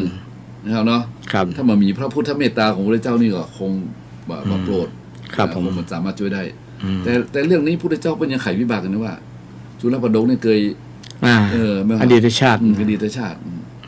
เคยแบบเนี้ยต้องเหมือนกับว่าอาหารมาถูกธาตุอ่ะ ครับ นะครับท่านมหาจุลปันโดนี่ เคยไปเยาะเย้ยไผ่พุงนะอดีตชาติไปเยาะเย้ย แม่น เปิ้นต้องมี ไปดูหมิ่นเปิ้ล ดูหมิ่นนะโอ้ดิ ก็เลยกับชาติมาปัจจุบันนี่ก็เลยเป็นคนที่เป็นกรรมเก่า ทำให้สมองทึบ ครับ อืม ฉะนั้นเปิ้นบอกให้ดูถูกดูแคลนกันจะไปว่า อันนี้มันเงาแต่เงาว่านี่ เดี๋ยวจะถูกลูกตัวเก่าประมาณนั้นนะ มันไม่ได้นะครับ มันวจีกรรมเนาะ วจีกรรม วจี แม่ ก น รรมมันคือผล ครับ มันน่ากลัวนะครับวจีกรรมเนี่ย เพราะฉะนั้นก็ถ้ามามีพระเจ้าในภาวะนั้นก็ท่านจุลปันโดกนี่ก็คงจะเป็นพระที่ว่างเปล่านะครับเนาะ เพราะว่าไอ้พระซึ่งขณะเป็นพระอรหันต์นะครับเนาะ เป็นพี่ชายนะเนาะ ครับ ยังมาสามารถที่จะช่วยเหลือน้องชายได้นะครับ ก็พระอรหันต์หลายรูปหลายตนที่มีพระเจ้ามาช่วยเนาะมาช่วยโพธิ์ให้ได้เป็นพระอรหันต์ ครับ นะ อันนี้เป็นสัพพัญญุตยานของพระพุทธเจ้านะ ค ค รั รั บบ ท่านก็พินิจพิจารณาแล้วเนาะอย่างใครคือพยานของพระองค์ว่าไผจะบรรลุธรรมได้ไผจะมีปัญหาชีวิตนี่อย่างต่าง ๆ เพิ่นอยู่ใน อยู่ในข่ายของเพิ่นหมด เป็นส่องพอได้หมด ส่องพอในหมด ส่องด้วยสัพพัญญุตยาน ครับ ที่ผมชอบก็คือตอนที่เจ้าชายอนันทะออกบวชอะ อืม ตอนเจ้าชายอนันทะแต่งงานใหม่ๆมั้งเหรอ ครับ แต่งงานใหม่ๆก็นิมนต์พระพุทธเจ้าเนาะเป็นประธานพร้อม ครั ด้วย บ พระสงฆ์ไปเสวยไปฉันในพระใน ครับ ในวังเนี้ย ครับ อ๋อฉันเสวยเสร็จแล้วก็อุ้มบาตรมาส่งนะครับ ครับ อุ้มบาตรมาส่งพระพุทธเจ้านึกว่าพระพุทธเจ้าจะฮับบาตรที่เอ่อที่หน้าวังนี่เนาะ ครับ หน้าวังประตูวังประตูวังก็ยังมาฮับเตื้อเมื่อครับ ครับ พระพุทธเจ้ามาฮับบาตรก็เตี้ยวไปแถมจนถึงวัดอะครับจนถึงวัดก็นึกว่าพระพุทธเจ้าจะฮับที่วัดเนาะก่อนที่จะออกวังนางคู่เจ้าสาวน่ะ ปะทะกัลยาณี ชนบทเมื่อก่อน ครับ ชนบทกัลยาณีก่อน ครับ เนาะนั่นนะ เจ้าปี้เข้าใจมาเนอะอย่าไม่ว่า น้องรออยู่เนอะ บ่ต้องว่าน้องรอกัน เจ้าปี้เนาะ ครับ เจ้าปี้เข้าใจมาเนอะมั้งก็เจ้าสาวเจ้าบ่าวแต่งงานกันมาก็ต้องเป็นแบบนั้นใช่ไหม ครับ เจ้าปี้น้องรออยู่ เจ้าปี้เข้าใจมาเนอะไปแล้วเข้าใจมาเนอะครับ ใจหายก็ว่า ฮะ กำลังแต่งงานใหม่ๆแต่วัน วันทำแต่งงานแต่ วันแต่งงาน เจ้าเบาไปตัวเจ้ากลัวตัวเจ้ากลัวตัวเจ้ากลัวผู้ได้เจ้าจะอู้ให้บวชนะกันเนาะ ก็โมโหอะครับ อืม ทีนี้ไปถึงพระพุทธเจ้าเปิ้นอ่านด้วยสัพพัญญูตญาณของวันนั้น นั่นครับ ถ้าจะถามว่าบวชถามว่าเธอจะบวชหรือทำไมเจ้าชายนันทะผมวิเคราะห์นะทำไมเจ้าชายนันทะจึงแบบกล้าบอกว่าไม่บวชทำไม เพราะว่ามีความเก่งอกเก่งใจ ดูปัจจุบันเป็นอันนะครับ แต่แท้จริงแล้วเปิ้นเป็นคู่บุญบารมีกันมาก่อนนะครับ แม่น เนี่ยมันเราต้องไปอู้ทีหลังครับ ครับแม่น นะครับเนาะ ครับ ประวัติอันเรื่องเหล่านี้น่าอู้นะครับว่าทำไมคนมันชั่วทำไมคนมันต้องเป็นครูบาอาจารย์กัน อืม สอนกันได้ทำไมเป็นสามีภรรยากันได้อะ ครับ อย่างพอพระนันทะนี่ไปถึงวัดเธอจะบวชหรือนันทะ เขาก็มองง่ายๆว่าเกรงใจมั้งเหรอ ครับ เกรงใจพระพุทธเจ้าในฐานะพี่ชายนะครับเนาะ ครับ แต่แท้จริงแล้ว ถ้าบ่มีบุพกรรมนะผมว่านะไม่นะครับ ครับ ถ้าบ่มีบุพกรรม ถ้าบ่มีบุพกรรมนี่ยังได้ก็พระเจ้าก็ถึงเอาบทมาได้หรอ ขนาดพราหมณ์เก่งๆขนาดไหนในยุคนั้นมั้งครับเนาะ แรงในบ่เท่าแรงกรรมนะ เนี่ยครับ แรงกรรมส่งอยู่ขึ้นมาบวชละ ครับ ผมพอคนที่ไปฟังธรรมสมัยก่อนนะมันจะพอคืออ่านศึกษาเนี่ย ครับ ในพระสูตรต่างๆในบางทีพราหมณ์บางคนเนี่ยครับ เข้าใจธรรมนะครับ อืม เข้าใจธรรมนะ แต่มาได้เป็นแม้กระทั่งโสดาบันนะแค่ถึงพระพุทธพระธรรมพระสงฆ์เป็นสรณะเป็นที่พึ่งนั่นนะครับ นะครับแล้วก็เคารพกราบไหว้นะขนาดที่ว่าขอให้พระองค์รับทราบเนื่อยอ่ะชื่อพราหมณ์อยู่นะว่า ครับ ถ้าข้าพเจ้าถ้ากระหม่อมเนี่ยเก้าผมเนี่ย ยกจองขึ้นเนี่ย ยกจองขึ้นเนี่ยจำได้เหรอ อืม ยกจองขึ้นนี่แสดงว่าผมก้มลงกราบเนื่อยอ่ะ อืม เพราะผมกราบได้ที่ชุมชนเลยเพราะว่าที่ผมเป็นอยู่ได้ก็เพราะว่ามีลูกศิษย์ลูกหาเนี่ยลาบสักการะเกิดจากคนที่มาเชื่อผมเนี่ยอืม ไม่ครับ ครับ เพราะฉะนั้นผมมาเปรียบเทียบว่าคนที่บ่มีบุพกรรมจะได้เป็นพระอรหันต์ก็ดีบ่มีบุพกรรมแต่พระเจ้าเพิ่งก็ปล่อยนะครับ เมื่อพราหมณ์บอกว่าถ้าผมยกร่มขึ้นก็คือว่าผมกราบเนื้อเมื่อถ้าผมลงไปกราบตอนนั้นมันจะเสียหน้า ครับ เมื่อจะเสียหน้าเพราะว่าผมมีลูกศิษย์ลูกหาคนเขาร่วมนับถือนักเพราะฉะนั้นถ้าผมไปนับถือพระเจ้าลาบสักการะจะหายไปไม่ครับเนาะ ครับ เนี่ยมันขนาดมาเปรียบเทียบกับอย่างพระนันทานี่ยังมีบุพกรรมผมว่า ครับ อันนั้นถ้ามันมีบุพกรรมต่อกันพระเจ้าเปิดเลยบ่ไปเตสนาต่อบ่ไปอย่างต่อนะครับเนาะ ครับ ขณะนี้เราดูแล้วดูทั้งอนันทะทั้งเจ้าสาวนะครับ ครับ คนมันจะได้แต่งงานกันแล้วก็พรากเปิดออกไปดูแล้วมันน่าเลยแต่ความจริงแล้ว มันเป็นเรื่องของวิบากกรรมนั่นนะครับ ครับ เนี่ย อันนี้น่ามาเล่า เป็นจริงพระเจ้าบ่ได้บังคับหรอเพิ่นก็ ถามก่อน มีไอ้โบหารในการอู้เนาะถามเนาะ เธอจะบวชเลยนันทะอย่างเงี้ย ครับจะบวชก่อนว่าจะถามแบบนี้เนาะ เธอจะบวชเลยไม่หรอก็อุ้มบาตรมาถึงวัดเธอจะบวชเลยถ้าเป็นเฮาหรอ บ่บวชหรอกแต่งงานมานี่ไปบวชจะได้นะมันน่าไป มันเลยมีเรื่องเล่าต่อมาไงพระนันทาตีบวชแล้วกษันจะให้ศึกกันมั้ง ครับ พระเจ้ากำแขวนเนี่ยปะตะไปยังหาสาวบน สวรรค์ เลยมั้งครับเทพธิดาแล้วถามเลย ระหว่างเทพธิดากับนางชนบทกัลยาณีของเธอเนี่ย ไปงามกว่านั้น ใครงามกว่ากันเนี่ยโอ้โหพระนันทาเปรียบเป็นเสียหายเลยนั่นแหละครับ ครับแม่น พระนันทาเปรียบเป็นเสียหายเนี่ยมันต่างกันระหว่างฟ้ากับเหวว่าใกล้ไว้นะยังบ่ได้เซี่ยวหนึ่งของนี่เลยโอ้ครับอู้เรื่องนี้ม่วนนะครับเพราะว่าเนี่ยญาติโยมไหนที่อู้ฟังก็คือว่าบางคนเขาบ่สามารถจะต้านแรงกรรมเขาได้ไงนะครับกรรมเขาจะต้องเป็นอย่างเนี่ยแม้กระทั่งพระเทวทัตนะครับเนาะอยู่ใกล้พระพุทธเจ้าขนาดไหนแสดงฤทธิ์ได้ขนาดไหนมั้งครับครับผลที่สุดก็ยังแยกตัวออกจากกลุ่มของพระพุทธเจ้าไปเลย ครับผม ครับพระพุทธเจ้าจึงอุทานเนี่ยครับโอ้ความดีคนดีทำได้ง่าย ครับ นะครับความชั่วคนดีทำได้ยาก ครับนะฮะ ความดีคนชั่วทำได้ง่ายนะครับ ครับ ความ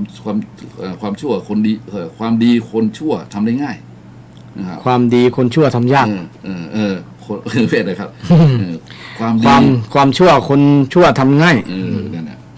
เนี่ย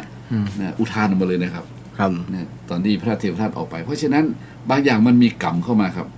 ครับ มีกรรมเข้ามาเป็นแรงผลักดันแรงหนุนแรงอะไรอย่างแล้วแต่ เพราะฉะนั้นวันนี้หมดเวลาครับ ครับผม ลงท้ายด้วยแสงสว่างอื่นใดในโอกาส ไม่โอภาสสว่างเท่าพระจันทร์ตะวันฉาย แรงสิ่งอื่นเข้มแข็งว่าแรงร้ายก็พ่ายแพ้แรงกรรมทำไว้เอ่ย สาธุ ครับบางทีก็อยากปล่อยไปตามกรรมเหมือนกันนะกรรมุนาวัตติโลโกนะ ครับ สัตว์โลกทั้งหลายเป็นไปตามกรรม ครับ แต่บางทีเฮาก็เอ็นดูครับเนาะ ครับ บางทีเฮาก็ช่วยกันไปนะบอกกันไปเพื่อที่จะได้ยื้อยุดชุดบางโยม หลงละเลงกับลาบยศสารสนเสื่อมจนเกินไป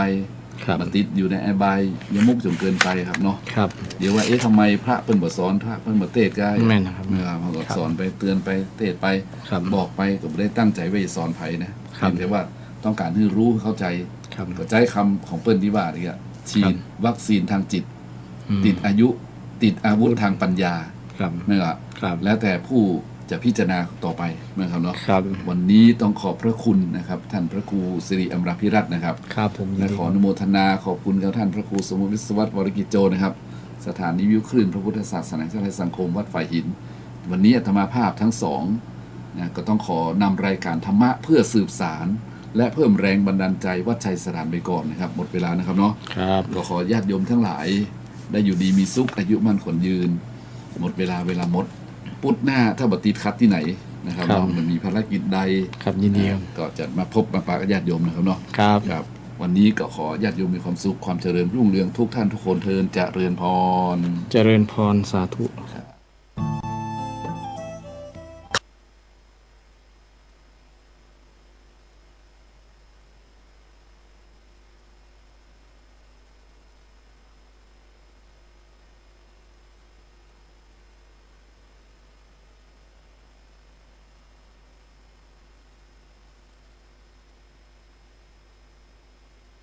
เสียงพระพุทธศาสนาแห่งชาติและสังคม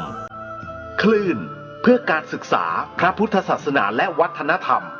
ระบบ FM 104.5 เมกะเฮิรตซ์รายการต่อไปเป็นรายการสารธรรมคำเมือง ดำเนินรายการโดยผู้ช่วยศาสตราจารย์ดร.วิโรจน์